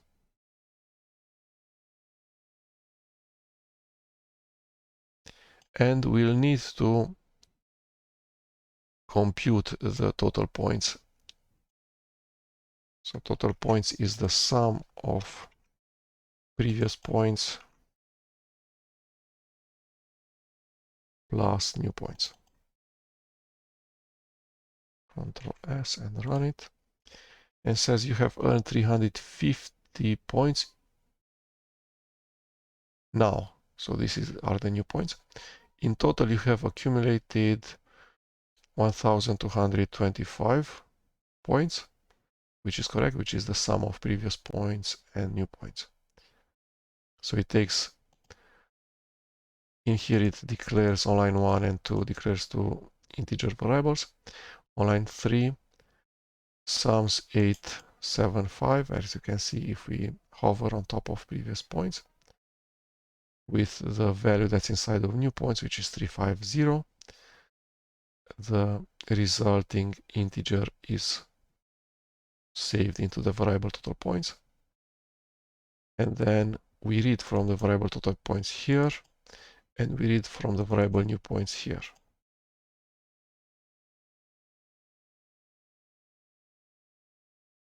Next up is talking about mathematical operators in Python. So that's operators on integers, on floats. For this, we're going to create a new Python file. Right click, new Python file named operators.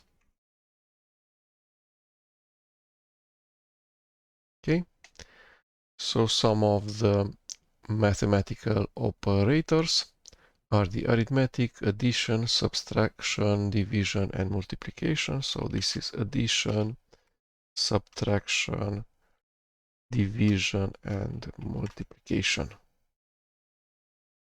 Okay, so let's have some simple local variables of type integer. X equals 6, y equals 2, and we're going to write to the console that x plus y equals x plus y. So 6 plus 2 equals 8. For that we use print, and we'll also use f strings.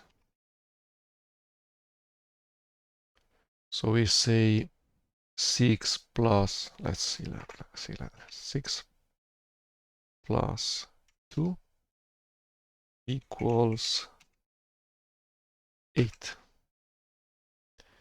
Okay, and we need to use placeholders here. So instead of 6, we'll use the placeholder for x.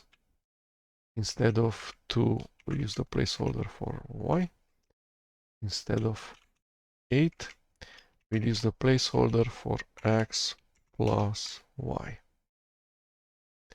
And let's run it. It says 6 plus 2 equals 8. Okay, let's add the other arithmetic operations.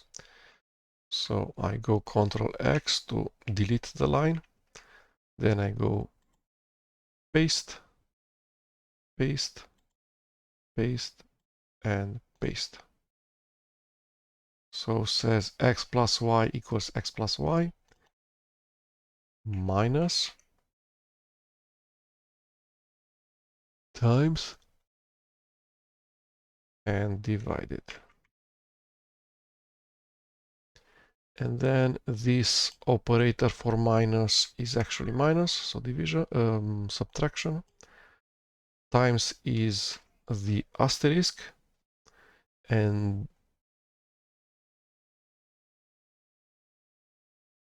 the division is slash, so forward slash, not back slash, forward slash. Let's save and run. So it says 6 plus 2 equals 8, 6 minus 2 equals 4, 6 times 2 equals 12, and 6 divided by 2 equals 3.0. So the integer division returns float. The type returned by the division of two integers is float. So it returns 3.0, not 3, even though both of the operands are integer and the division did not return any remainder. So the remainder is 0 in this case. Okay. For the next operations, so for the next math operators, we will need an odd number. So let's make this a z, 7, and let's copy this thing. So we want to divide z to y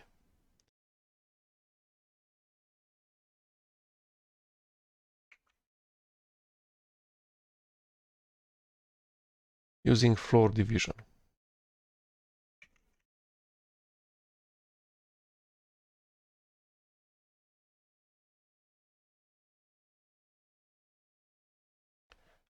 And that's this thing, z // y.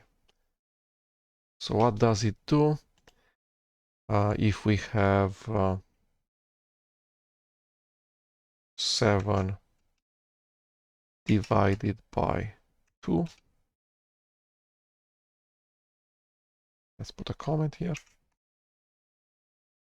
That's the float 3.5. If we do the floor of 3.5, that will be 3. If we go minus 7 divided by 2, that's going to be minus 3.5. And the floor of that is going to be the integer that's below minus 3.5, which is minus 4. So that's how floor works. And that's exactly what slash slash does. So first it does a division, gets a float, and then it looks at the integer that's the first one below that float. So the first integer that's less than the float result of division. Let's see it running. So 7, floor division, 2, 3.5, which is 3. The next one is present in other programming languages, and it's the modulo mod in many other programming languages such as C, C#, C++, Java, has this symbol, the %. And this is what's in Python also. So we say z, and then modulo 2 equals z modulo 2. So 7 modulo 2 is 1. Why? Because when we divide 7 by 2, we get 3, and the remainder is 1. So modulo is actually the remainder of integer division. Okay. And next we have another mathematic operator that does not exist in many other programming languages, which is the power of exponentiation operator. So let's do that.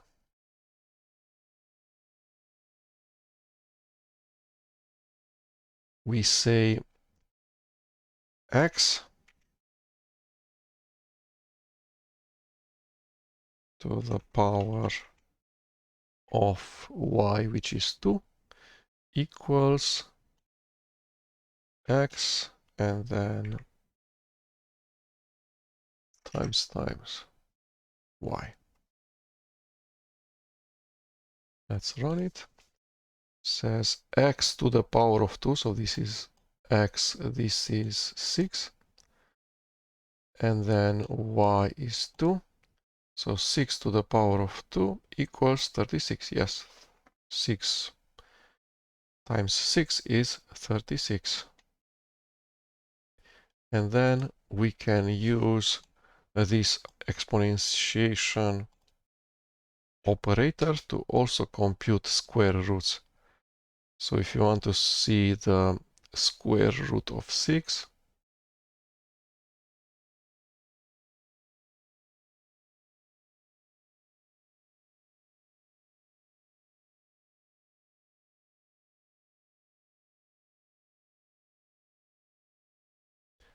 and we're going to use as power not 2, not 3, not any integer value, but the decimal value 1 divided by 2.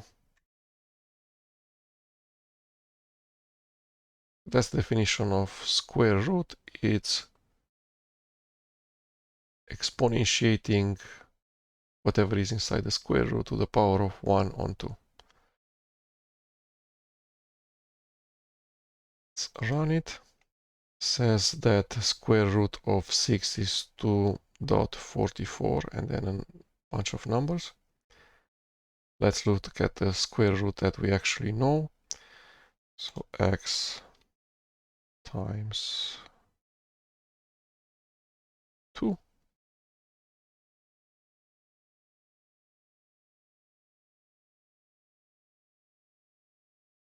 And we'll need to use parentheses to make sure we're doing this thing correctly. Okay, so x is 6 to the power of 2. It's 6 times 6, which is 36. This is what's going to be written here. And then this is an expression, has parentheses. The parentheses have the most priority. So we're going to evaluate what's inside the parentheses first. So 6 times 6 is 36. So this whole parenthesis is replaced with a 36.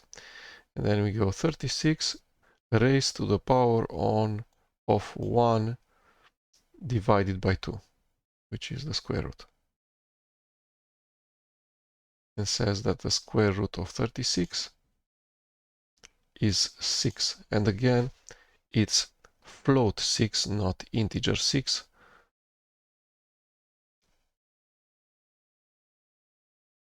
Okay, next up are exercises for mathematical operators. So new Python file.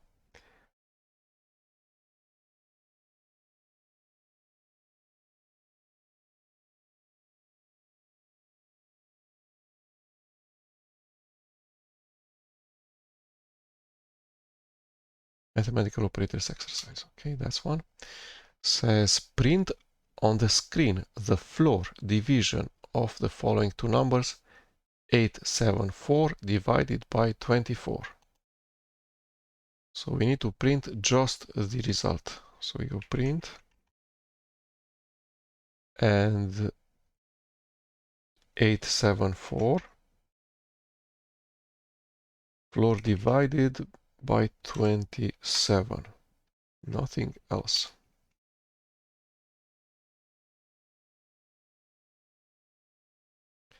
So it's 32.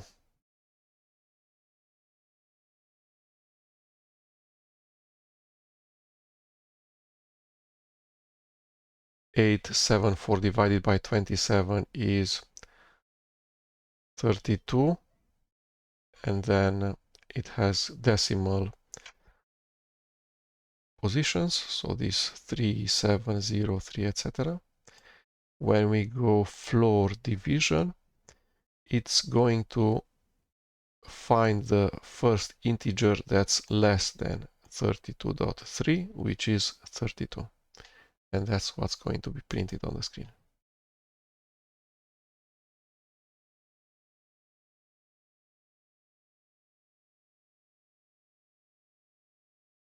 Okay, next exercise, print on the screen the modulus of 456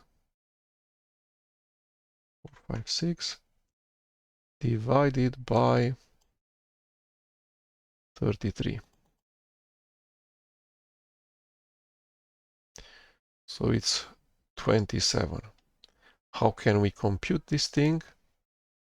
So let's find the remainder. So we go x equals this divided by 33. And then we're going to print x.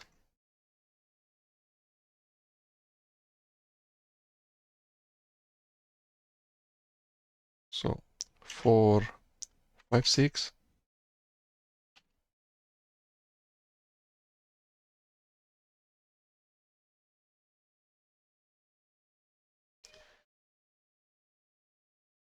divided by 33 is 13, and the remainder is 27. So let's compute that thing back. Y equals 13 multiplied with 33, and all of these we add the remainder, which is 27, and that should be 456. So print, let's use f strings,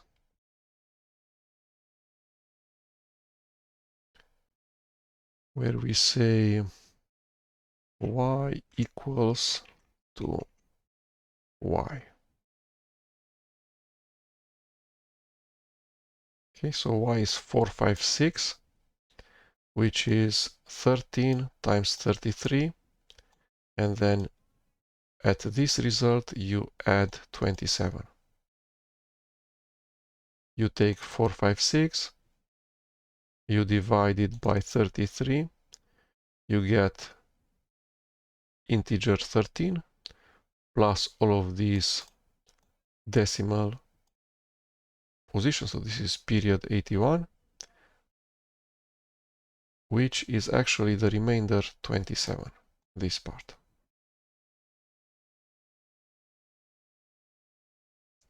Okay.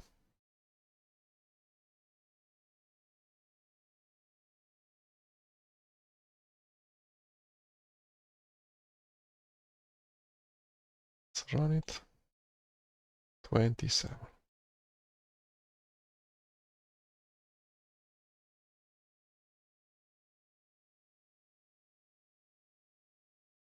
Okay. And then calculate and print the square root of 783. So that's 783 to the power of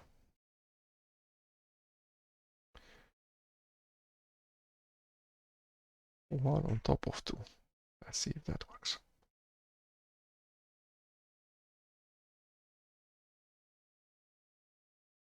So 1 divided by 2 is a integer division. The result is float and is 0.5, which is what we need.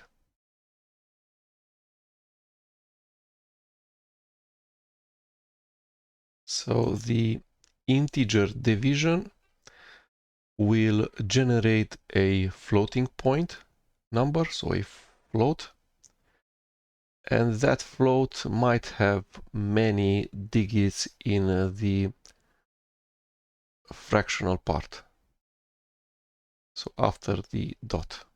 So let's see such an example.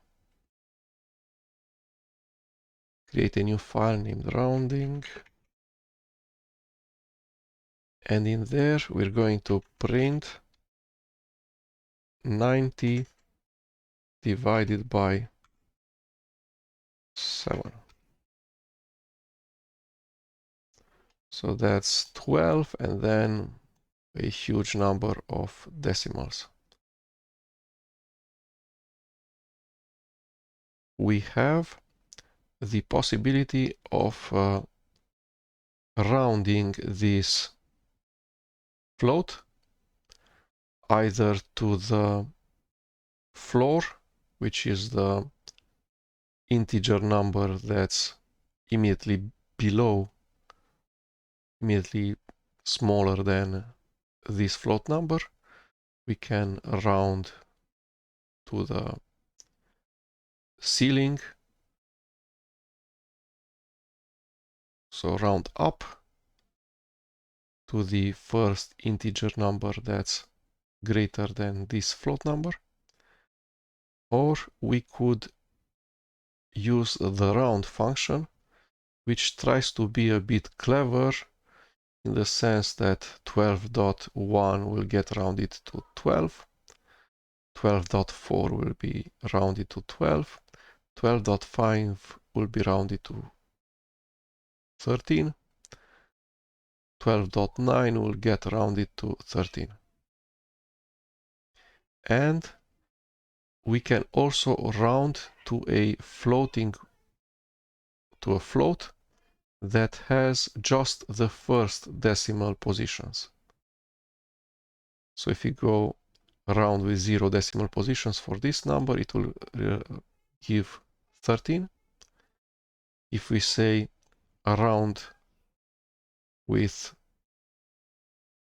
2 decimal positions, it will say 12 dot, and this is 8, and this is not 6 but not 5 but 6, because it rounds the 7 upwards.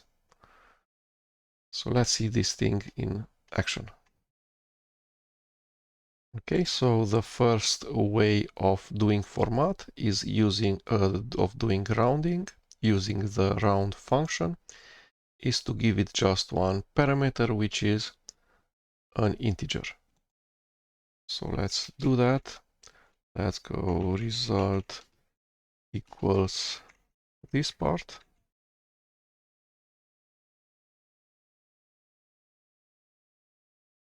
And then we round the result.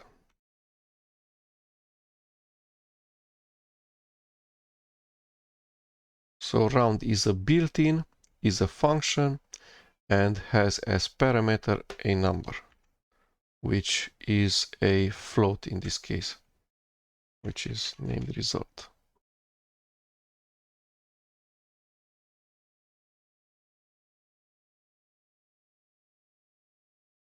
And it's 13. Again, 19 divided by 7 is 12 dot something, 12.8, which we then, let's actually learn how to use the debugger right now. I'm clicking on this one, which is the line number, which puts a red circle on top of the line number. So on top of the line number 1, there's a red circle now.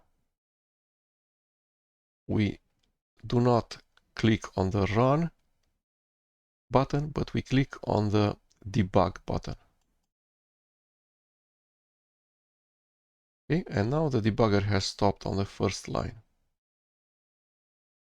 We're going to use this button which says step over. Step over once. Now we can see the value of the result, either by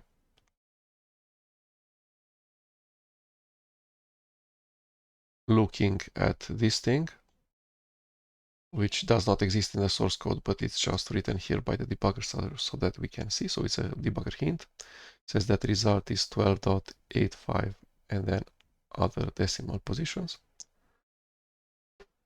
And then we step over. So we're now at line 2. We want to step over and get to the line 3. So this button, step over F8. We're at line 3.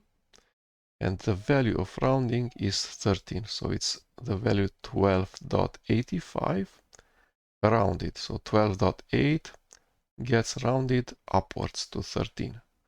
12.6 gets rounded upwards to 13. 12.5 gets rounded upwards to 13. 12.4 is the first one to get rounded downwards towards 12. So 12.0 gets rounded to 12. 12.4 gets rounded to 12.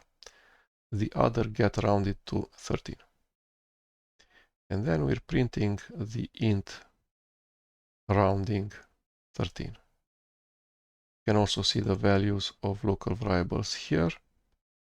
Okay. So the debugger is an easy way for us to actually see the value of the variables without adding a million of print statements. I have started the debugger because otherwise I would need to print this result, which is this thing. So instead of polluting my source code with many print statements, I can put a breakpoint wherever I want to see the exact value of those local variables, and then I start the debugger, and the debugger will tell me if I step over the value of the variable result. It shows it to me here and here And if I hover on top of with my mouse on top of the variable, it also shows me the current value that's stored inside this variable. And it also tells me the type, so it says float.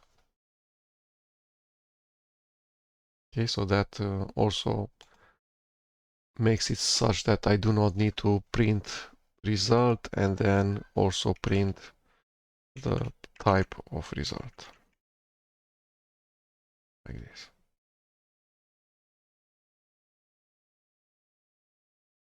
Okay, so with this instruction on line 2, I print two things, both what's inside the result variable, which is this thing, and then it puts a space because print has two arguments, this thing, and then it prints the type of result, which is a float. Control X. If I do not have anything selected, with Control X, it will delete the entire line too. Okay. Next, we want to look at the function round, but with its second argument, which is about the number of digits to return. So we will have a variable that's a very long float. Let's call it a value. And then 95 dot period 6. Let's print this thing as we did it last time. So type of value and then value.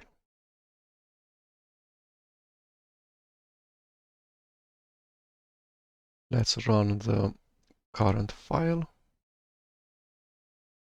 and says that value is a float. We can see it's a float because this is a float literal because it has a dot, is not surrounded by double quotes, single quotes, triple quotes.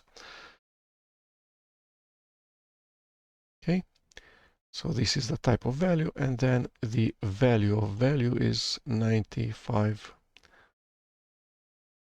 period 6, and it has rounded it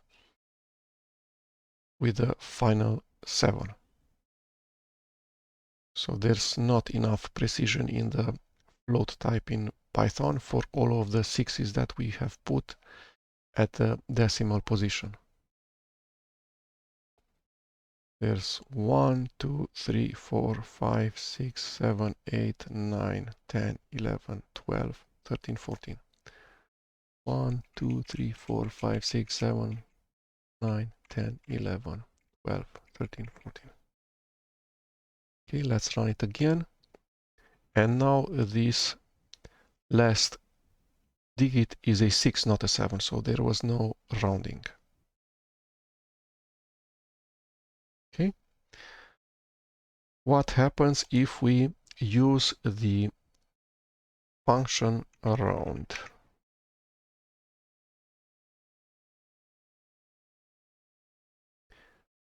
So round takes a float, in this case a float literal, and does rounding. Rounding means going, so if it's 95, it will go to 96.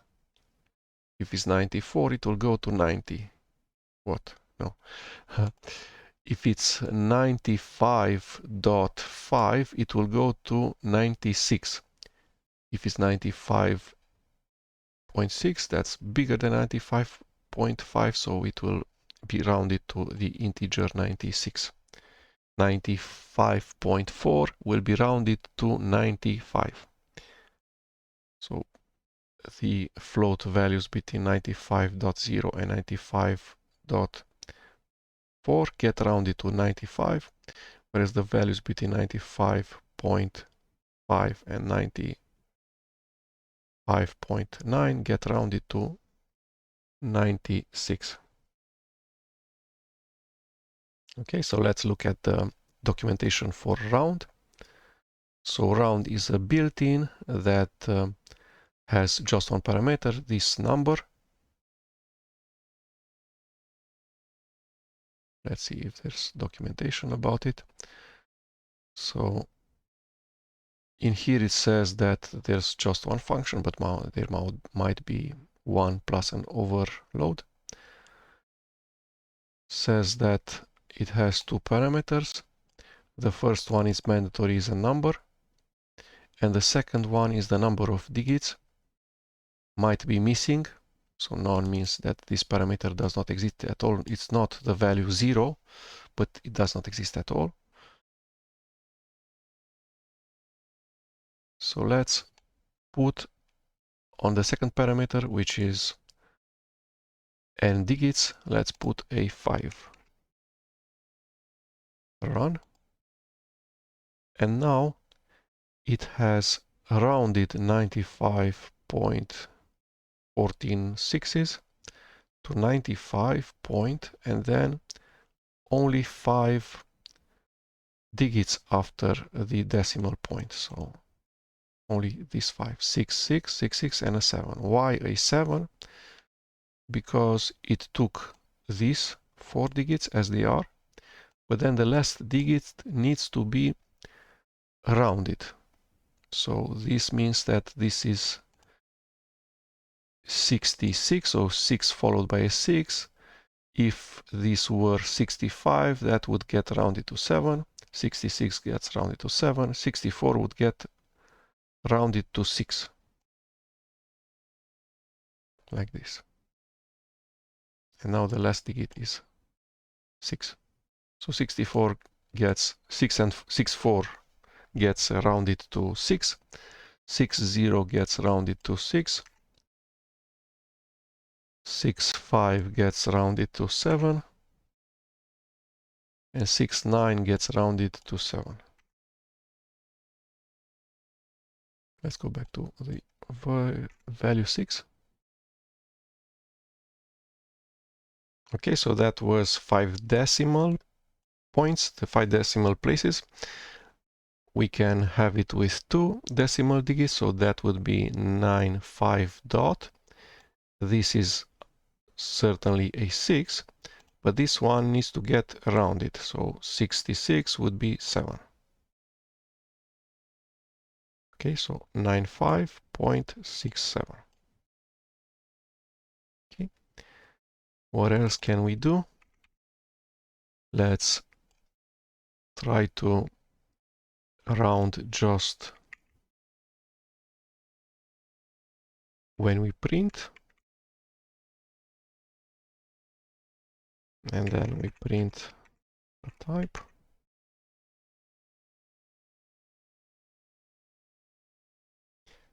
So how does this work? This is a float literal. This is a variable. Inside of it we store this value. Then this is a print statement with just one parameter. We need to evaluate this in order to know what to print to the console. So this is a function call. It calls the function round with parameter value. So this value is a variable, has inside this float literal. Round of this thing will be 95. So this thing gets evaluated to 95. Then print will print the integer 95, which means a 9 and a 5 and then a new line. And then this other print has just one parameter, which is the function type, which has just one parameter, which is the variable value. Inside of the variable value, there's 95 dot and period 6. So type of this float literal is float. Type returns a string. This is the string that's returned by type. So the first character is less than, then C, lowercase l, lowercase a, lowercase s, and ends with a single quote and greater than sign. Let's run this thing. Okay. So although we did a round around a value, the value is declared and assigned and has a initialized and has inside a float value, which never changes. We never write to the variable value except on line 1. So this is on line 1 is the only place where we write the variable value.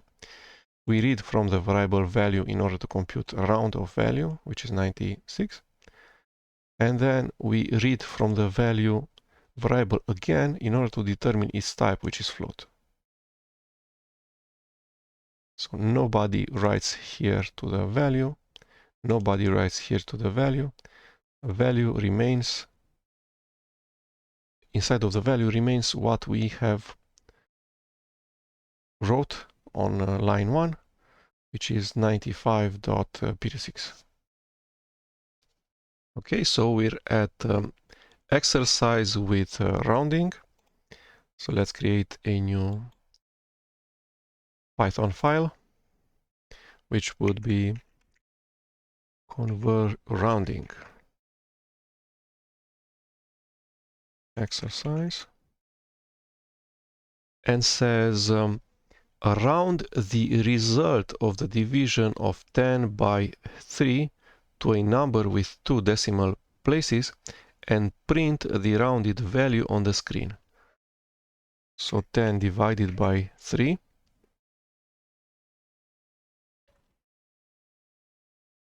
This is an integer. This is integer division. This is another integer. The result will be a float. So let's name this thing result as float.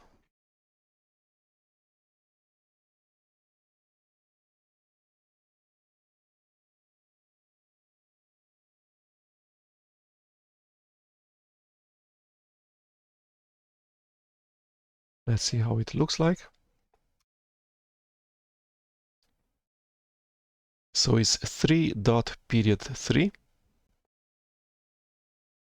and of type float.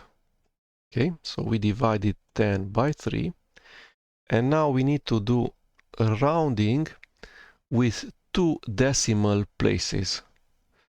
So that will be result,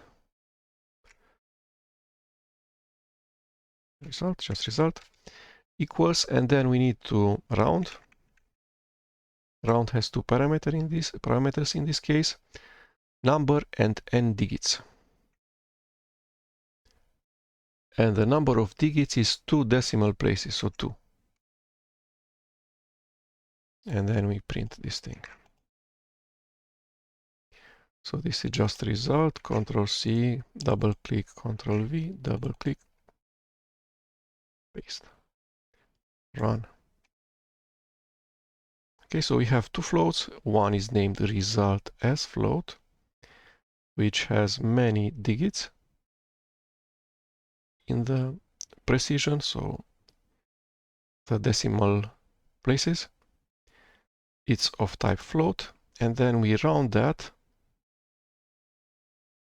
to just 2 decimal digits. So that means 3 is the integer part is kept. Then there's the decimal dot. And then this 3 is certainly 3, but then we do not know the last digit, what is its value. So it's 3, 3. So between 3, 0 and 3, 4, that gets rounded to just 3. And between 3, 5 and 3, 9 will get rounded to 4. So it's 3, 3, which is between 3, 0 and 3, 4, gets rounded lower to 3. Okay. We can comment out this line, run again. So says print the rounded value on the screen. So do not print the type, just the value. Okay.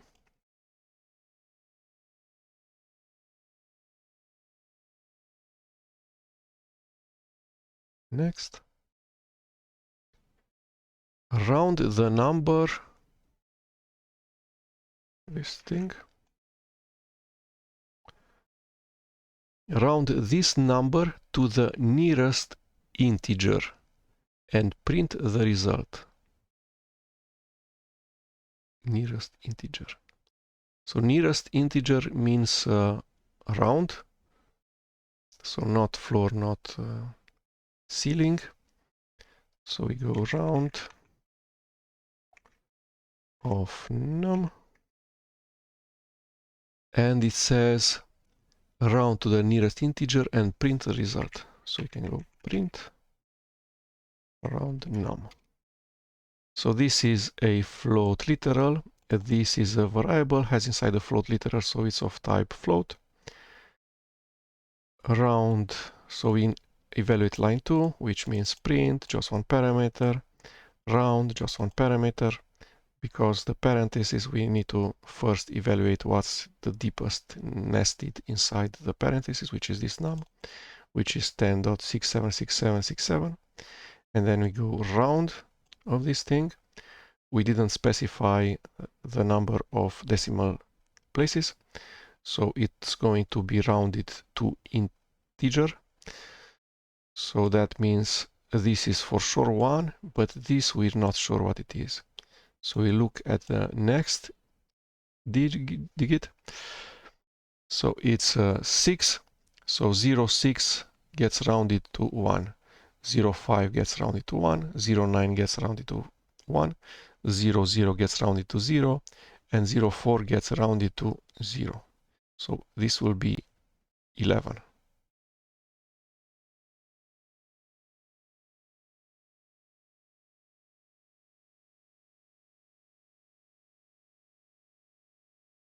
Okay. The next result, calculate the square root of 5 and print the result rounded to 4 decimal places. Okay, so the square root of 5, that's 5 to the power of 1 divided by 2. And then this number will need to round to 4 decimal places.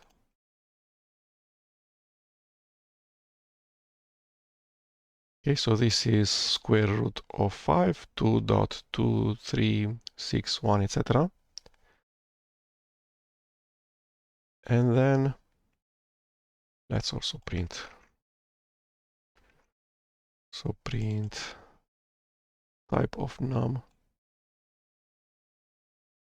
and num. So this is the square root of 5 with a maximum number of decimals as supported by the float type in Python. And then this needs to get rounded to 4 decimal places. So all of the integer parts will be copied. Then will come the decimal dot. And then 4 minus 1 digits will be copied, which is 4 minus 1 is 3. So these 3 get copied as they are. But the last one, the fourth, which is this one, will need to be computed. So 0, 0 through 0, 4 becomes a 0. 0, 5 through 0, 9 becomes a 1. So it became a 1 because it was 0, 6. Let's comment out the second line. It says print the rounded result to 4 decimal places. So that's what's requested.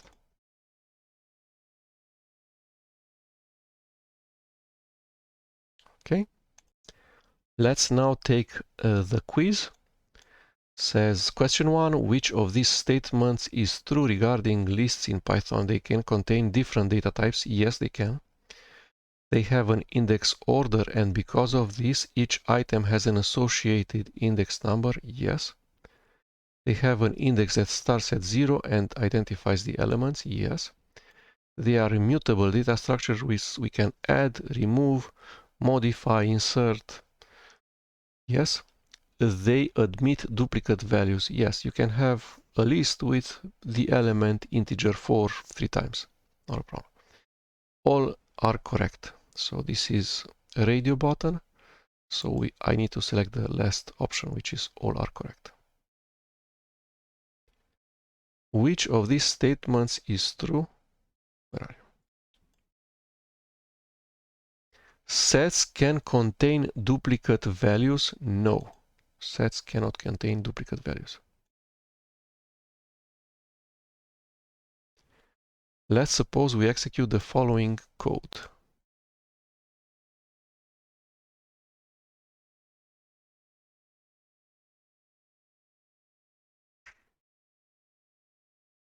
What will be the value of num1 and num2 at the end? So the value of num1 is 10 integer, the value of num2 is 25 integer, and the value of num1 is the value of this right-hand side. This right-hand side is a simple expression, just contains the name of a variable.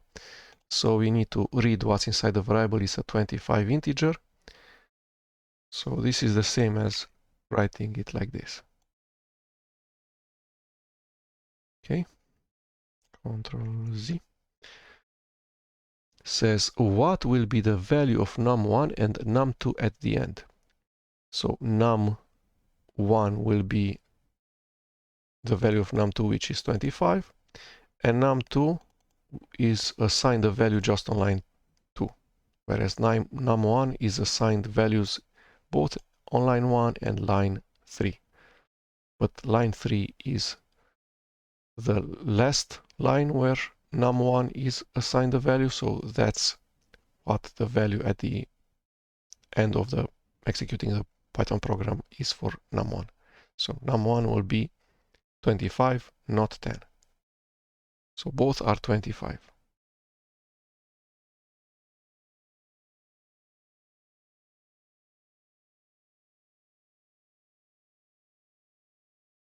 Okay. What type is the result of the following addition?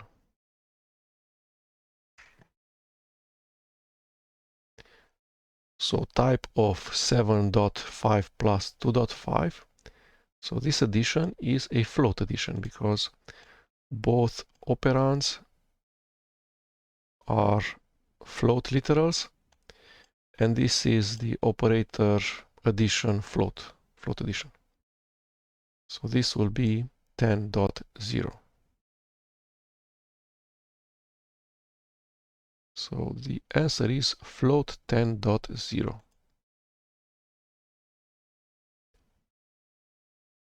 Okay, given a variable named num1 with this value,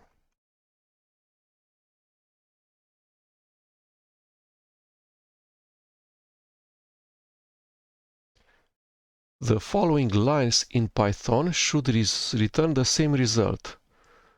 So this is a float literal variable that contains a float.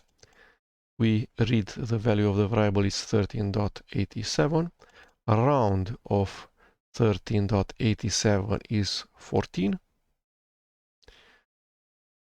Whereas in here we go print, int, and num1. We first evaluate num1, which is 13.87. Integer of that takes just the integer part, ignores the decimal part, so this would be 13, and this will print 13. So line 2 will print 14, because this will be a 1 when we do rounding, but this we do not know what value will have. We need to look at the next digit, so that if this next digit is between 0 and 4, we'll keep the same value, so 13. If it's between 5 and 9, we will increase the values of 14. So line 2 prints 14, line 4 prints 13. Says the following lines would return the same result. False.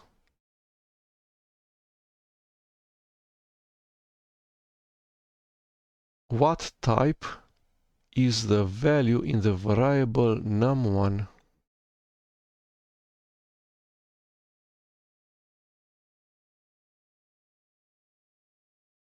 So this, let's put some spaces in here to make it readable. So we have round, then two parameters. When we have round with two parameters, the second parameter is the number of decimal digits, and the first parameter is a integer or float. So 13 divided by 2 is a integer division which returns a float. So this would be 13 by 2, 6.5.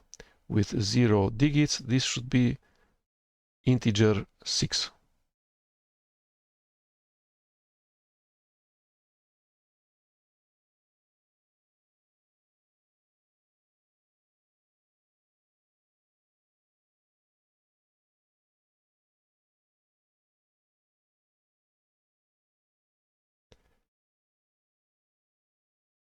No, it's a float 6.0.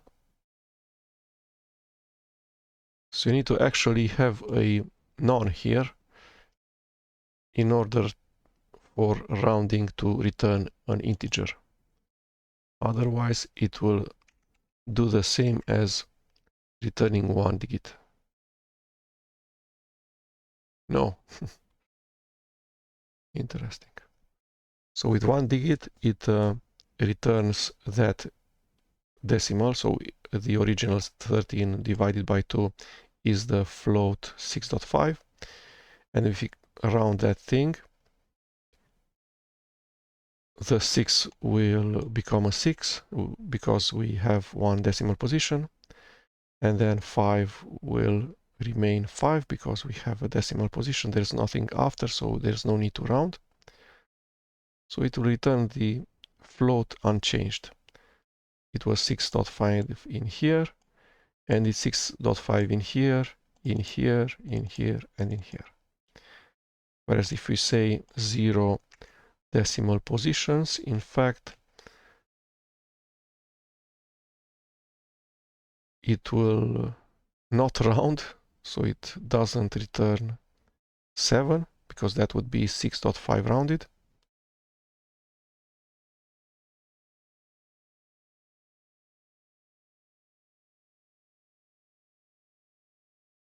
.5 rounded is 6. That's mega strange.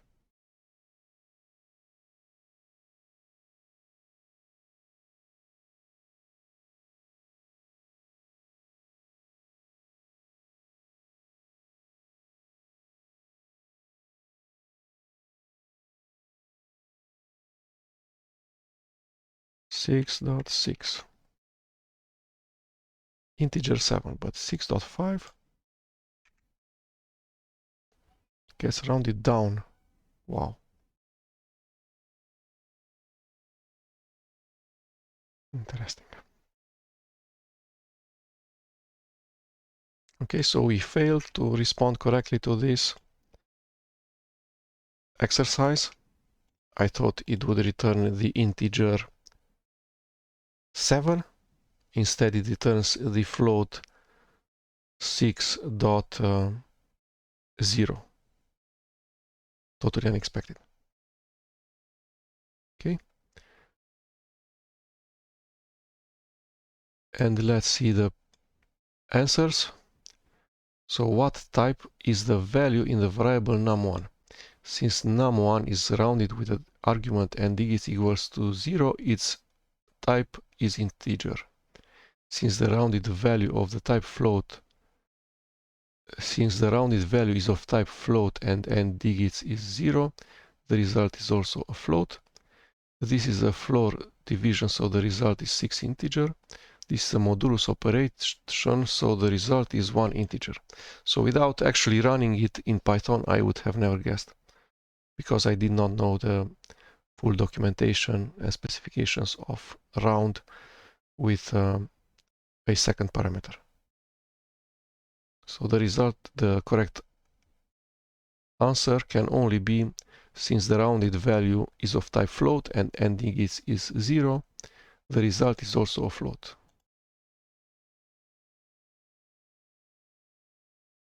Yep. Which of the following operators will help me detect if a value is even or odd? We can use modulus. So let's say, is num1 odd or even? What we want to print is 13 modulo 2. If it returns 0, then that's a even number, so 2 divided by 2 is 1 with remainder 0. With remainder 0 means the modulus operator. So 2 modulus 2 is 0. 3 divided by 2 is 1, remainder 1. So the remainder is the result of modulo operator. So 3, let's write down.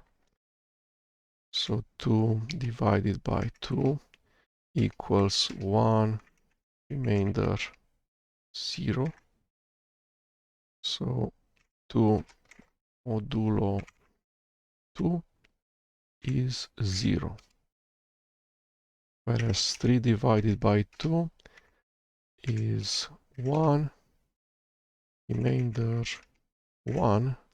So 3 modulo 2 is 1.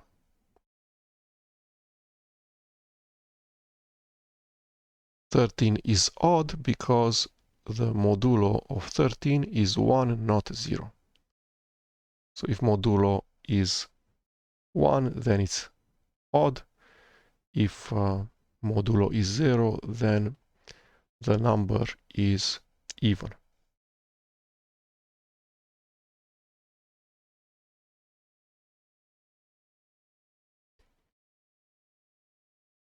Okay. Which of these statements is true?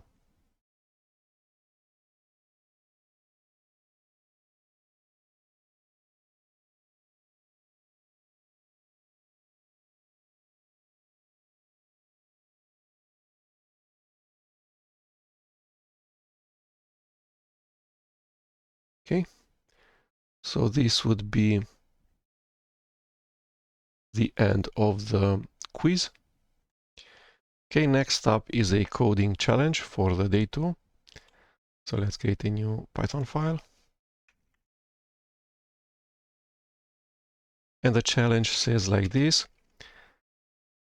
We should create a program written in Python for the employees of a company. The employees are paid by commission out of the sales that they generate in the month.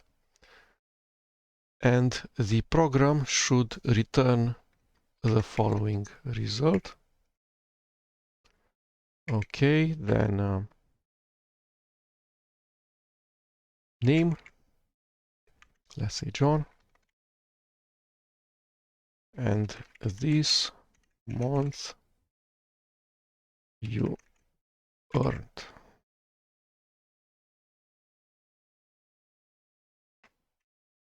$650.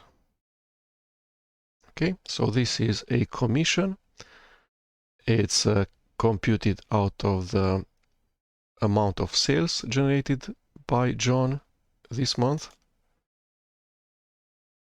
and the amount of that commission is 13%.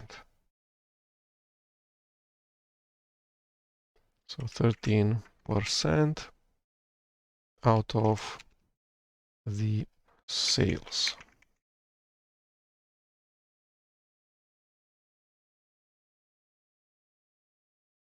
Okay.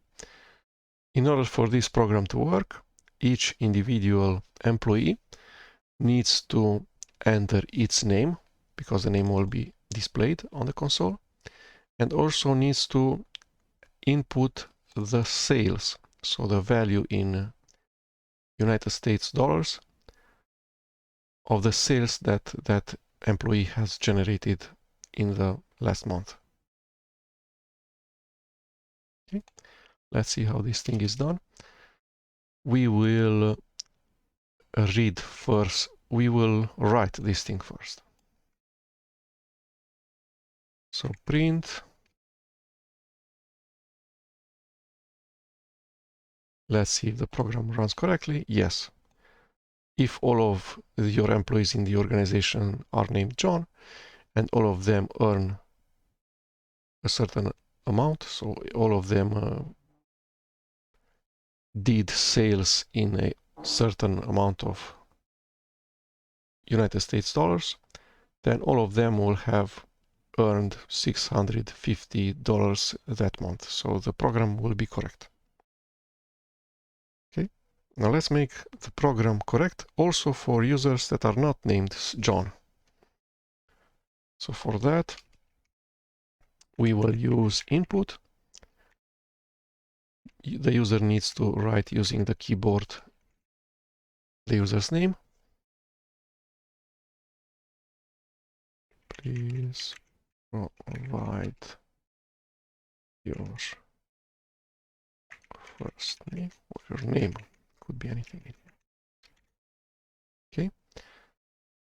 This will be written to the screen, and then the user will enter the user's name.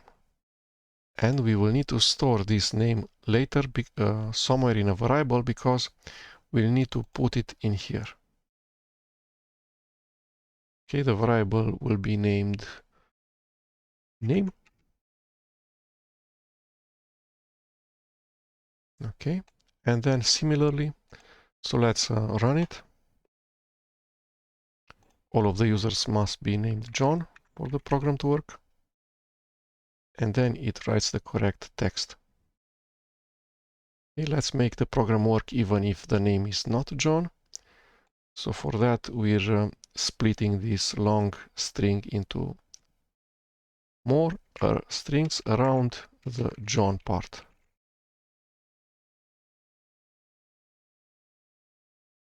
It still runs correctly if we go John.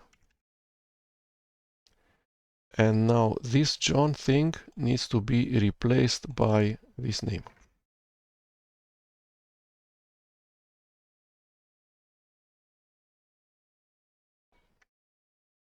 Anna. So now we allow the employees in the organization to have different names than John. John is also okay, but then you can have any name you want. So we made it possible for the name to vary. We'll need to make it possible for the sales to vary. Okay, so we'll go sales equals input sales. Okay, let's run it. Name John, sales 10,000, and it gives out the wrong number. 13% out of 10,000 is not 650. Okay. What's more, this sales variable is of the wrong type, is of type string.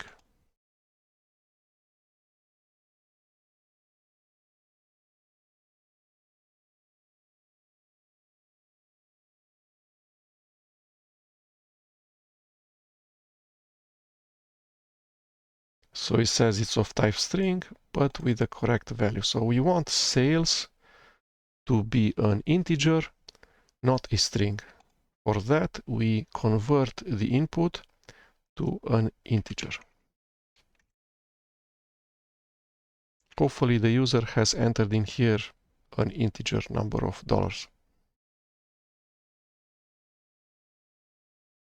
Otherwise, we would need to think if sales should be a float, if sales should be an integer and the user can enter a float, should we do floor, or should we convert to int, or should we do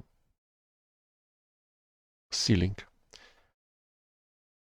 Conversion from float, the value that the user has entered, to integer, the value the type that we want for the variable sales.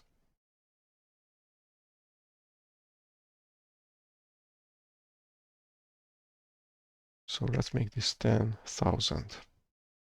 Okay, so now the type of sales is integer. Inside of it, there's a 10,000. Okay. The next thing that we need to compute is earned or commission. And this commission is sales times 13%.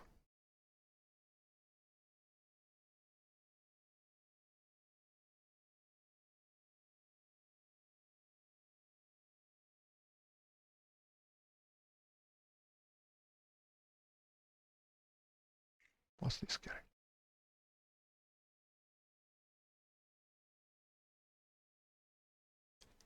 Okay, so commission is sales multiplied by 13%.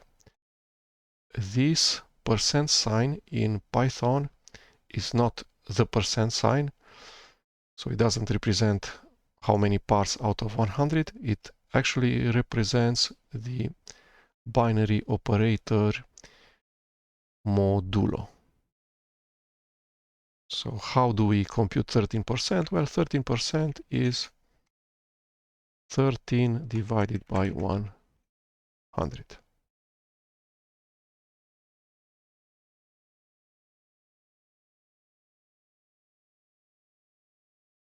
This. Okay. Well, let's see what's the type of commission. The type of commission should be so this division should be float, otherwise it will be very lossy. Well, let's print.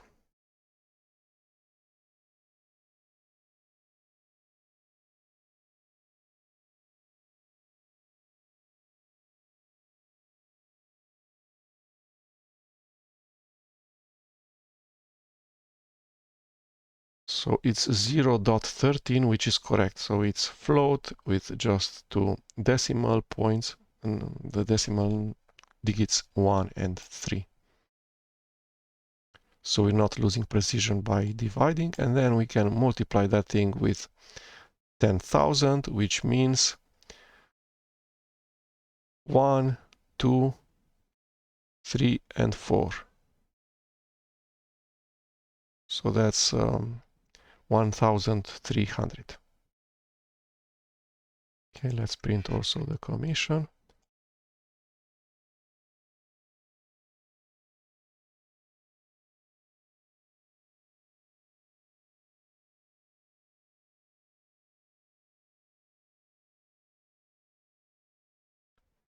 So 1,300 as we expected, of type float. And we probably cannot pay any amount to employees, so we probably would need to round this to US cents.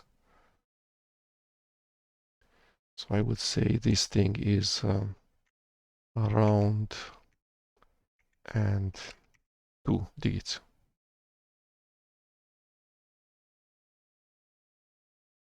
We cannot pay less than 1 cent, or it would be very inconvenient. Okay. Let's use a strange number. Sales 1, 2, 3, 4, 5, 6. And now we can see that it has kept 2 decimals, which means 28 cents. And this is $16,000, $49. Okay, but we still display the wrong value for the commission. So that's done by doing a concatenation in here.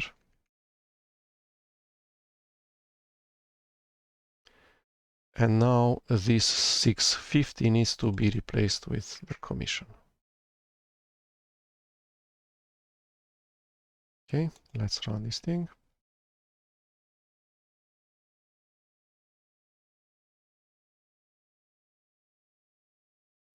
And it says that it cannot concatenate here. So this is a string, this is a string, this is a string, this is a string, but this is not a string. It's a float. So we need to convert to string like this.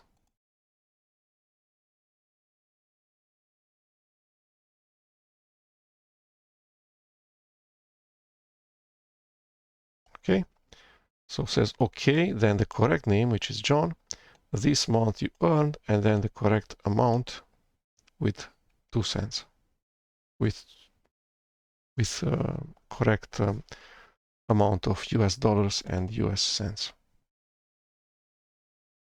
Okay, then we can improve this. The program already works okay, so we can stop here, but then we can improve the program further. This is using string concatenation, and we could use f strings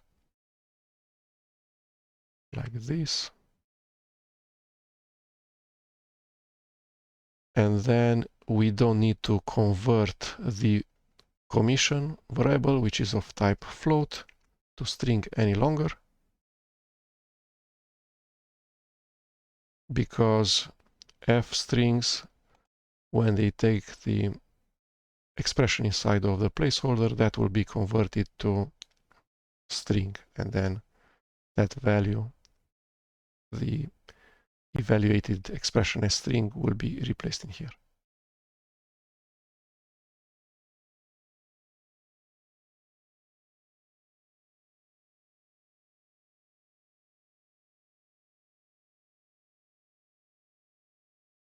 And that's it. Okay, and the further improvement would be not to depend on what the user enters in the when it provides, the user provides sales. So as I said, the user might provide an integer, so a amount of dollars, or the user might also provide a number of cents. That would be floating point, so floats. So let's make sales be a float. So input writes sales, which is this part. Then the user gives a value of dollars dot 2 positions for cents.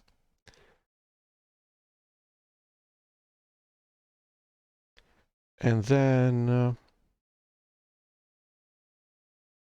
that will get converted to float. We will store this as float. Let's prove that. Ctrl C, Ctrl V, and Ctrl V. And then this is a float, this is a float. So this will be float multiplication, will return a float that gets rounded to 2 decimal positions, because we're only using US cents, not lower. So this might work correctly. Let's check.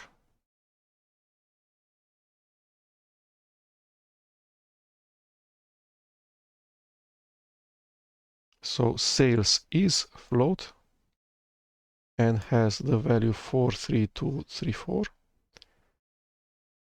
and commission was computed correctly and displayed correctly. We need to do one more test where we specify a sales number that contains decimals.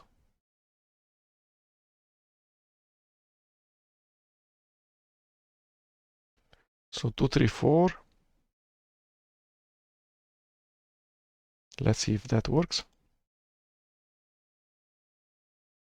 So this string that the user has entered is the value returned by input that gets converted successfully to float. You can see it in here, displayed here and here. And then the float multiplication will continue to work correctly. The rounding will continue to work correctly. So the rest of the program is okay. But now the program is a bit safer because it allows the user to also introduce cents, not just dollars, for the value of sales. Okay, so this was the end of day 2. Next up comes day 3. Right click on the tab, close all tabs, collapse day 2, right click on Python project, new directory, day 3. So today we will talk about strings, and let's look at a string. So this is a string literal. If we put a dot after it, we will see what are called the methods of the string.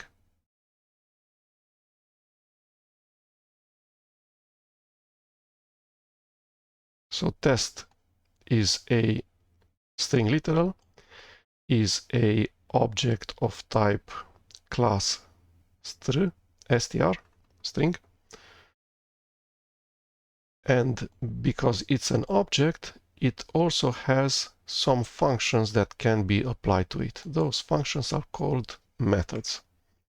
So you go the object dot, and then you select one of the methods on the object. First of all, we will look at the method index. So let's go index. Let's look at the required parameters. Says give me a substring that exists inside of the string test. Let's go with ES. What does index return? It returns an integer in here. So minus, greater than, and int. The return type is integer. Let's print the result, this integer, and the value returned is 1. Let's go to the documentation for index.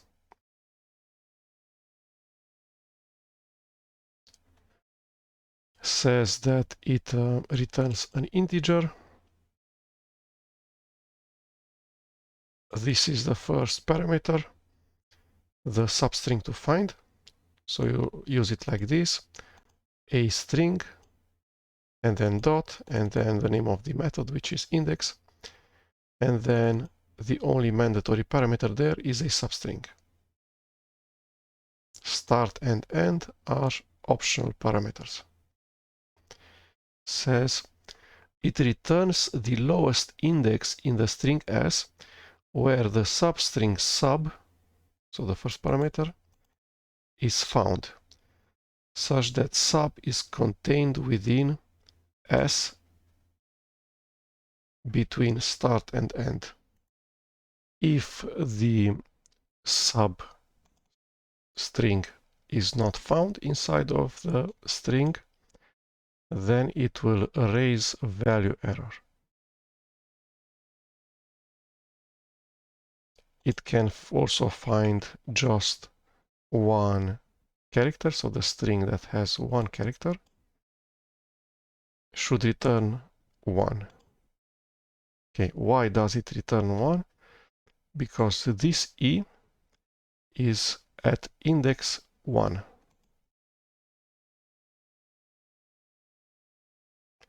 This is the string literal. The double quote is not part of the string literal. The string literal contains 4 characters, T-E-S-T. These characters have indexes 0, 1, 2, and 3. T is on index. T has index 1, has index 0 because the first index is 0. Then E has index 1, S index 2, and the last one, T, has index 3, which is also length of test of the string minus 1. So the length of the string is 4, which means that the last character in the string has index length minus 1, which is 4 minus 1, which is 3. Because we start counting the indexes from 0. The first character in the string is 0. Okay, so when we say at which index is the character E inside of the string test, it will return, hey, I have found one E. I have found the first E character in this string, and it's at position 1. So test.index of E returns 1, integer 1, and then print will print that one, and then we'll print a new line. Okay, if we say give me the index of S, it will compute like this. So T is index 0, E index 1, S index 2. I have found it, so I'm going to return a 2. And now print has printed 2. But then what happens if we say T? Because there are 2 characters E in the string, one at index 0 and one at index 3. Index will return the first occurrence of the substring inside of the string. So it will return 0, not 3. Okay? So we can search just for one character by giving the index method the parameter string with just one character. Or we can search a longer substring. For instance, we can search for TES. And the index is 0 because this is where TES was found on positions 0, 1, and 2. So it returns the first position, which is 0. It can also find the entire string. So it found the entire string at position 0, 1, 2, 3, and it returned the first one, which is 0.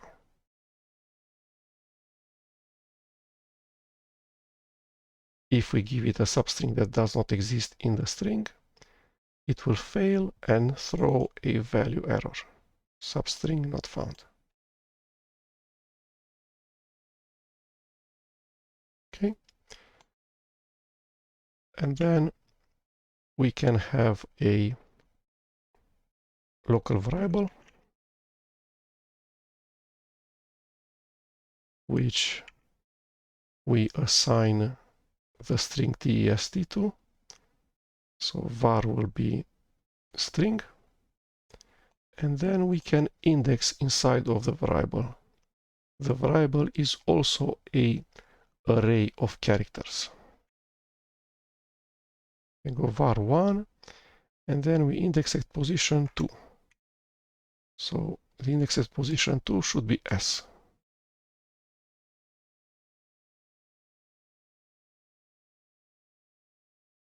And it writes S. So var1 at position 2. This is a string variable. String variables are also arrays of characters. This is a integer, which is the position. At position 2, there's this character S. var1 at position 2 returns the character S. Print then prints the character S and then a new line.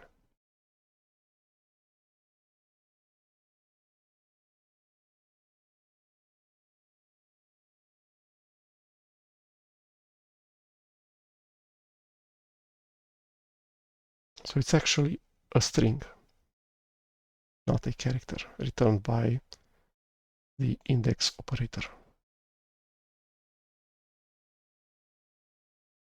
Okay, a string can contain punctuation marks, spaces, uppercase characters, lowercase, letters, digits from 0 to 9, etc. So we might have something like hello and then world.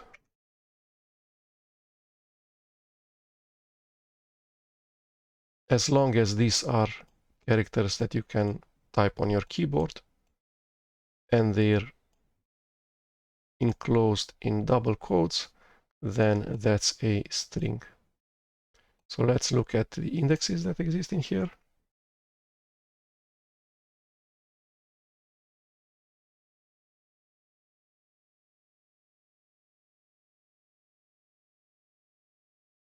Okay, so the first character in the array is uppercase H, so that's at index 0.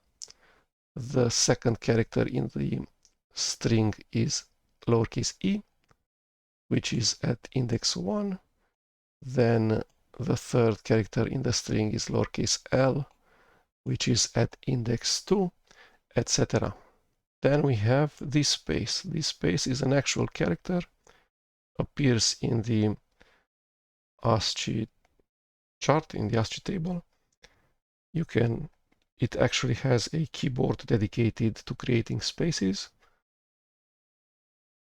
a computer keyboard, and it's this character at index 5.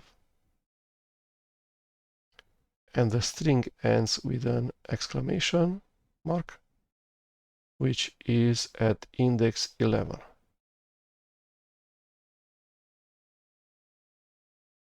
So let's actually look and see. So we ask, hey string var1, what is the index of the first space character?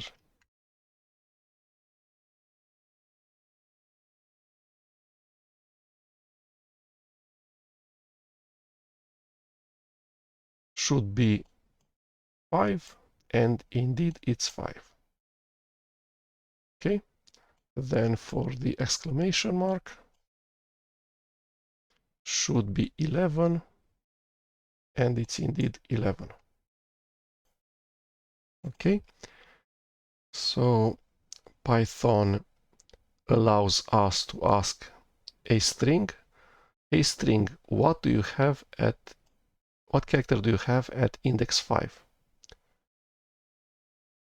At index 0, we can then use positive integer numbers, but then we can also use negative numbers, integer numbers. So we can go,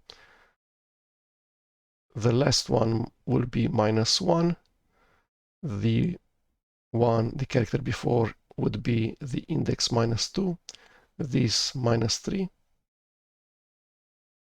Okay, so let's look at the string hello world. It has the following characters: HELLO space WORLD exclamation mark. In positive integer indexes, those would be 0, 1,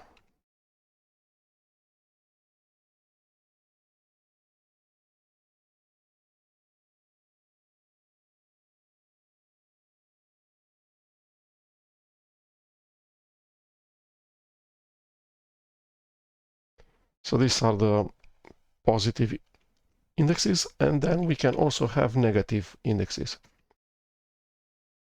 Let's start at the end. So this one is -1, this one is -2, this one is -3, -4, -5, -6, -7, -8, -9, -10, -11, and this is back to 0.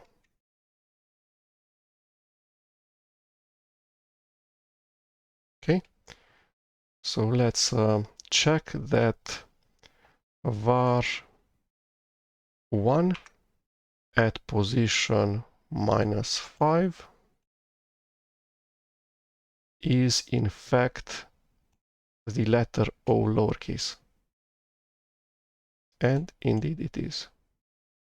What about at -2? Should be a lowercase d. Yes. -1 should be the exclamation point. Yes.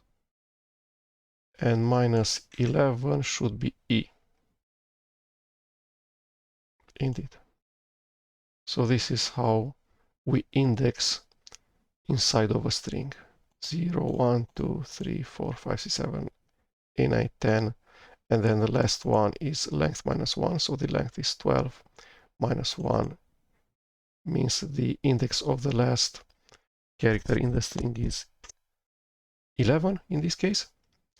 And then with negative numbers, we go from the end to the start. So from the last character to the first character. -1, -2, -3.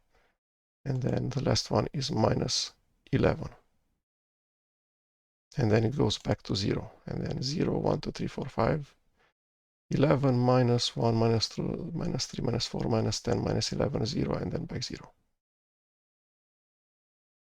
Okay, now let's look at the second parameter of the method index.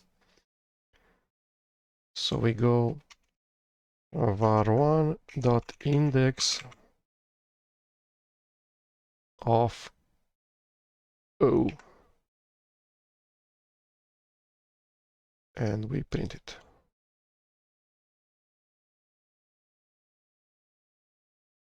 Control X to delete the entire line. The string hello world contains more than one O character. There's one on position 4 and there's one on position 7. Index will stop after it finds the first occurrence of the substring that we give it as the first parameter. Returns the lowest index in S where the substring sub is found. The other two parameters are the start index and the end index. So says start,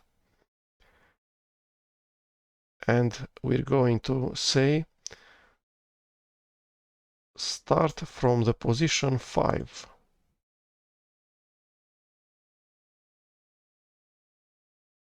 And now it has found O after position 5 on position 7. If we do not specify where it should start from,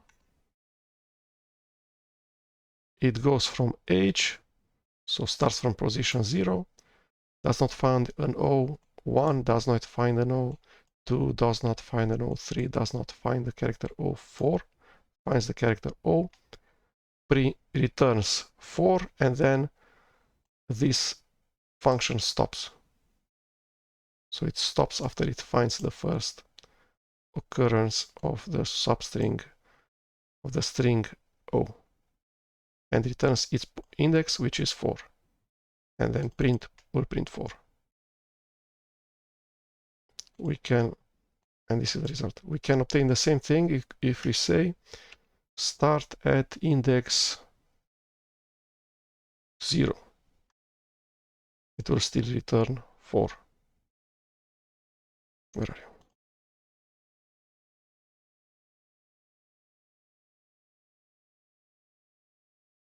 So it starts at index 0, no O, no O, no O, no O. Yes, O of position 4 returns this thing, will return a 4, and then that's it. Okay, start at 0. Let's see if it knows how to start from negative positions. Let's start from -2, and it should still return 4.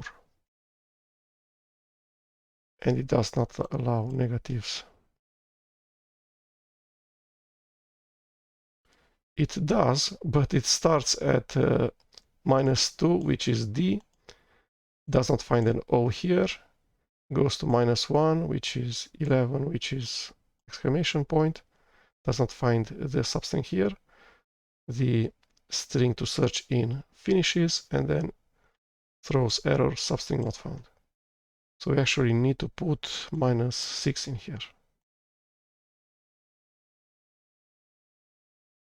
And now it has found, so it starts with -6, which is W, goes to -5, which is O, so it found an O, and its index is 7, it returns 7, and then print will print that 7 integer.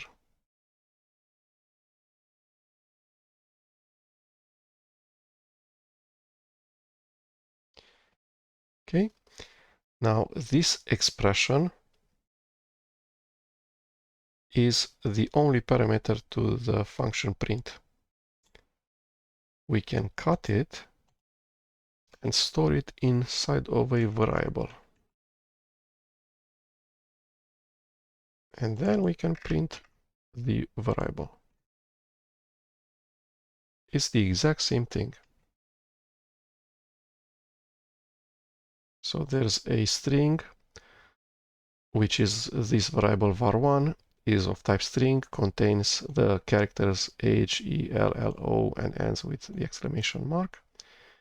Then we call on it the function, which is the string method index, with two parameters. The first one is the substring to find, which is O, so would be this or that. And then we tell it to start at index -6, which is this W. So it starts here searching and finds it on the immediate next position. So it does not find it here. The substring O, it finds the substring O and the next character, then returns the index of this O, which is 7. This entire thing is returning a 7. Inside of the variable result, a integer literal 7 will be stored. And then print does two things, looks inside of this bucket, finds out that inside there's an integer literal 7, and then it prints that 7 to the console, and then when it finishes, we'll print a new line. Okay, and now let's look at the third parameter, which is where to end, so the end position. So let's say that we wanted to start searching at index 5. So we wanted to start searching here and here and search for O's. Okay, so the end means the first character that it will not look at, so it will stop immediately before 6. So it will stop at the character space, which is with index 5. So end is not inclusive. So this is an interval. This 5 is inclusive, is part of the interval. This 6 is not inclusive, so it's not part of the interval. So this interval consists of just one value, 5. So it starts at 5 and stops at 5, looks only here at index 5. Is here an O or not? There's no O in here, it's a space. So it will throw the exception value error substring not found. Okay, then it will, if we say start searching from index 5 until index 9, that means it will search here, it will search here, it will search here, and it will certainly not search here. So if it finds it on position 7, it will stop there. If not, we'll also try on position 8 and will not try on position 9, and it will stop. So it stops either when it finds the first O or before position 9, which is the end position. And it's found it on position 7. So the possible positions in this interval are 5, 6, 7, and 8, not 9. And 7 is part of the interval, so it returns it. And if we go in here and put a 7, so we say start at this position and look at this space, then look at the next position, which is W, and then because 7 is exclusive, we stop before 7, so it stops on this line. So it actually only looks at lines with index 5 and 6. There's no O string there. There's just a space and a W. So it will throw the exception that substring is not found.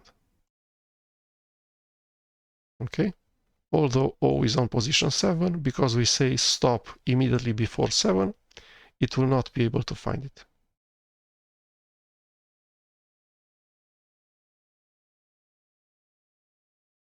Okay?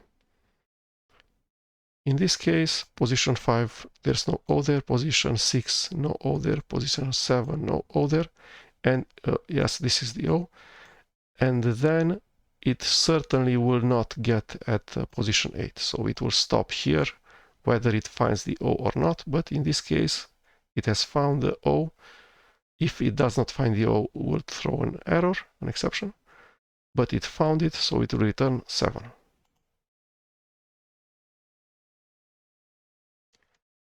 Okay, so again, index is a function that applies to strings, which we call not a function but a method, because you can call this function by having a variable of type string or a string literal, and then you put a dot after it, and then you write index, and then the integrated development environment PyCharm will show this icon with a red M surrounded by a circle, which means method. Whereas for print, it says it's a built-in. Okay, so index is a method.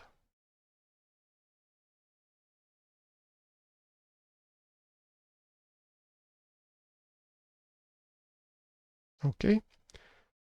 Index searches from left to right. So when we say please find O without any parameter, we'll start at index 0, then 1, 2, 3, and it finds it at index 4 and will return 4.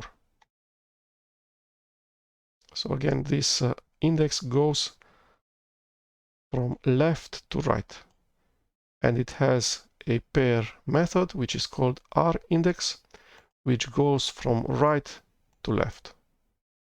So it goes from 11 to 0. It searches first at the length minus 1 index, which is 12 minus 1, which is 11. So it looks at the last character in the string first, then looks at the character before that next, so D with index 11, index 10, then goes at index 9, L, index AR, index 7, O. Okay, R index. And the parameters are the same: substring to find, the index to start from, which is included, and the index before which to stop, because the end index is excluded from the search. Okay, it returns the highest, whereas index returned the lowest. R index returns the highest index.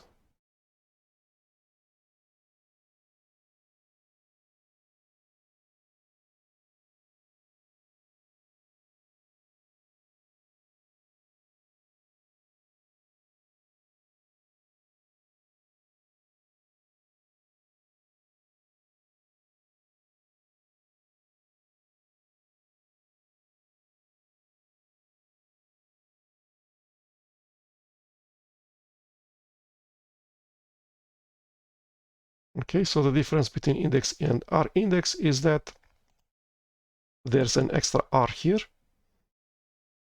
an extra R here, and then return the lowest index, and R index return the highest index. Other than that, the definition of these two methods are identical.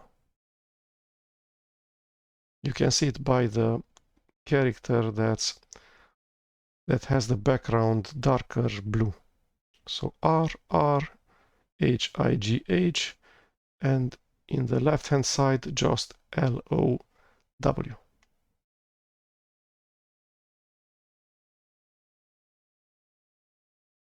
Okay, we know that there are two O's in the string.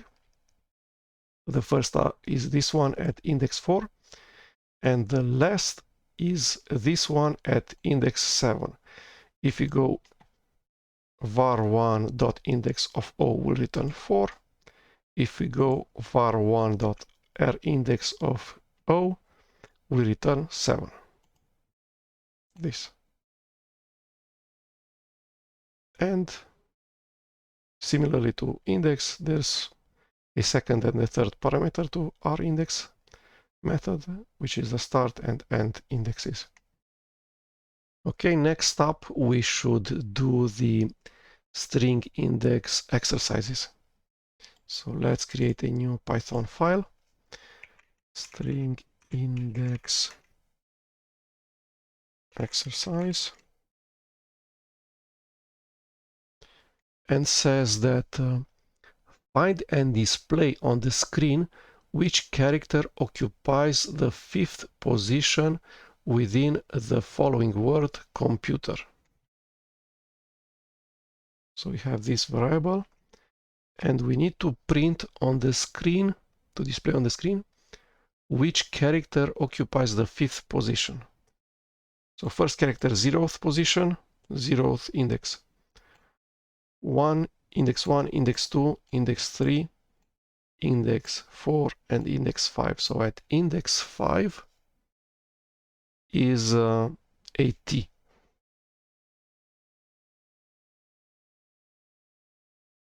And with square brackets, we'll put a 5 because we're interested in what characters is in the string at index 5. Find and display on the screen which character occupies the 5th position within the following word computer. And it's a T. This is the result.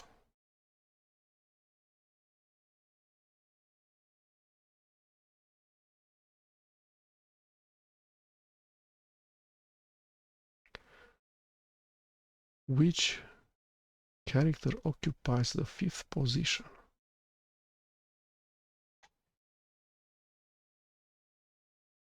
So the exercise has a requirement which is a bit vague. So it says find the character which occupies the 5th position, but then the requirement has an example where it says the word computer and it shows in bold the letter U. So the exercise is not about string indexes, but about the non-computing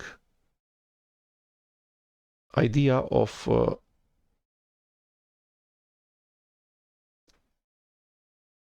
which character is U inside of the computer word. So it's the 5th. If you would ask anyone on the street, hey, is it true that the letter U, the character U, is the 5th in the word computer? They would say yes. So in order for the program to return U, not T,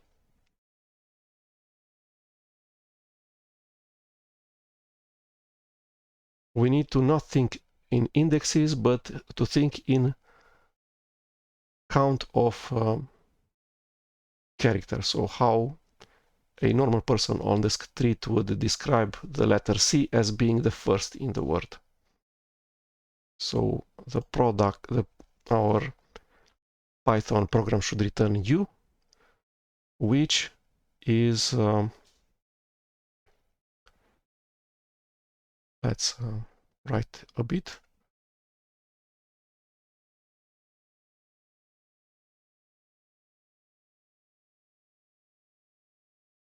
We already know that these are the indexes, as the computer uses indexes. So in Python and in many other programming languages, the character C inside of the string computer is at index 0. But then humans say that the letter C is the first in the word computer. So this is the human view.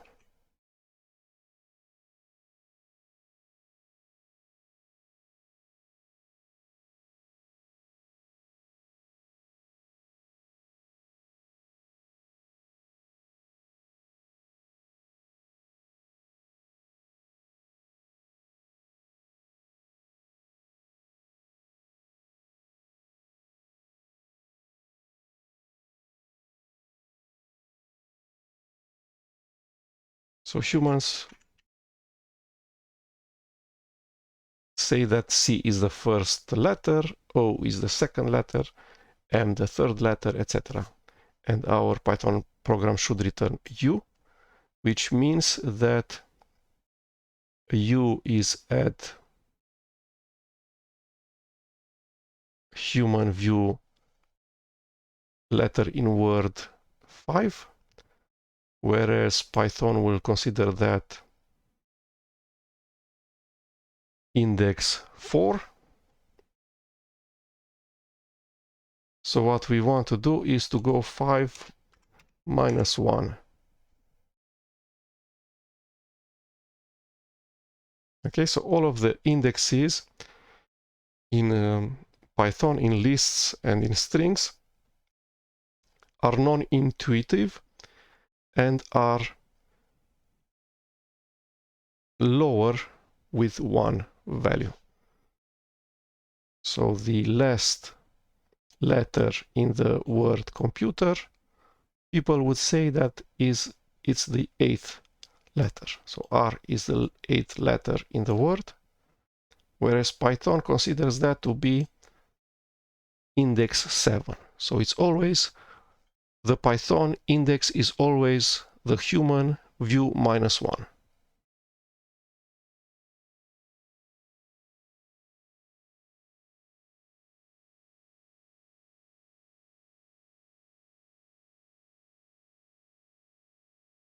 Okay, so to get at the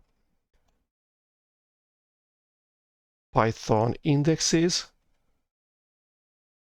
if we have the human view, so human view says that we should identify the 5th letter in the word, and to get at Python indexes, we'll need to go minus 1, because there's this extra index 0 for the first character. And now it says U, as expected.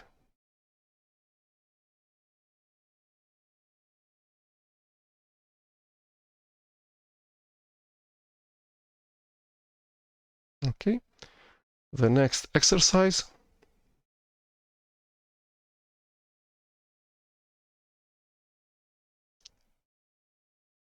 Find and display the index of the first occurrence of the word practice in the following sentence. In theory, theory and practice are the same.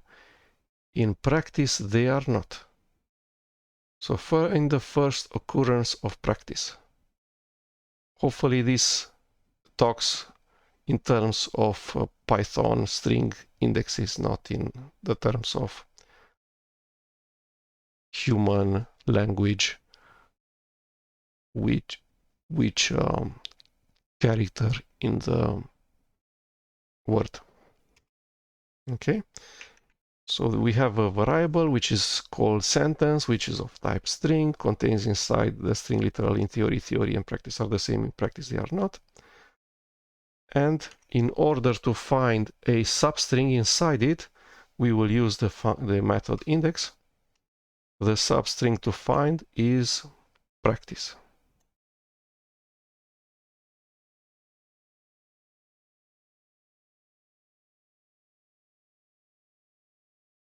And we need to print this thing.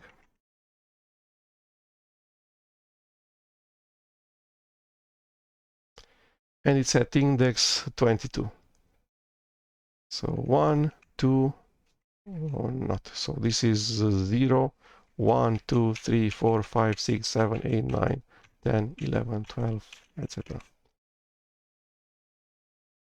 Okay, let's see if the solution that I provided is okay. Next. Find and display the last occurrence of the word practice in the same sentence. In theory, theory and practice are the same. In practice, they are not. In order to find the last occurrence of practice, we use R index. So the sibling of the twin of the method index is the method R index. Index searches from left to right. R index searches from right to left.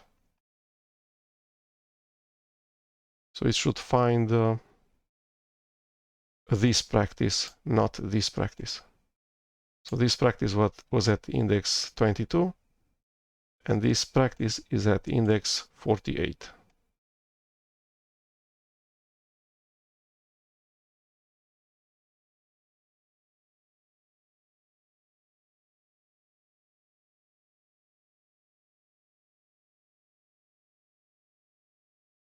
Okay. Next up are string substrings and string slices. New Python 5 slice. And this is the way we have looked at the string hello world. We have selected the character at position 4. So hello world at position 4 is the letter O lowercase. But what happens if we put a colon in here? Then we can say start with O, but continue and stop before this number. So let's go with 10. It will start at index 4, inclusively, then go 5, 6, 7, 8, 9, and stop before the 10. So 9 is the last one that it looks at. And then it returns all of the characters from position 4 inclusive to position 9. So it will return the string O space W O R and then L.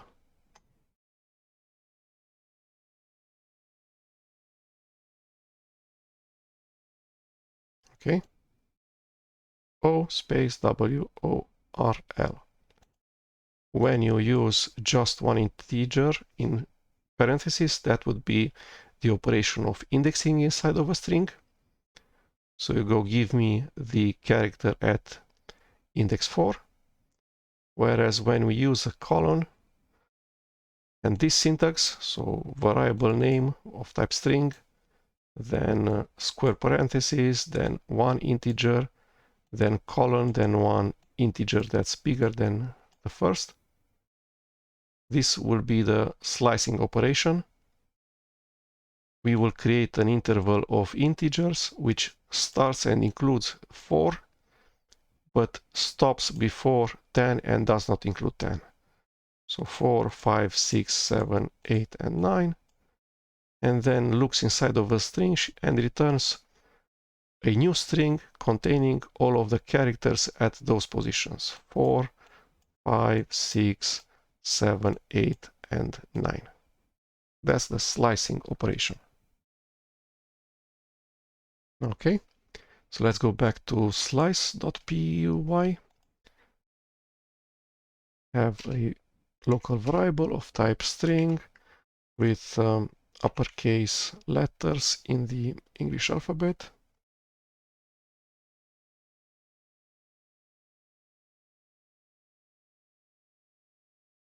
A, B, C, D, E, F, G, H, I, J, K, L, M. Okay. Another local variable which will be used to extract some characters from the text. So we extract the character at position 2 and then we print fragment. Okay, so this is a string literal that's placed inside of this variable. This variable is of type string. A variable of type string is also a array or a list of characters in this specific order. So an ordered list. When we go what's the character inside of the text at position 2, that's position 1, that's position 0, position 1, and position 2. So position 2 is C. Okay, text at index 2 will return an uppercase C as a string, and then fragment will be of type string, and then print will look inside of the variable fragment, will find the string C, will print that C, and then will print a new line. C and new line. Okay, then let's go from selecting the character at index 2 inside of the string to using slice and getting the string that starts at index 2 in the string and ends at before index 5. So that would be index 4. So this is index 0, index 1, index 2. So 2 will be part of the return string. This is index 3, D. This is index 4, and we're still less than 5. And then this is index 5, but we should not include the index 5. So this is not included in the interval. It's exclusive. Included 2, and then everything that's between 2 and 5, but excluding 5. So that's 2, 3, 4, not 5. 2, 3, 4 is this part of the string. So slicing means look inside of a string. Start here and do not arrive here. So CDE. And we can see that CDE is printed on the console. Okay. The next variation, so the first one was just have a 2 inside of square brackets. Then we have a 2:5 inside square brackets. The third variation is where we have a 2 and a colon inside square brackets, but we do not have a 5. So Python says I need to return the slice, so a substring from this string that starts at the character with index 2 inclusively, so this C, and then it goes, and only stops when the string ends. So this is what it should return. The substring that starts at letter C and then goes through the end of the string. And that's what it does, C, D, E, F, until M. Okay, the fourth variation is where we have colon 5 inside of the square parentheses. So this is interpreted as start at index 0 inclusively, which would be the A, and go upwards, stop at the index that's right before 5. So that would be 0, 1, 2, 3, and 4. Again, what's after colon is exclusive, should not be included. And indeed, that's what it returns. Okay, the next variation is with 3 integers. So that would be 2, and then 10, and then 1. So this is the start index. This is the end index. Again, it's exclusive. And then this would be the step. So index 0, 1, 2 starts at index 2, which is C, and goes until index 9. So 3, 4, 5, 6, 7, 8, 9. 0, 0, 1, 2, 3, 4, 5, 6, 7, 8, 9. So it ends with a J, which is what it did. Okay. The next skip is 2, which says print the first character in the substring immediately, and then skip the next one. Print, skip, print, skip, print, skip. Print the first one that should be returned if there would be no skip parameter, and then it will skip -1, so it will skip one character. Okay, so it was like this, and now it wrote C, did not write D, wrote E, not F, wrote G, not H, wrote I, not J. If we go skip 3, it would write C, not write DE, which is 3 minus 1, 2. So 2 are ignored, 1 is written. Then it is going to write F, not write G and H, and write an A, an I, and not write the J. So CFI, correct. Okay. What other variations there are? This says start at index 0 and here.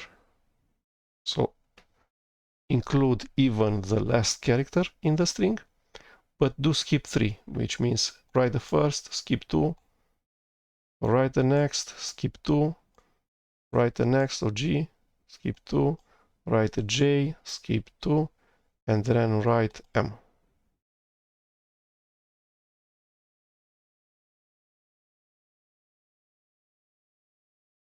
Okay, and we can have also negative skips, which will return the string in reversed.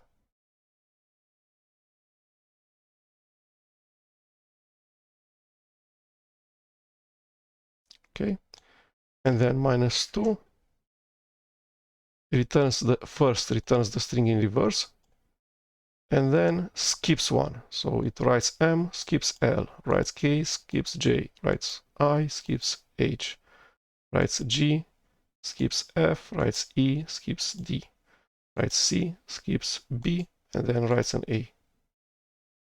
The same thing for -3. M is written, then 2 are not written. J is written, 2 are not written. G is written, 2 are not written. D is written, 2 are not written, and then it ends with an A. Okay, next up is exercises with slice.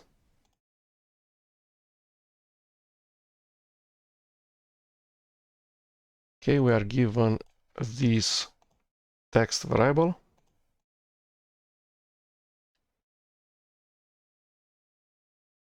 And says using slices, we should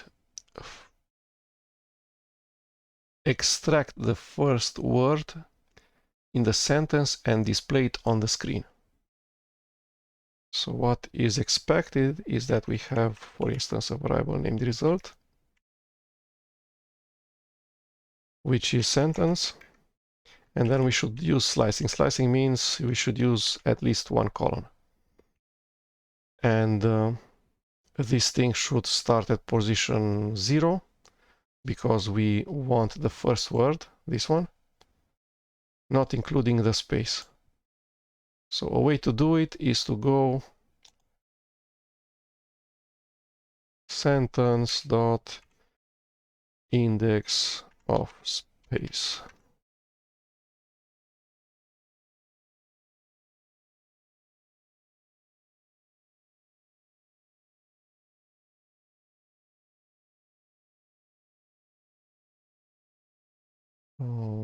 What do I want to say like this?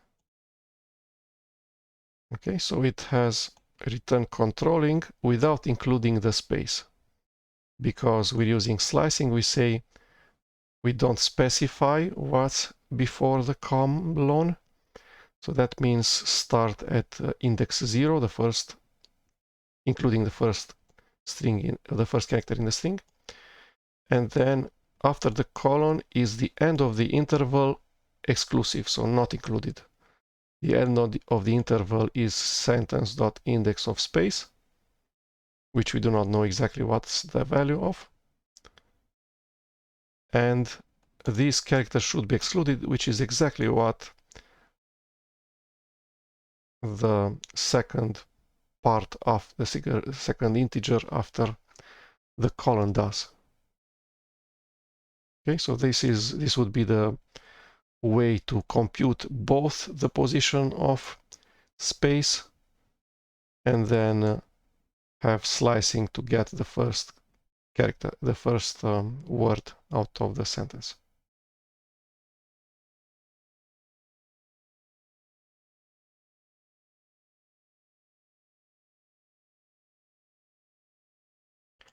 Or we could compute ourselves this thing. So we need the index of the space. So that's 0, 1, 2, 3, 4, 5, 6, 7, 8, 9, 10, and 11. So the index of the space is 11. It will start here and stop before the space. And we get the same text written in the console. Okay. Next up, we have this sentence and says, take every third character starting from the 9th to the end. So that would be result equals sentence, and then we need slices. So it says take every third character, that would be a 3. For step, so for step we're using 3. So it takes one, does not take the next two.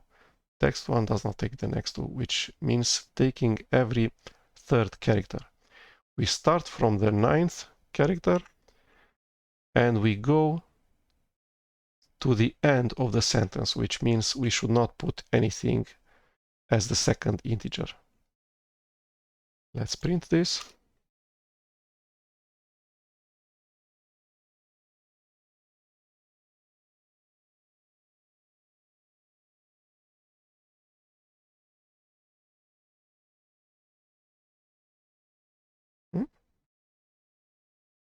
Oh, how interesting. So says start at index 9, which is 0, 1, 2, 3, 4, 5, 6, 7, 8, 9. So it starts with the S, writes S, skips to the T and the space, writes A, skips to the space and the C, writes O, skips to the M and the P, writes U, skips to the TE, writes R, skips space and Y, writes O, etc. So this should be it.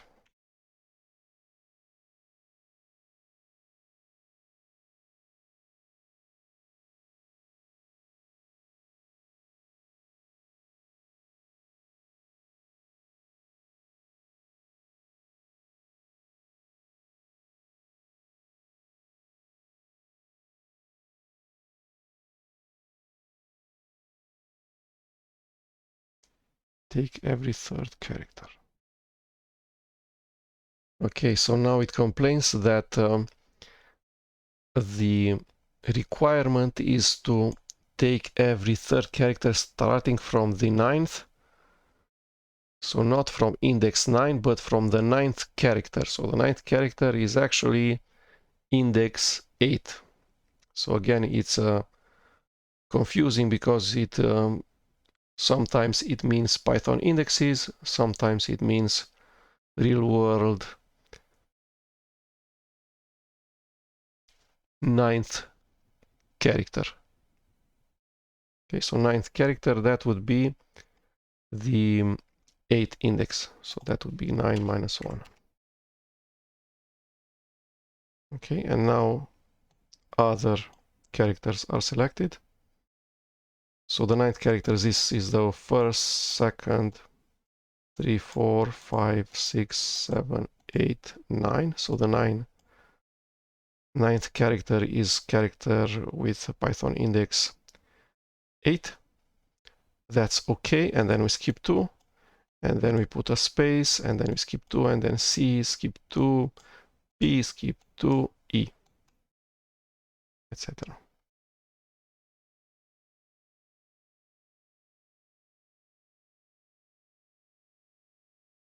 Okay, next up.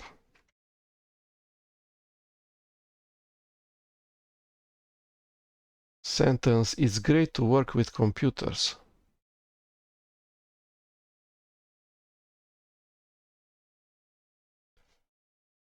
Okay.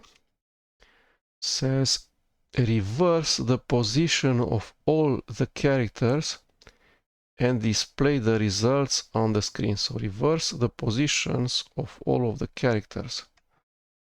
We saw that thing with slicing.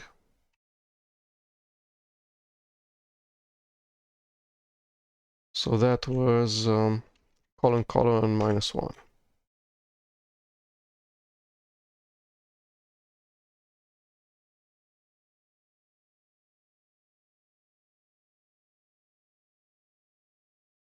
Reverse the position of all the characters in the following sentence and display the result on the screen.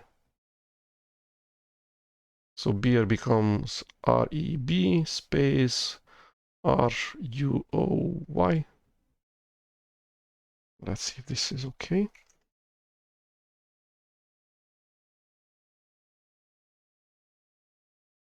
And it is. Okay, next up is 6 more methods of the string, which are upper and lower to make the content, the characters inside of the string uppercase or lowercase. Then we have find, we have split, we have join. So let's look at those. A new Python file. We have a local variable.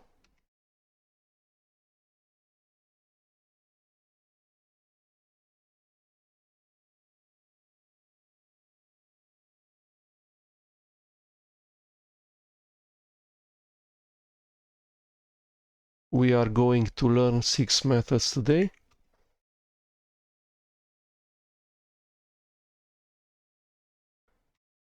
And we're going to print the result.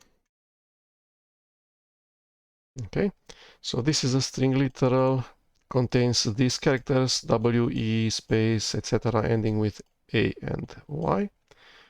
This string literal is going to be placed inside the variable text. Result equals text, so this is the right hand side. This right hand side will be evaluated. There's just one variable.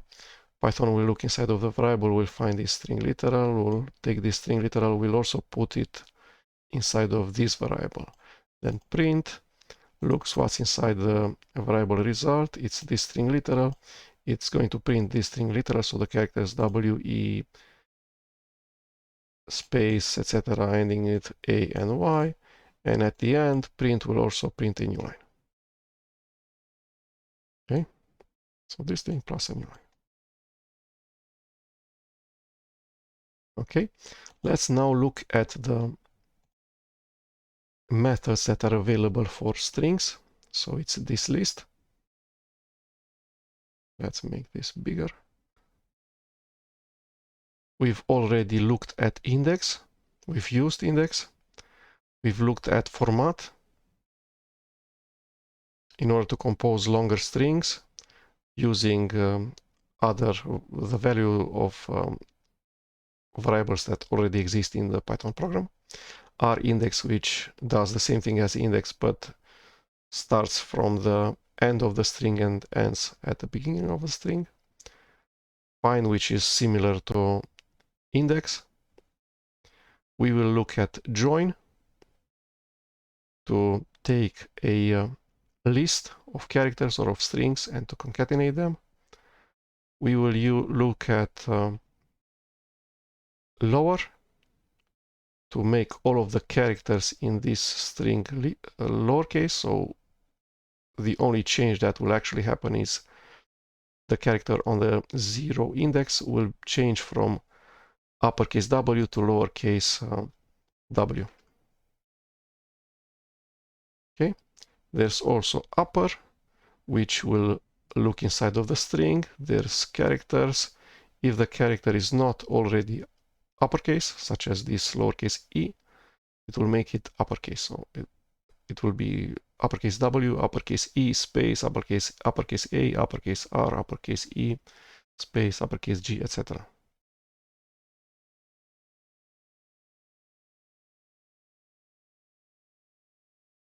Okay, and then there are other methods in here. So count will returns the length, so how many characters exist in the string.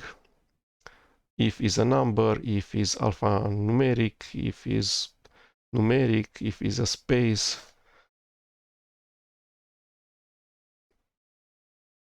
And the twin of find, which is rfind. So find finds from left to right, and right rfind finds from right to left. And split takes a string, and then we specify a separator such as space, and we'll go from the start of the string until it finds the separator. So it finds W and E, which is a word. We'll create the string WE, we, and that will be placed in the result being a list. Then it will ignore the separator, then it will find ARE, and then we'll find the separator space again. So it will take these three characters, ARE, create a new string, ARE, and append it to the array. So at the end, the returned array, returned by the method split, will be the words in this sentence. So an array of strings with the following strings: we, the string r, the string going, the string to, the string learn, the string 6, the string methods, and the string today. Okay, so what happens if we have written this dot, but now the list of possible completions is not shown anymore? We go after the dot and we press the key combination to show the suggestions menu again, which is in this case control space. Or we delete the dot and put the dot again. After we finish putting the dot, so on key up of the keyboard key dot, this menu with possible completions will come up, and it will keep the size that we have provided the previous time when we resized this pop-up menu. Okay. What we can do now is either scroll through this list using the mouse scroll. We can scroll using this scroll bar, or we can start writing parts of the method. For instance, in order to make all of the characters in the string result uppercase, we will use the function upper. So we write a U.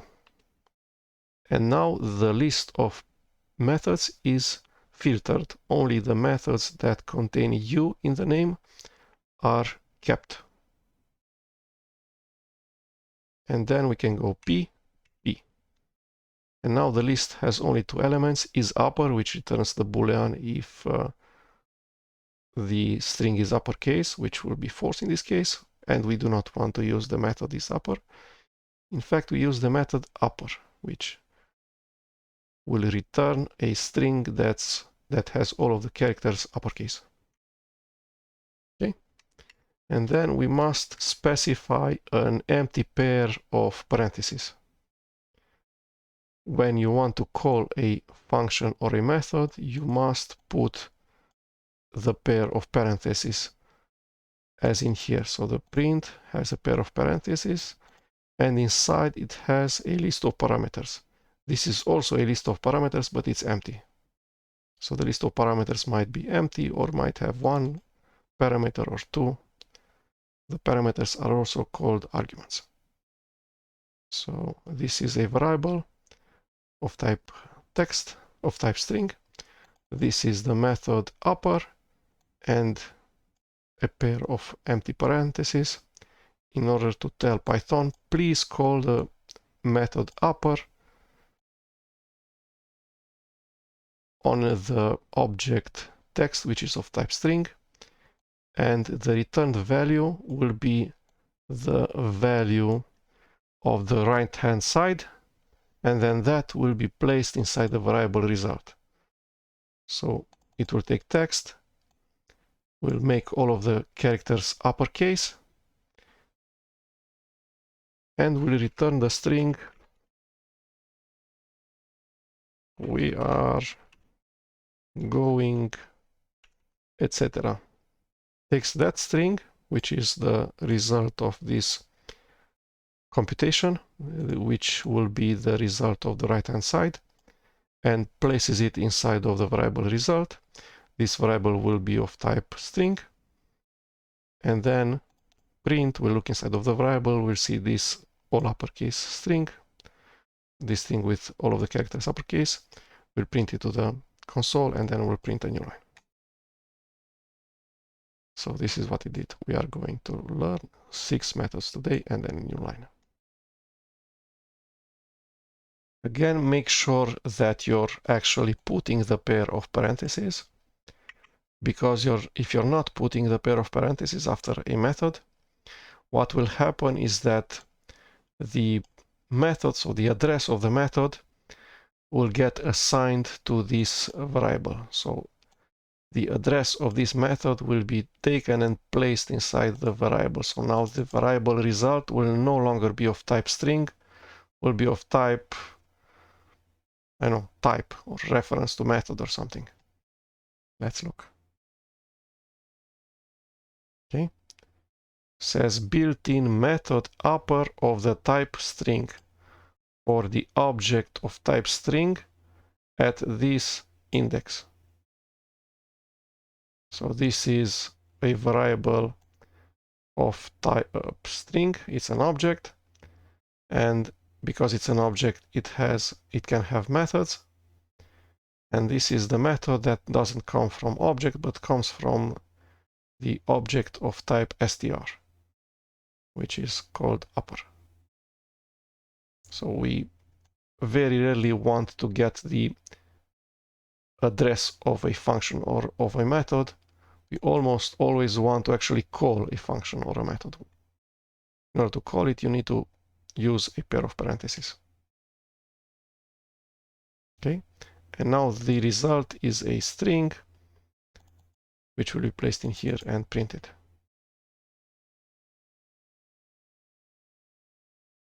Okay, so this would be calling the upper method on this variable, but then using slicing and indexing, we can create other string objects. For instance, text at index 4, index 0, 1, 2, 3, and 4 is the string that contains just the character R, which being a string is also a string object, has access to the methods of the str class, which will take the lowercase r, make it uppercase, so the result right hand side in here will be a string with just one character, the uppercase r, which is going to be written in this variable, uppercase r. Okay, and then the reverse of upper method is this upper method.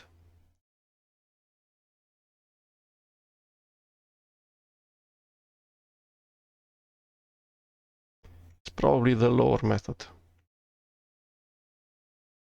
which is this one. Returns a copy of B with all ASCII characters converted to lowercase. Probably it lowercase is other characters than the characters from 0 to 127 decimal. I'm going to guess that it's also going to lowercase the French characters, that exist in the French alphabet but do not exist in the English alphabet, such as a circumflex and all of those things. Okay, so the method to call is lower, and then pair of parentheses. Okay, so all of the characters, none of the characters needed to be changed except the first one, which was uppercase W, and now it's lowercase w.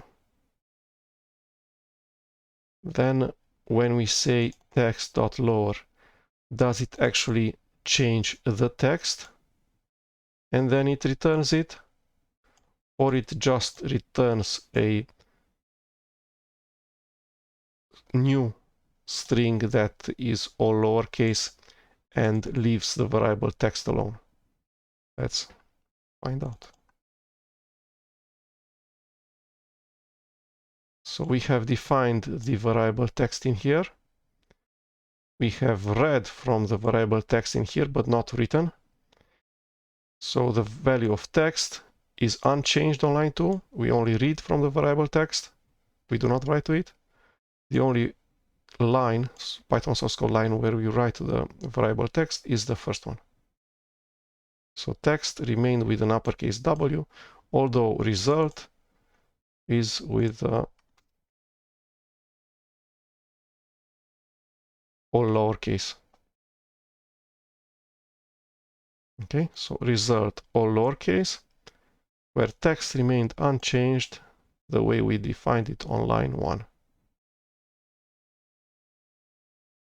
Okay, so let's remember how lists look like. We had somewhere the lists. I'm not sure where. This thing. So a list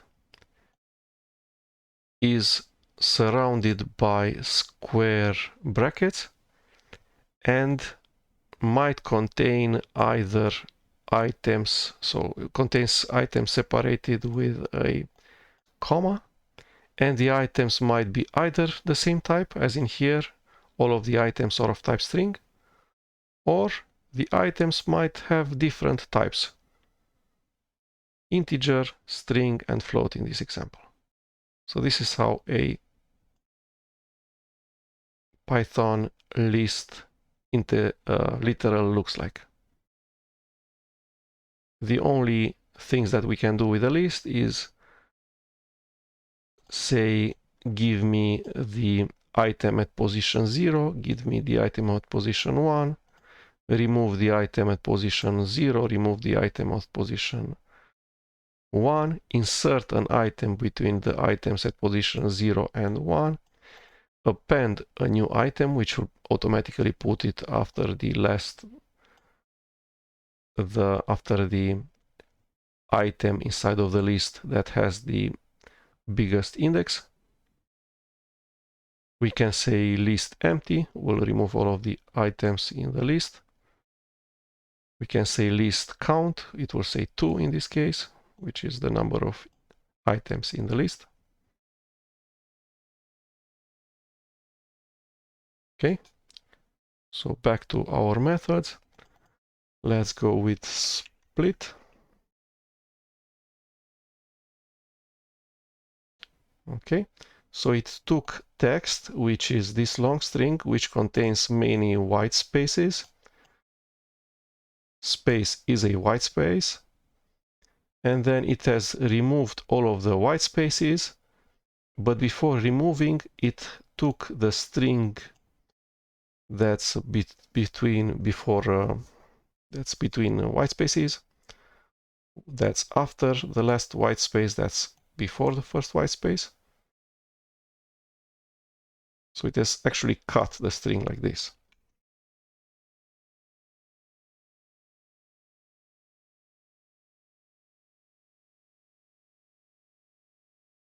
It has cut the string in such a way to have a string concatenation with all of the characters that are white space being a one character string.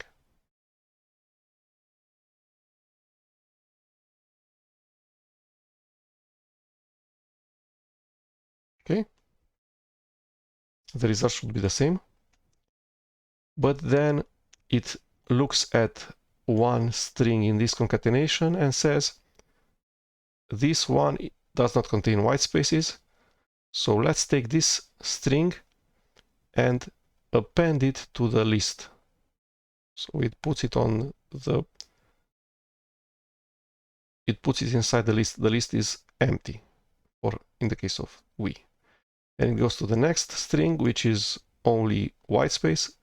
It ignores this string. Goes to the next string, which is ARE, does not have white spaces. So it will append it to the list, put it after the element, the string, the item, which is the string we. It has put a new item, which is the string ARE.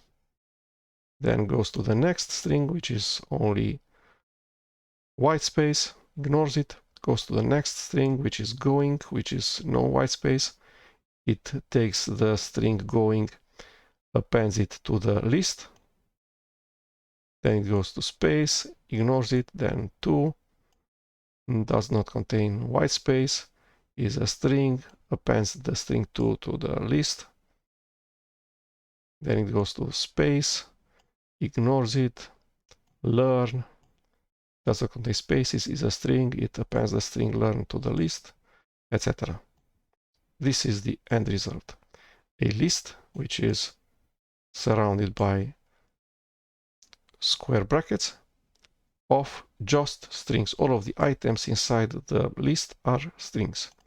And these items are the string we, the string are, the string going, the string to, the string learn, the string 6, the string methods, and the string today. When you specify strings, you might either surround them with double quotes or with single quotes, it does not matter. Okay, let's see what's the type of result.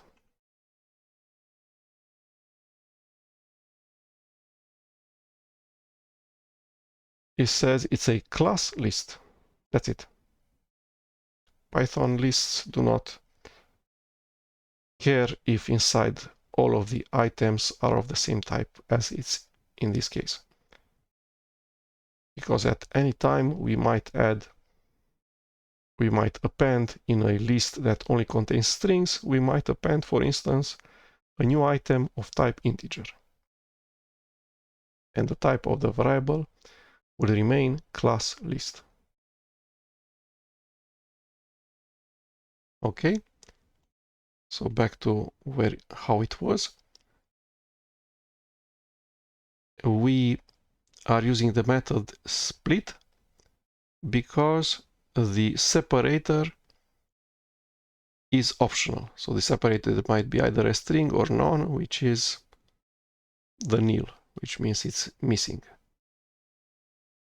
But we can specify the separator, again, which is of type string, and we can say that we want to split by the string, so any string could be put in here. We could separate by the string I, which means this will be a string, the first item in the list. This will be the second item in the list, and this will be the third string item in the list. So we are go. I is ignored because it's treated as a separator. Then between the two i's, so ng and ends with space s, this thing, I is ignored, and then the rest of the string, so from x and space, and ends with today. Or we can split by anything else. We can split by O. So it goes like this is the first string in the list. This is the second string in the list. This is the third. So starts with a space L and then ends with a TH. Then DS space T, this one. And then everything after the last O, which is day. Okay. The next string method that we're going to look at is the reverse of split, which is join. So split goes from a string to a list. Now we'll need to create a list and use join to get to a string. So a way to do it is to have many string variables.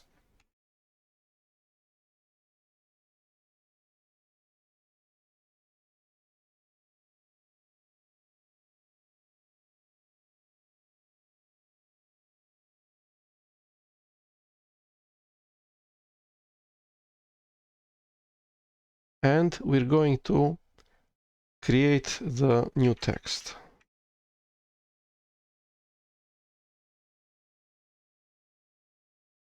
Which is what? We need to apply the method join. So let's look at the method join and see how that looks like.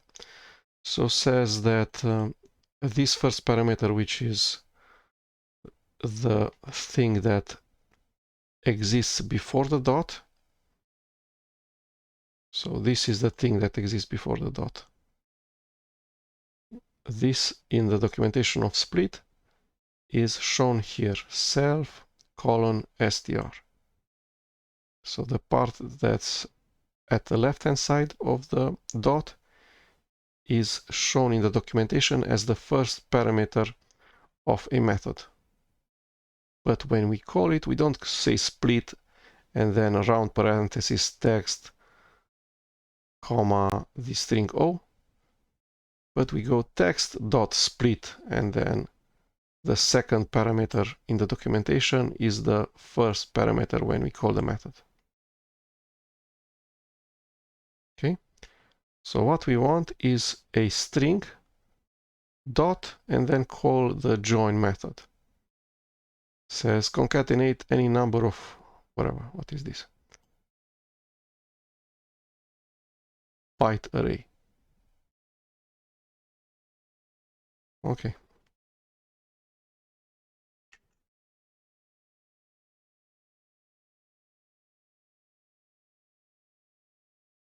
Byte objects.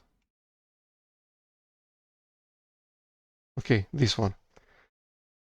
So there are more methods named join for byte arrays, for strings, for other things. So we need to look at the documentation for the join in the method that applies to strings. So this is the way you call it. You have a string, which is the separator, and then you go dot, and then you go join, which is the method, and then as parameter you give it a list, either like this, a list of strings, or the way we are going to create it, because we have a variable containing the first string, another variable containing the second string, and another variable containing the third string. So this is a string literal. This is an array literal of string literals. And how it does, it goes inside of the list, takes the first string there, takes the first character there, and generates a new string with it. Takes the next character, so all of the characters in the first string, puts them in the new string, and then before advancing to the second item inside of the list, we'll put a separator, which is this dot in here. Then it puts the entire string on the, which is the second item in the list, PQ. Then before advancing to the third item, it will put a separator, which is this dot, and then puts the entire string in the third item inside of type string inside of the list. Okay, so we want to generate the sentence learning Python is amazing. The separator is not dot, is in fact space. And then we want to say the opposite of split, which is join. And then we need to pass in here a list. This is how lists look like if we have a string literal.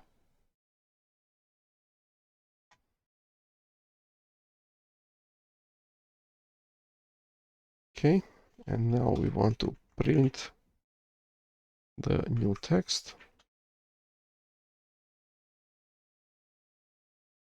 So it prints C space mountain. So again, we have the string that contains just one space. It's an object of type str. It has access to the method join for strings.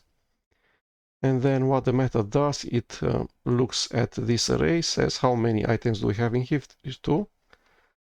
Let's see if the first item is of type string. It is.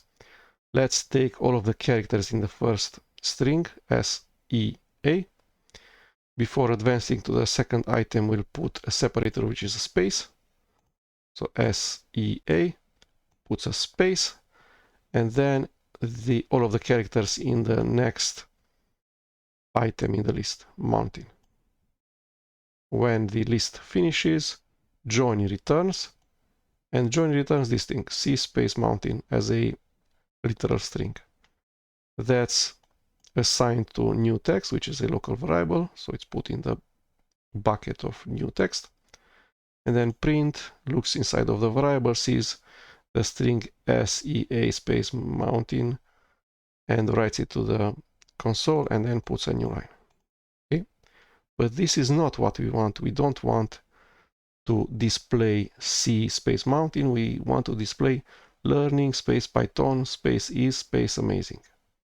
So we need to create a list out of these 4 Python string local variables, which is done like this. So we keep the square parentheses to make it a list, and then separated with comma, we have all of the 4 local variables of type text of type string. And this is what we wanted. So learning space Python space is and space and amazing. And if we have this separator be, I know, $, then the text would be learning $Python $is $amazing, which is not what we wanted. So the separator should definitely be a space.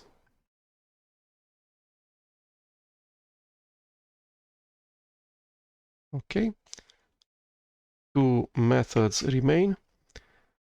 We have the method find, which behaves similarly to index, which also has a twin rfind, similar to how index has the twin rindex. Behaves identically if you give it a substring which actually exists in the string where we search. So O appears 4 times.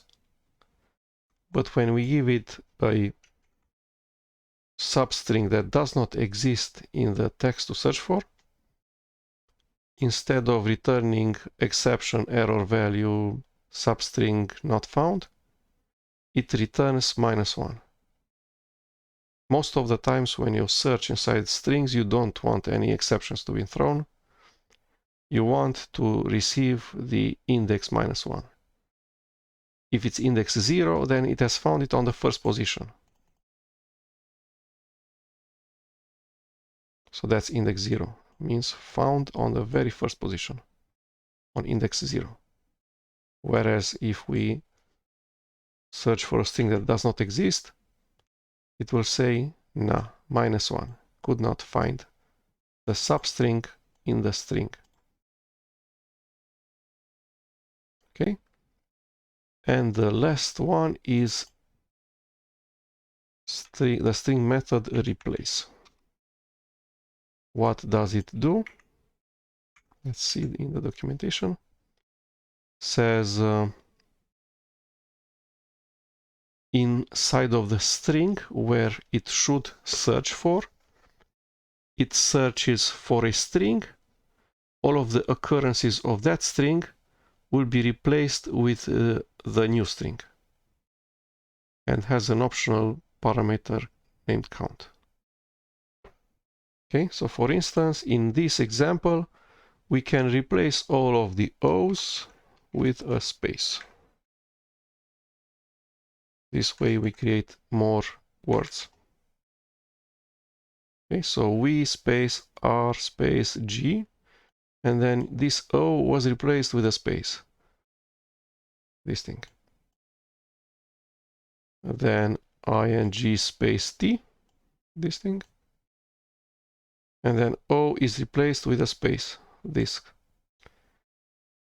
Then space learn space 6 method, space learn 6 space 6 space method, and this O is replaced with this space.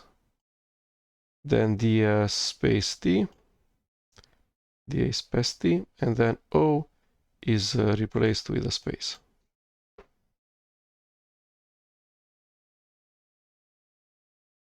Okay, next up, exercises with string methods. So that's the 3 new Python 5 methods exercise. Let's close the other. And says print the following text in uppercase using the specific string method for uppercasing. Okay, so we can go print and then sentence dot upper, and then empty parentheses, new line, run, everything is now uppercase. Okay, so what this thing does, this is a string literal, put inside this variable. Print has just one parameter, this expression. This expression will need to be computed and then will be printed. Sentence.upper leaves the string unchanged, leaves sentence unchanged, but takes whatever is inside of sentence, this thing, makes it all uppercase, and then returns it. So takes the characters E and makes it uppercase. It's already uppercase. Takes the character lowercase s, makes it uppercase, uppercase s, etc. Okay, so this thing returns this thing.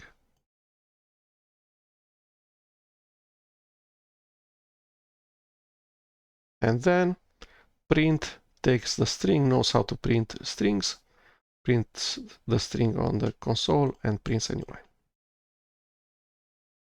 Okay.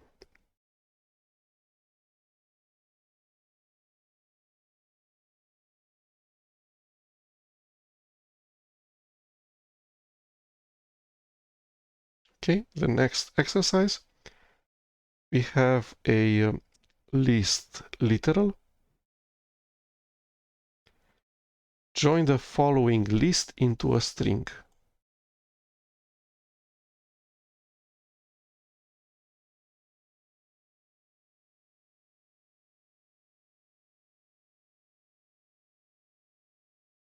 And we join a list as join is a method.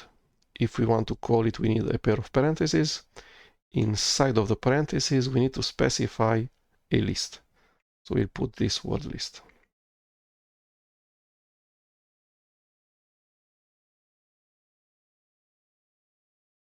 Okay, so it goes simple dot is dot better dot than dot complex dot, this thing.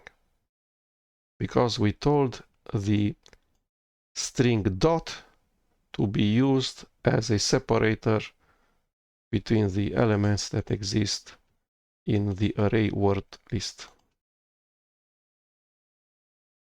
Okay, let's read the requirement of this exercise. Says join the following list into a string, separating each item with a space. So we don't want a separator dot, but the separator space. Separating each item with a space. Display the result. Okay.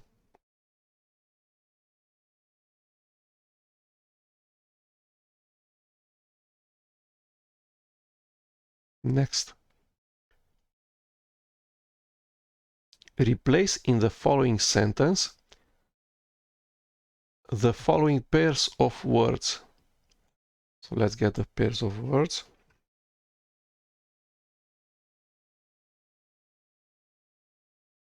Hard should be easy and bad should be good. And the string is this one.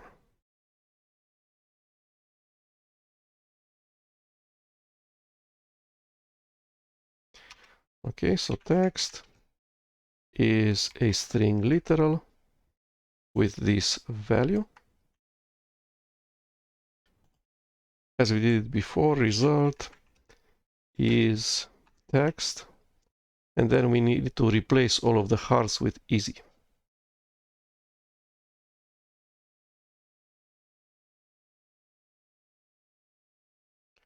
This is how the method replace of the str object works. Requires a old substring which is searched for inside of the string. If found, all of the occurrences are replaced with a new string. So in this case, we need to replace hard with easy. And then we're going to print the result. Again, let's print also text and result.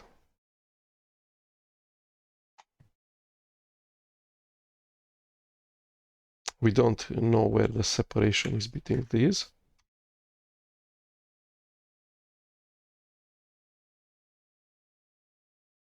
Okay, so the text, although we use text.replace, the replacement does not take place inside of this variable. Nothing writes to this variable. The text that's stored inside of the variable remains the one that was written inside of the variable on the source code line 4.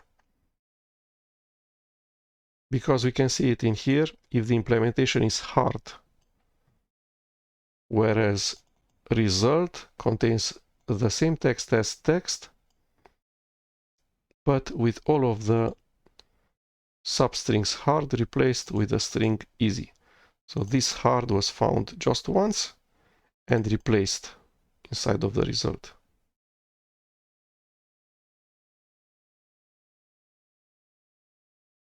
Okay, so now we know that text will not change on line 5, which is good news because that means that we can do this thing.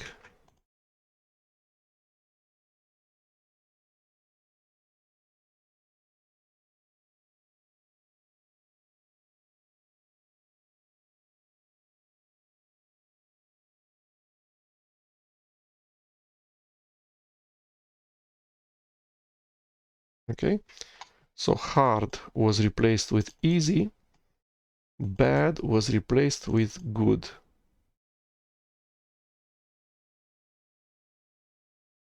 Okay, text stayed unchanged in here. We did the replacement, that means that a new string literal was generated, which is the right hand side of this equals. That new string, which is if the implementation is easy to explain, it might be a bad idea, was stored inside result. Then we took whatever was inside of result, which is if the implementation is easy to explain, it might be a bad idea. And then we replaced all of the currencies of bad, just one, with good. And then this right hand side of this equal sign was computed. It's a new string literal, which says if the implementation is easy to explain, it might be a good idea. That string literal was stored inside result, and then we print result. So we write inside the variable text on line 4, we write inside the variable result on lines 5 and 6, and then we read from the variable result on lines 8 and 6, and we read from the variable text on line 5.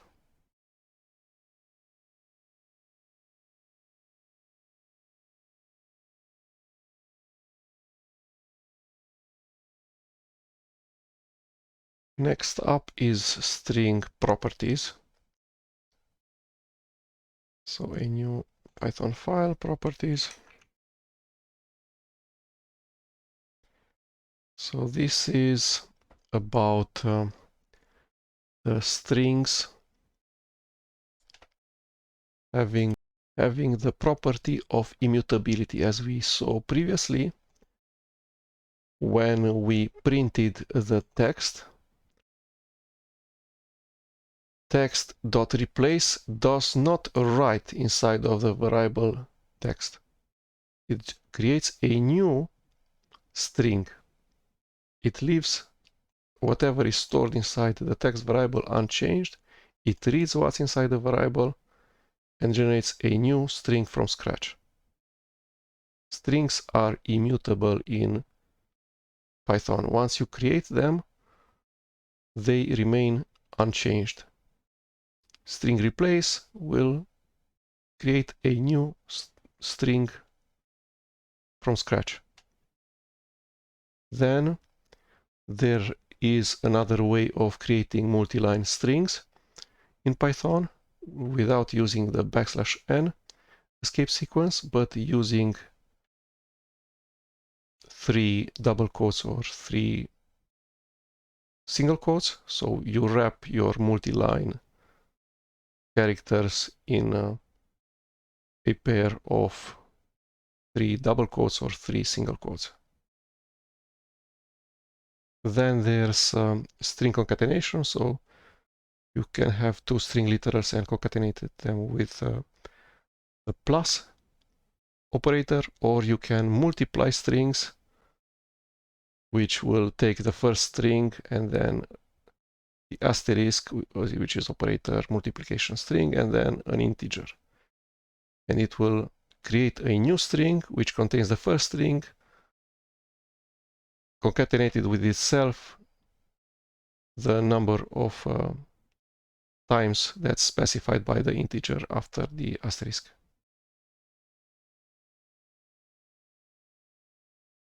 Okay, so let's go to properties. Let's have an example of a string and try to mutate it. So mutating a string would be to edit the character that's at index 0 and put something else in there, or to delete a item that's inside the string. So a string is an array of characters, but then it's an immutable array. You cannot swap characters between them or do other operations. So let's see exactly what that works like. So we have the local variable array, and we want to modify the name of this employee, for instance. So this is the employee with the name Harry. We want to change the name of the employee. We found out that the correct name in his papers is actually Gary. So we might want to go straight at the character uppercase H, which is inside of the string name at position 0. So we can read what character is in the string name at position 0. That's not a problem. So reading from an index is not a problem, but writing at an index will not work.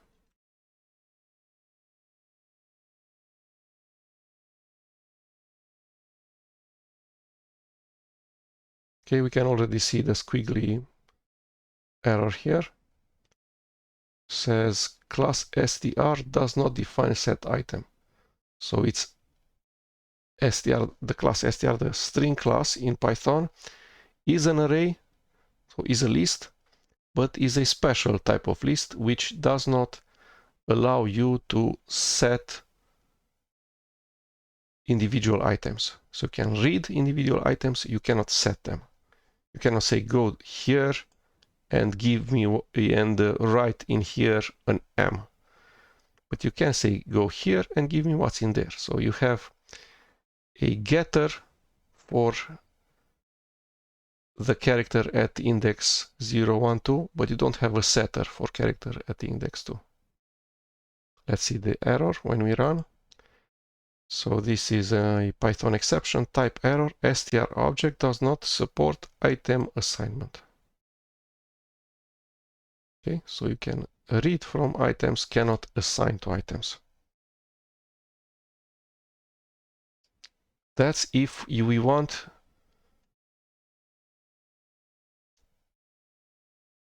so let's say that we have a variable which is called name, which is a bucket, a large bucket. So this would be name. And inside we have, just a second, inside we have a string. So a string is an array of characters, is a list of characters. So we have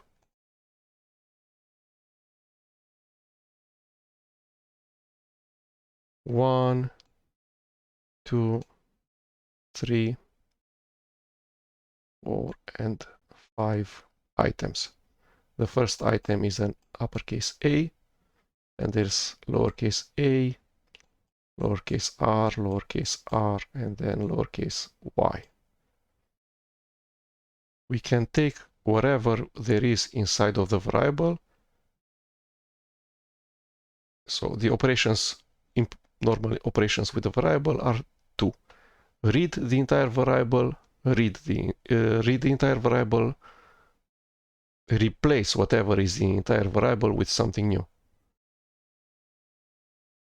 which we still can do with strings. We can read the entire variable, we can go print and then between round parentheses name. That will read all of these characters that exist inside of the variable, and print will write them to the screen. Or we can completely ignore what's inside of this bucket and put something new in there. Whatever. Or we can write to the variable, which means we don't really care what's inside of the variable stored right now. We're not even going to bother to look there. Everything is going to be flushed out, and then we write new content inside of the variable. You know, maybe LA, the string. So we can continue doing the operations that we can do with any variable, which is read from it or write from it, but then write is a all or nothing deal. It ignores what's inside of the bucket and puts totally new content there.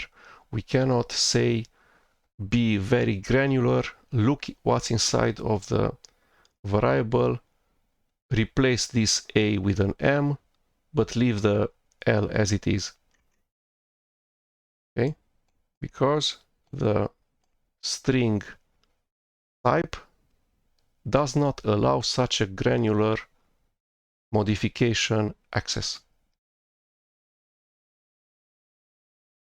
So if I really want to have the content Gary inside of the name variable, I have a way of doing it, which is put a completely new string inside of the name variable. And that will work. Now the name variable will have the content that we want.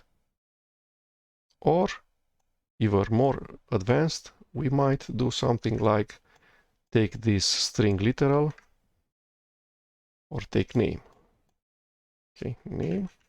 And then we can go replace old string, which is uppercase H, and new string, which is uppercase G. And this will also work. So counterintuitively, this is totally not equal to this.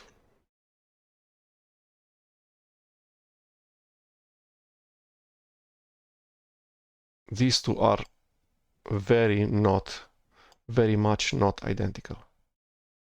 What this thing does, it tries to go inside the variable, see what's there, see what's on position 0, and replace what's on position 0, leave the other positions unchanged. But then there's no granular access to write at an index inside of a string. Whereas this other thing, on line 3, we have the variable name, looks inside of the variable, sees what's in there, it's the string literal Harry, takes that thing out, so it only works on the string literal. So it's a totally new string, the string literal Harry, and then does a replace. This also returns another new string, which is uppercase G A R R Y. So the right hand side of the equals is Gary with an uppercase G string, and then that's written entirely inside of the name. So we're not writing just one character inside of the name, we're writing the entire string literal Gary inside of the name, which is permitted. Okay, so this line 1 writes successfully to the variable. Line 2 cannot write the variable name and the Python will return an exception. This thing just reads from the variable name, the right hand side, but line 3 will then rewrite the entire contents of the name variable with Gary. And then in here in line 4 we print, which means we read once the content of the variable name.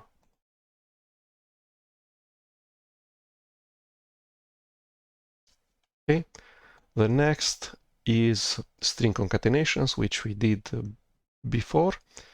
So using the plus binary operator for strings, you can generate new strings that contains all of the characters from the first string and then all of the characters from the second string.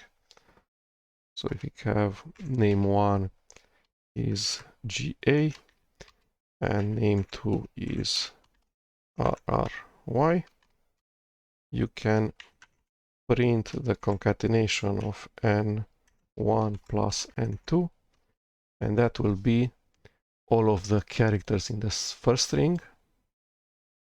So this is the plus operator string concatenation.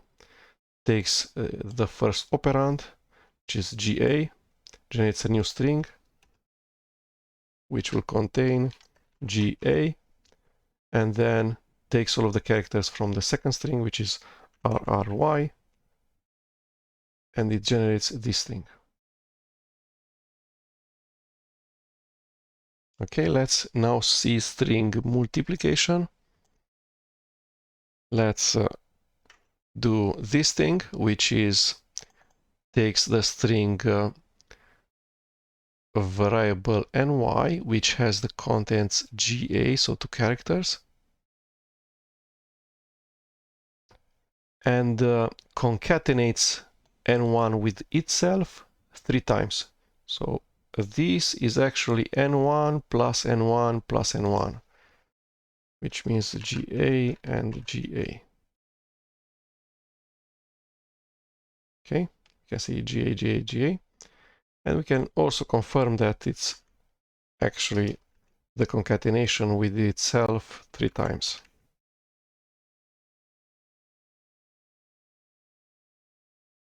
Okay, so it does not matter if you concatenate a string with itself a number of times, or if you go string times the number of times that we should do the concatenation.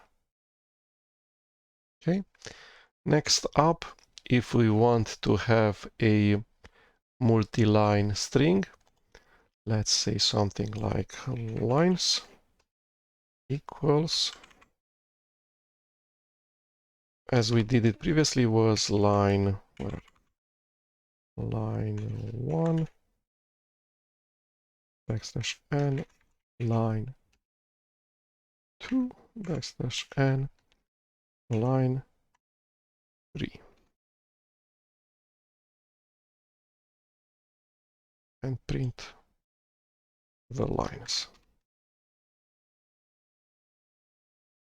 Okay, so this backslash n is a special character, has ASCII table base 10 of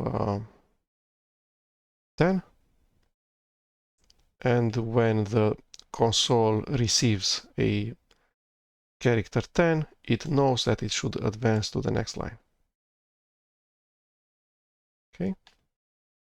If we do not want to use backslash n's for new lines, we can use triple double quotes. So triple double quotes or triple single quotes. This is our string and needs to be enclosed either in single quotes or in double quotes or in triple single quotes or in triple double quotes, and we'll enclose our string in triple single quotes. Okay. Now if we run it, backslash n's continue to behave as normal. But there are some times when you want to have the source code, the Python source code, more readable, and you don't want to have \n's, but you actually want to have the source code span multiple lines like this.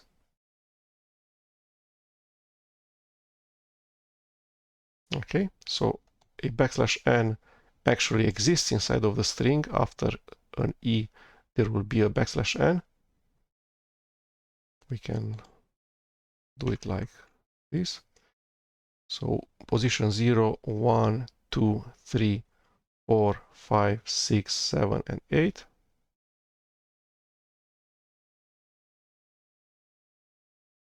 And it's in here. How do we make it obvious that that's what it is? We use f strings.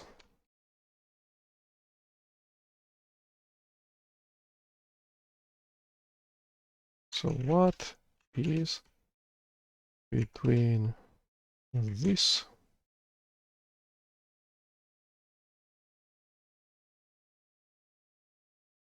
and this?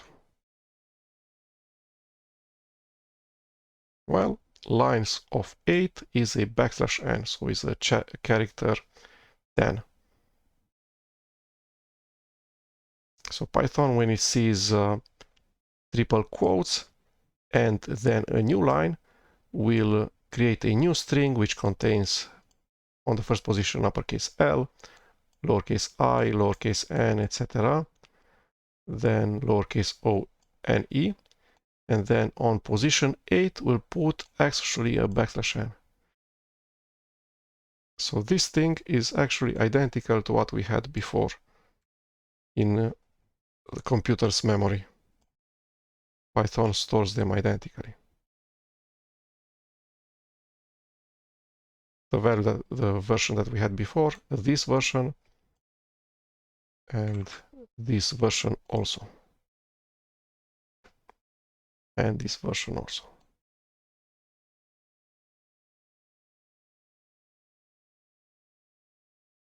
Next up, we have in. Let's look at that. So we can say a substring, for instance 3, in lines. It's kind of like a question mark. Okay, let's see what the PyCharm ID thinks about all of these. Doesn't say anything. Nothing. So lines is a variable of type string. Int is a comparison.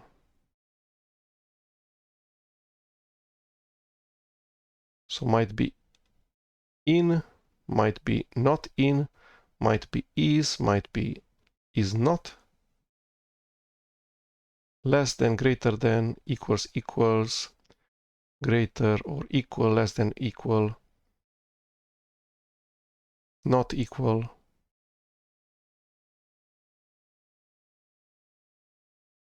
And in returns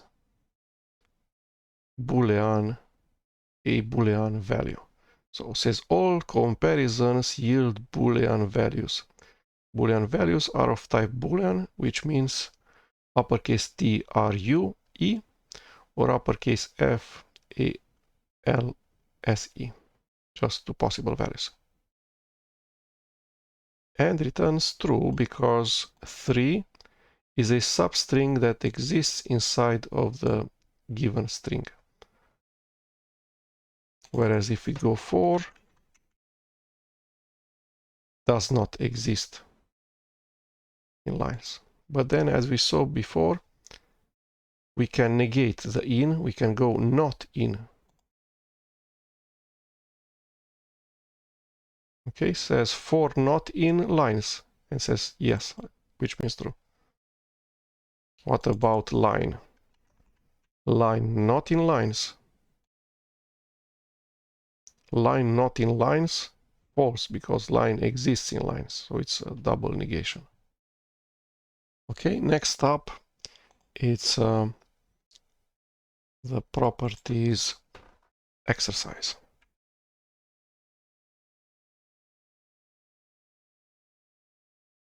Okay, says concatenate the text repetition 15 times.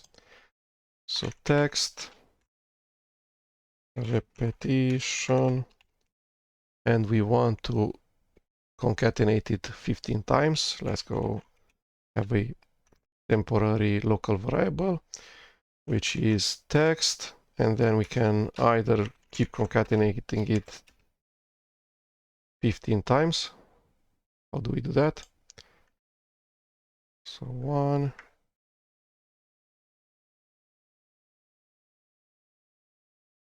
2, 4, 6, 8, 10, 12, 14, like this.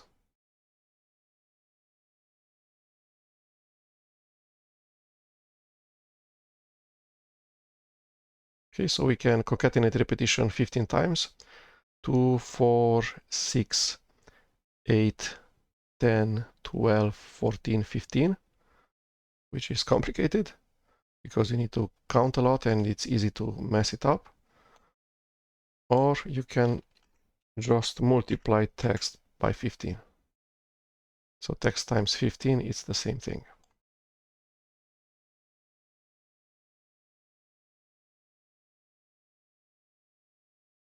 Okay, next. Check if the word beach is not found in the following haiku.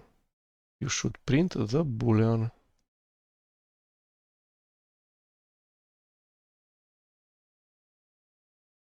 Okay, this is, let's make this thing haiku.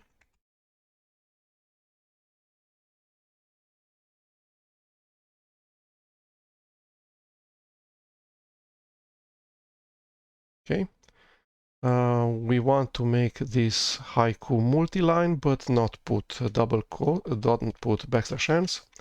So we'll use a triple double quotes. Says white caps on the bay, colon, a broken signboard banging in the April wind. And it says, check if the word beach is not found. So beach.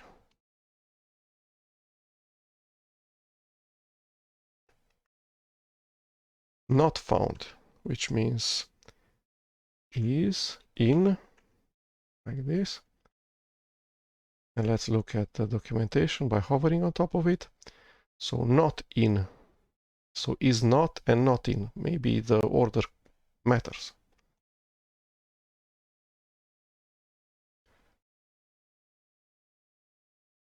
Check if the word beach is not found in the haiku.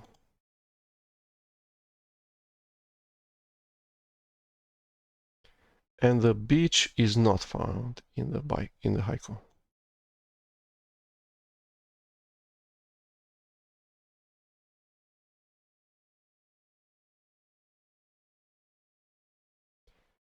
Okay.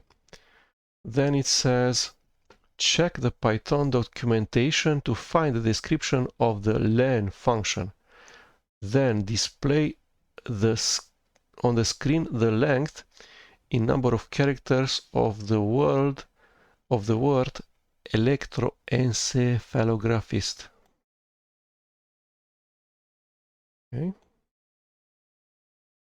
So this would be word. And we need to look at the len function. Let's see what len is. Word dot. There's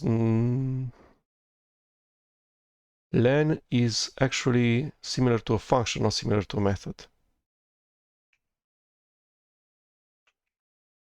There's a method that counts. No method for size.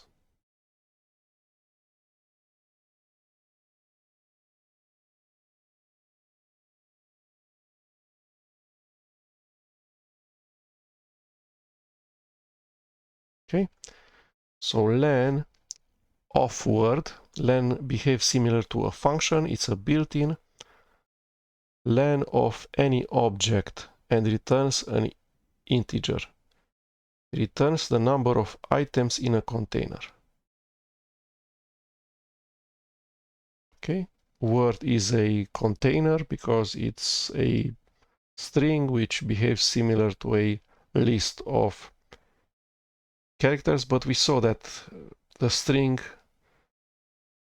type is not completely identical to the type list of character, because in lists you can change the values of individual items, whereas in strings you cannot change the value of individual characters.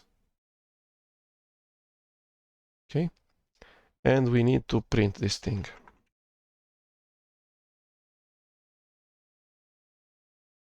Okay, let's look at the documentation. Where is the documentation?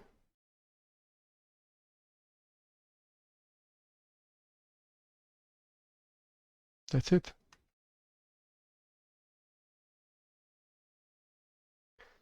Returns the number of items in a container. Okay, so that's it.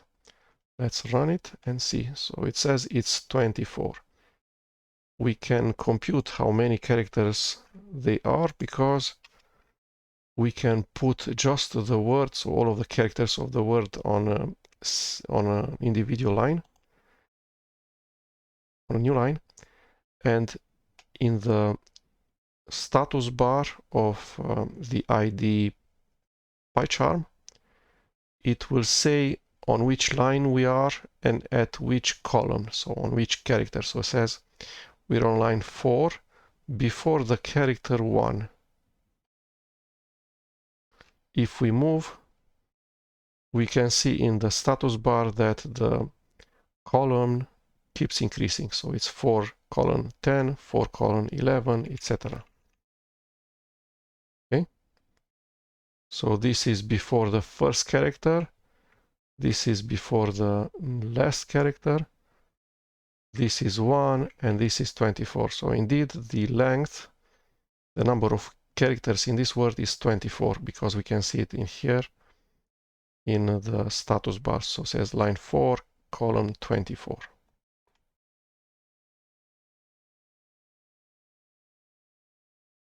Okay.